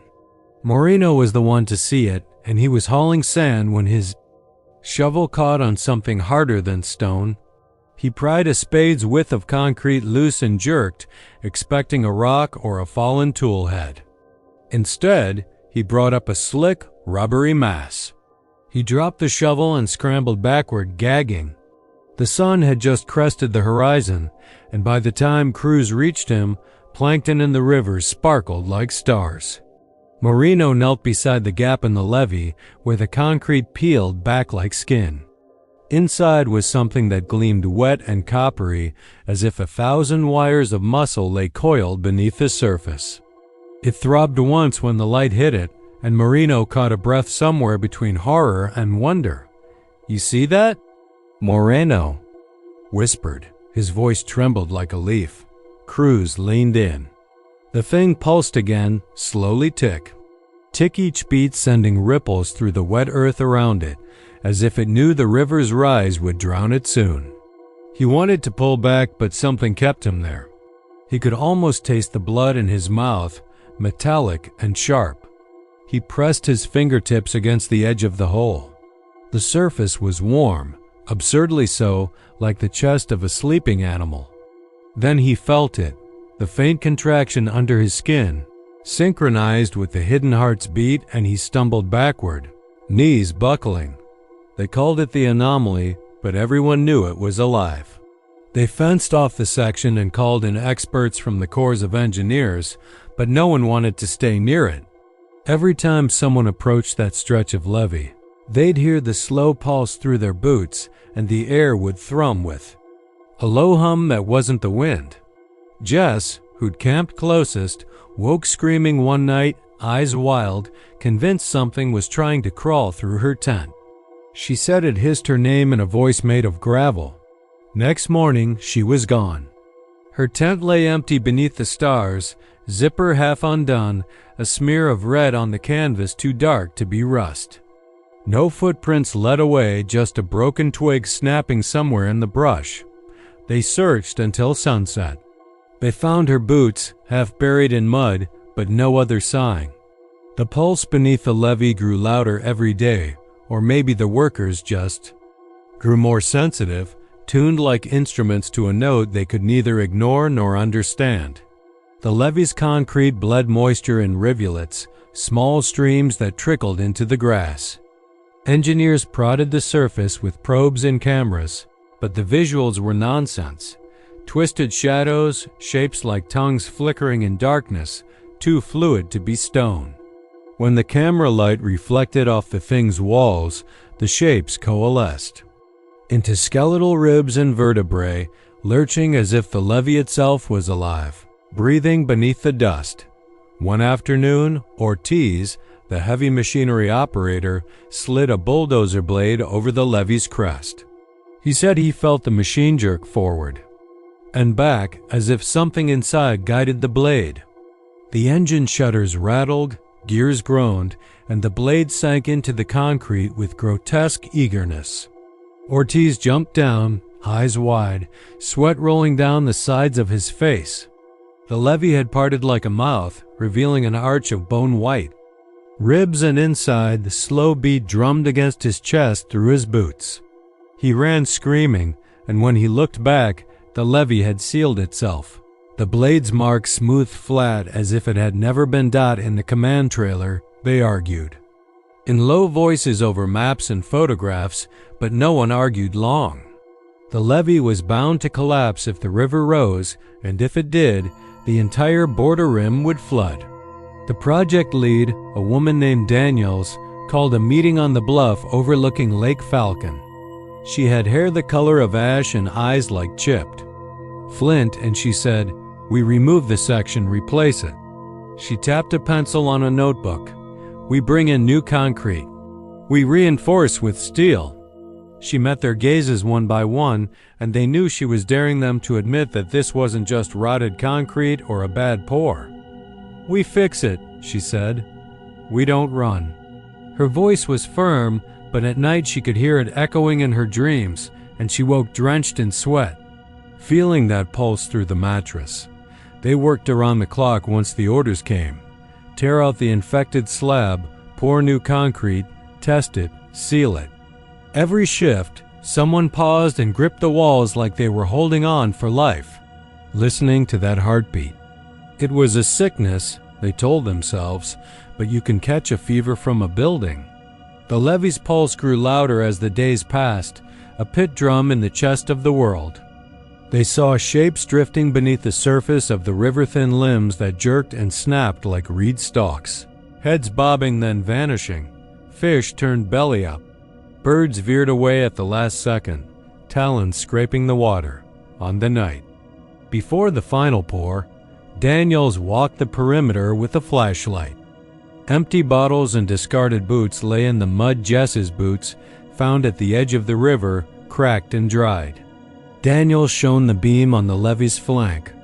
The light peeled back the surface and showed a slick column of muscle, veins, like twisted cables tending to some unimaginable engine of the earth. The pulse was so loud now that Daniels could feel it in her ears, a bass line to some primordial hymn. She knelt and touched the concrete with ungloved fingers. It was warm. And then she felt the beat through her fingertips, right through her bones, and her eyes fluttered.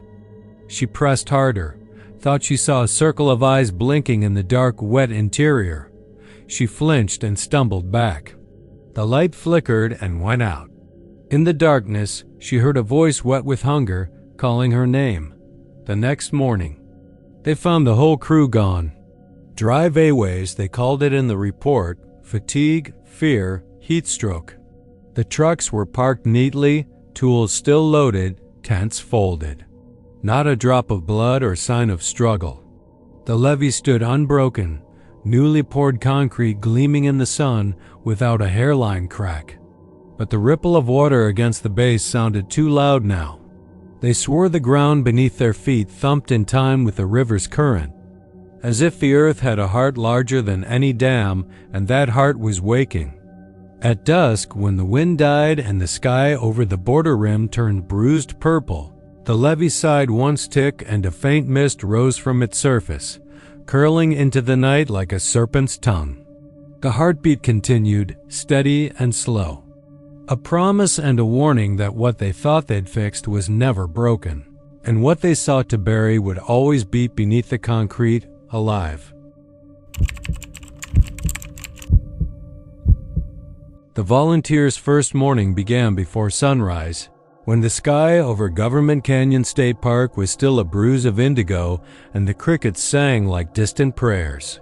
He'd signed in at the ranger station, just a tall kid named Blake, with a smile as eager as a hound's, and set off down the old ascension trail carrying nothing but a metal rake and a canvas bag full of water bottles.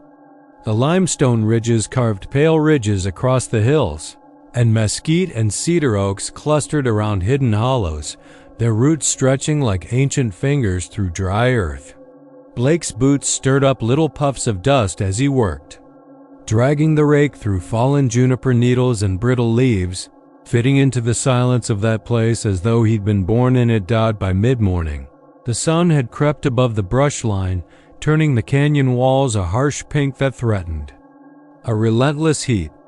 Blake paused to wipe sweat from his forehead, then resumed his rhythm, pulling leaves into tidy rows along the trail's edge.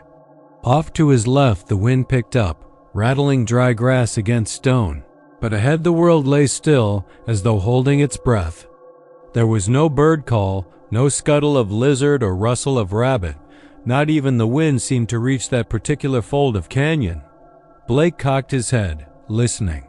He flicked the rake handle, sending a scattering of oak leaves skittering downhill. "Ranger Jones?" he called, voice small and raw. "You see this?" No answer came, only the echo of his own voice lapping against the limestone walls. He set the rake upright by digging its teeth into the soil bristles clean and straight, and stepped closer to the brush that crept beyond the trail, dark and secretive. The air there felt thick, as if something heavy watched from within. Blake crouched, peering between spiny scrub oaks. He reached out a hand, hesitated, and then stood abruptly, gasping. Something had moved a shape, pale against shadow, but gone before he could be sure. He backed away, heart racing. "Help," he whispered, and when he spoke again, louder, it came out strangled. "Someone? Help me." Back at the station, Rangers Morales and Jones were finishing coffee when the radio crackled. It was Blake's voice, sharp with panic. "I don't know what it is," he panted. "I'm stuck in the transmission cut, sliced off mid-sentence." They grabbed their gear and sprinted back down the trail, booted feet pounding across limestone and loose gravel. At the bend where Blake had last been seen, they found the rake, handle plunged deep, bristles still intact, as though he'd only just set it there. No blood, no scrape, no sign of struggle. Just that too-perfect tool standing sentinel at the edge of the brush. They searched every gully, every hollow under the oaks. A drone swept overhead, its buzzing a faint promise of answers that never came. A bloodhound swept in, nose to the ground, but after circling the rake it whined and refused to go further. The ground around the rake showed no footprints, no boot treads, no distorted soil, nothing to mark where Blake had stood or wandered. It was as if he had never been. Morales checked his GPS tracker. It showed Blake's path ending exactly at that spot, then vanishing. Jones scanned the brush with a flashlight. The beam caught on spiderwebs and dust motes, nothing more. When night fell, they retreated to the station, minds hollow with dread. The logs contained no record of Blake beyond. His morning sign-in: no paperwork, no training files, no contact information. His emergency contact number rang unanswered, and the address belonged to an empty lot 3 miles from the park. No credit records, no social media, no sign that Blake had ever existed before today. The silence in the records room pressed in, as oppressive as the dark that gathered outside the windows. Before dawn, Jones pinned Blake's rake to the bulletin board, a grim reminder. Morales left a lamp burning in the hallway and tried to sleep, but all night he imagined the rustle of leaves just outside his door, the soft scrape of metal on rock. At 3:17 a.m., the radio crackled to life. A voice, unmistakably Blake's, whispered through static, "Ranger, where are you?" The sound was shallow, drawn as though from far away, but it carried the same panicked edge. Morales answered, voice shaking. "Blake? But you're here." Static swallowed his words. When daylight came, they returned to the trailhead. The rake was gone from the bulletin board and stood upright again at the very spot where Blake had disappeared, bristles shining as if new. Jones reached out to touch them. They were sharp and cold, free of dust. As his fingers brushed the metal, the wind died and the canyon fell into that same impossible hush. Then, from deeper in the brush, came a sound like soil shifting against stone. A voice drifted out, calm now, almost serene. "I'm right here." Jones and Morales froze, knowing they were listening to something that should not have a voice. The trail behind them stretched empty, the canyon indifferent. And in that moment they understood the height of their helplessness, that Government Canyon did not just swallow hikers or wayward deer, but something far older, a hunger older than memory, indifferent to flesh or fear. As the rake trembled in the earth, its bristles quivering, Jones took a step closer toward the brush, compelled by the promise in that voice, and Morales saw the devilish edge of his partner's gaze as he vanished into the shadows, calling back, "I'll find you, Blake." And the voice responded with a smile in its tone, "I know." The afternoon sun slanted through the live oaks as Mitchell Marlowe led his small band of spelunkers down the narrow trail into Kickapoo Cavern State Park. The air was hot and still, the limestone hills glowing pale gold under the Texas sky. Mitchell glanced back at his 3 guests: Lena, a retired school teacher with a love of local lore; Jorge, a college student nursing a fresh knee injury; and Carla, a travel blogger chasing Texas oddities. They carried headlamps and backpacks. Their whispered excitement rippled through the hush of the woods. Mitchell felt the familiar thrill he'd always known when he plunged beneath the surface, trading the daylight world for the cathedral hush of the caverns. They reached the mouth of the cave, where daylight retreated and the humidity thickened, clinging like wet fabric. Mitchell clicked on his headlamp. The beam carved a cone of brilliance through the gloom, illuminating walls striated in ochre and rust. "Stay close," he murmured, but his voice felt swallowed by the vast emptiness. Behind him, the others moved forward. Every footstep on loose rock echoed, and the steady drip of water from unseen stalactites sounded like a metronome drip. Drip, drip, deeper in, the passage forked. Mitchell paused at the junction, as he had countless times before, and chose the narrow corridor on the right. The air grew cooler. The tapping of water above became a frantic staccato. He led them down a steep incline, bracing himself against a rough wall as Horace stumbled. Lena's soft chuckle floated back. Feels like walking into someone's lungs, doesn't it?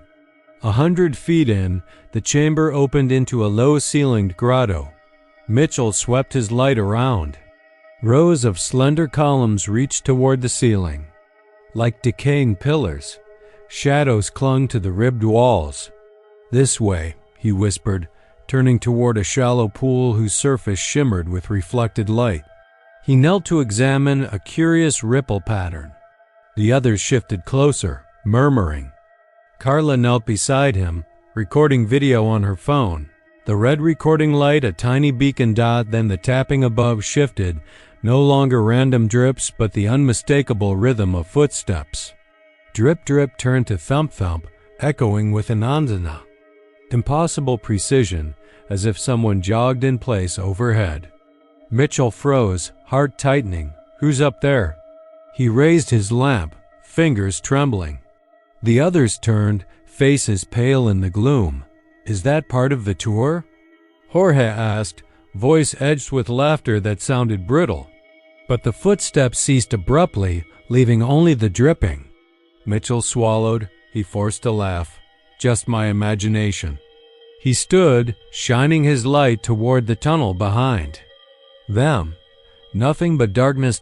Carla shifted toward the exit. "Maybe we should head back." Lena nodded, aligning her beam with Mitchell's. But when he turned to lead them back, Carla's light flickered and went out. "Great," she muttered, snapping at her headlamp. The other two were silent, eyes wide. Mitchell clicked off his own lamp to conserve batteries, then back on. "Let's move." They retraced their path, but the way seemed altered, walls narrowing, the floor sloping more steeply. Mitchell's confidence wavered. His pulse pounded. He swallowed twice. He dared not look behind, but he knew they were not alone. The tapping begun again, thump, thump, thump, circling them, shifting from left to right, yet never quite drawing closer. Jorge's breathing hitched. "Mitchell, I don't think this is the way we came in." Mitchell blinked. The ceiling. Arch looked different. A stalagmite cluster glowed to his right that he was sure hadn't been there moments before. His throat tightened. "It's just the cave playing tricks." He lifted the bag at his hip, pulling out glow sticks, handing them out. One cracked into phosphorescent green. Another shattered into dull pink. The flickering light painted the walls in alien hues. The footsteps stopped. Silence pressed in so hard Mitchell nearly gasped. Then, somewhere above, the drip resumed, only now it fell in clusters, like someone banging on rock with a fist. Drip, drip, drip. Drip, drip, drip. Carla let out a short squeal. "It's angry." Lena's hand closed over Mitchell's arm. A cool weight settled in his gut. He scanned for passage markers he'd set earlier. None. He realized they'd lost the trail markers. The glow sticks were dying. "We need to trust our compass," he said, though his voice lacked conviction. He flipped open a small compass, its needle spinning erratically as if pulled by some unseen magnet. He exhaled, forcing calm. "Follow me." They pressed onward, bodies close enough to feel each other's heat. The tunnel grew narrower, forcing them to duck and shuffle. Mitchell knocked against the ceiling. Fragments of limestone tinkled down. He wiped sweat from his brow. Tension roared in his ears. Ahead, a faint glow the outside? He urged them faster, stepping into a chamber brightened by soft daylight filtering through a fissure overhead. Relief bloomed. They trooped forward, hearts pounding, emerging into a room they'd never seen. High vaulted walls lined with countless carvings, shapes of human figures with faces blurred by time, all turned toward a dark recess. Mitchell stopped mid-step. The others jostled behind him. The carvings' faces twisted in agony, mouths open, arms outstretched, seemed alive. He felt watched. He swallowed, voice tight. "This isn't on any map." He turned to lead them back, but Lena was gone. He blinked. Lena? No answer. He spun toward Jorge, gone. Carla's beam lay on the floor, pointing into darkness. Panic clawed his chest. He turned back to the carvings. One figure had shifted, stepping closer. Its edges wavered as if wet. Jagged lines of sandstone melted into limbs. No, he whispered, heart hammering. He raised his light. The figure lurched forward and with a guttural sigh, lunged at him. Mitchell stumbled backward, snapping on his lamp. The walls seemed to pulse, alive with shadows reaching for him. He ran blindly, feet slipping on damp stone, the cave opening into a vertical shaft. He shone his light up-rope ladder? No, rough handholds carved into the wall, slick and worn. He grabbed, hauling himself upward, ignoring the slick sensation of saliva on his skin as something above hissed and slithered. He scrambled out, gasping into fresh air. It was twilight. The park's ridgeline glowed with the last rays. He spun, but the cave mouth behind him had vanished, replaced by a sheer rock face. He pounded his head against the stone until stars bloomed. He dropped to the ground, chest heaving. In his hand, the glow stick cracked pink light pulsed. He flicked his wrist and heard it roll a thunk against rock. He looked down. It lay beside Lena's headlamp. Bristles, no, hair, tangled in the grass. He inched closer, heart thundering. The lamp lay upright as if set on a table. He reached out to touch it. The lamp switched on by itself, flooding the clearing with its pale beam. The light picked out 3 sets of footprints leading toward the woods, small and large and smaller, still like siblings walking in lockstep. He followed, the beam bobbing. The footprints ended at the edge of a thicket. He swept his light into the brush. It moved, shifting forms weaving between trunks. The figures stepped forward into the glow.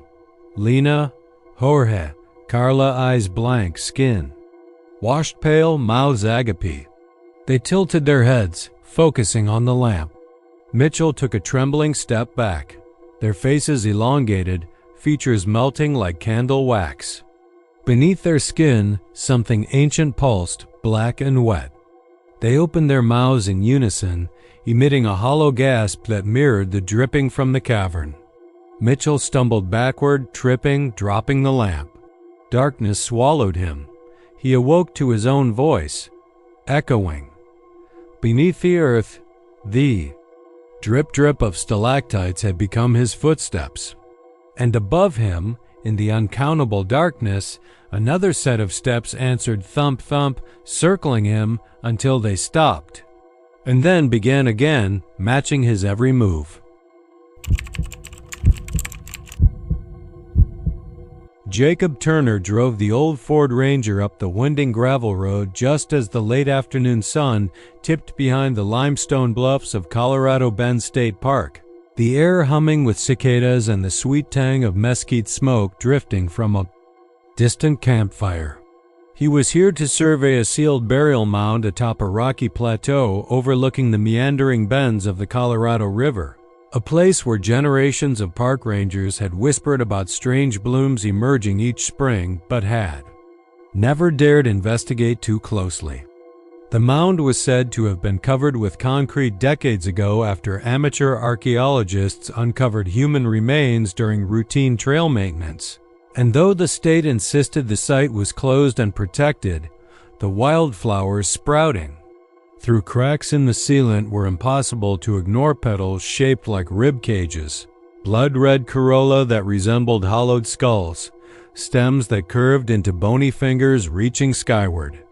Jacob parked beside a weathered sign, grabbed his backpack full of surveying equipment and his notebook, and hiked the half-mile through chaparral and granite outcroppings, the breeze carrying the distant rush of Gorman Falls and an unsettling echo that sounded almost like low, mournful laughter. When he reached the mound, it was bathed in the gold of the dying light, and the flowers were everywhere.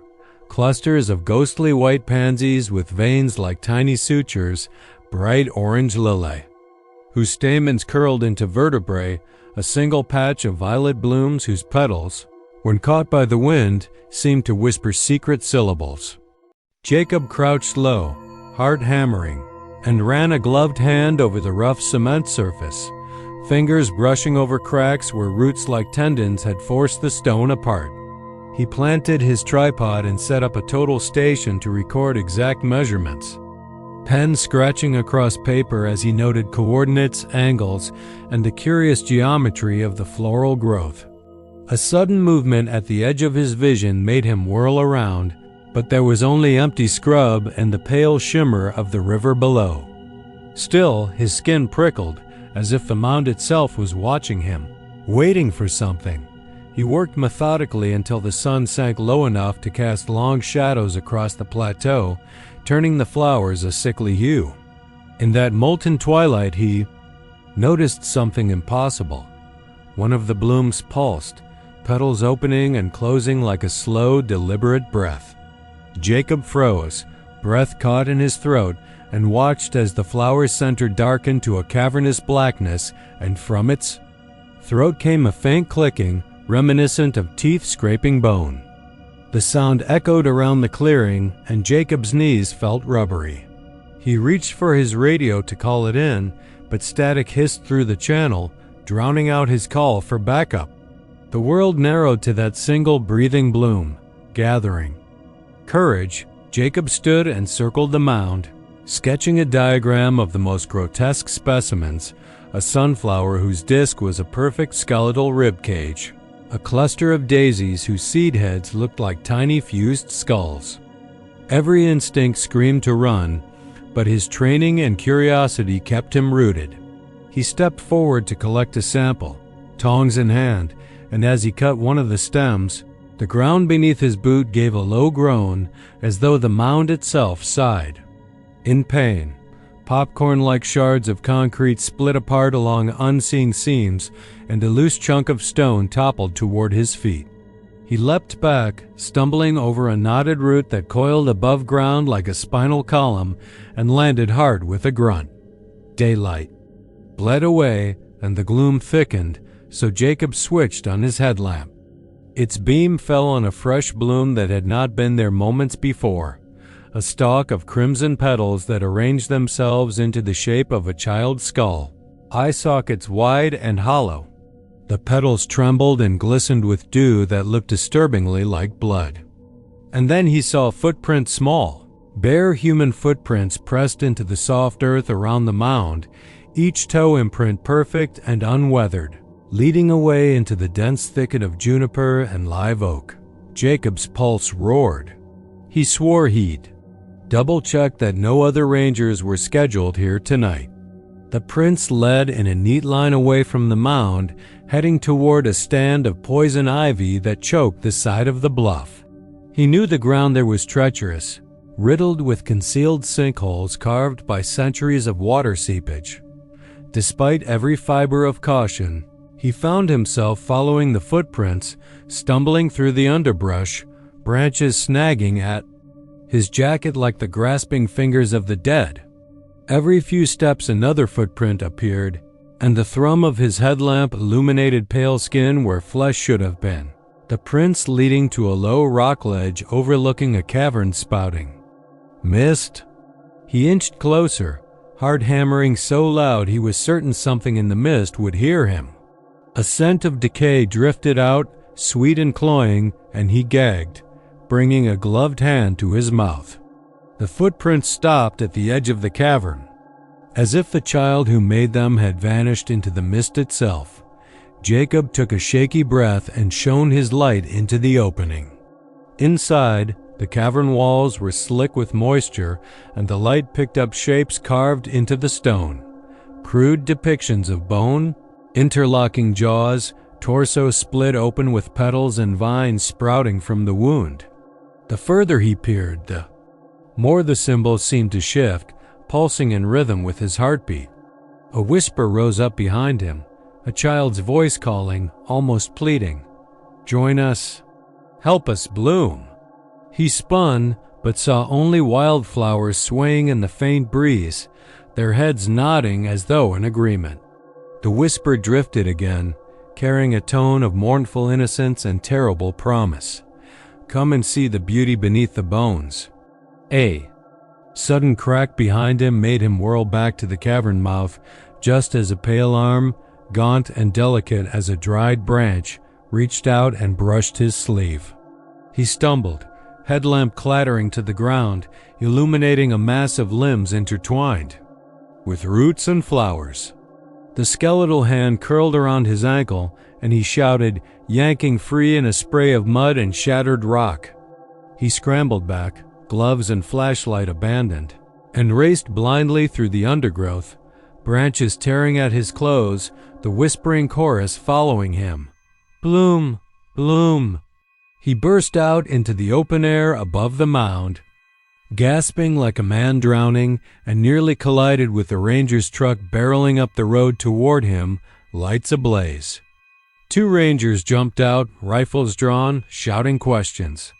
Jacob could barely speak, pointing back toward the mound where the flowers, in the glow of the truck's headlights, looked benign again. No pulsing blooms, no skeletal shapes, just ordinary wildflowers in impossible profusion. The footprints were gone, the cavern silent. Jacob fell to his knees, trembling, and vomited onto the dust. They escorted him down the road, and by the time they reached the park headquarters, Jacob's head cleared enough to insist they examine the mound by dawn. But morning came without ceremony. A helicopter circled overhead, then the site was cordoned off and sealed again, authorities citing unstable geological conditions and ordering the mound off limits to staff and visitors. Jacob was placed on administrative leave, his reports dismissed as an overstressed ranger's hallucination. Weeks later, Jacob returned on his own, parking at the ranger station before dawn and hiking alone across the newly regraded path. He wanted one proof, one sample of those bone-shaped flower petals. He reached the mound and found only a flat slab of fresh concrete, unblemished and inhospitable. He knelt, ran his fingers over the cool surface and froze. Etched into the slab, faint but unmistakable, was a single imprint, the delicate footprint of a child, toes splayed, sole pressed deep into the cement, and surrounding it, a wreath of petals carved in relief like a final elegy for whatever had been buried beneath. Jacob stumbled back, heart pounding with dread, as the first wildflowers of spring broke through cracks along the edge of the concrete, unfolding in shapes that were all too familiar. The heat in the patrol cabin hung like a damp blanket, pressing against my skin and settling into my bones. I'd been on day shift for almost 14 hours, watching the highway winds curl up stray plastic bags and hawks drift overhead, stealing the last light off the water. The hum of the ancient air conditioner was the only company I had until he showed. When he knocked, it was polite, soft, but insistent. I thought maybe it was a late-arriving hunter or a fisherman who'd forgotten his pass. I cracked the door a few inches, enough to slide the bolt, and peered out. He stood there in a ranger's uniform that looked borrowed jacket too tight, had perched too high, the badge polished to a scintillating gleam. His eyes were kind, distant, like he was looking past me at something down the road. "Evening, ma'am," he said, voice low and careful. "I'm here to start the night patrol. Name's Jackson." He held up a laminated ID so crisp it smelled like new paper. I squinted at the photo, a younger version of the man whose face now stared back at me. Same high cheekbones, the long ridge of his nose. "You're early," I said, checking my watch. 18 minutes before shift change. "Paperwork's not due until 10 past." He nodded, glancing down at the logbook that lay open on the desk, the pages smeared with coffee rings and coil indentations.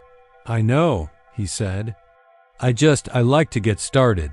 Could I sign while I'm out there?" He offered a pen, thin and metal, clasped between his gloved fingers. I hesitated, staring at him. He was too composed, too pale in the last amber of daylight, like a wax figure painted in camouflage. Still, standard procedure.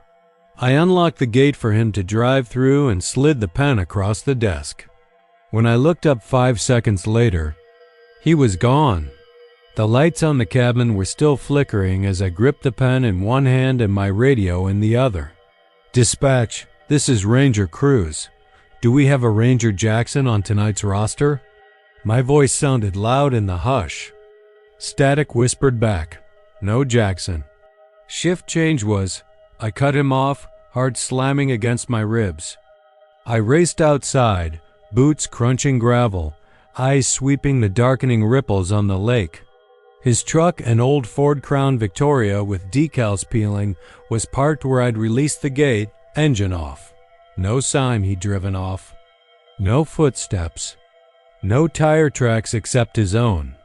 I circled the patrol road, radio in hand, staring at the water so glossy it could swallow me whole. "Ranger Jackson, do you copy?" I whispered. The only answer was cicadas trilling in the underbrush, a sound you could feel more than hear.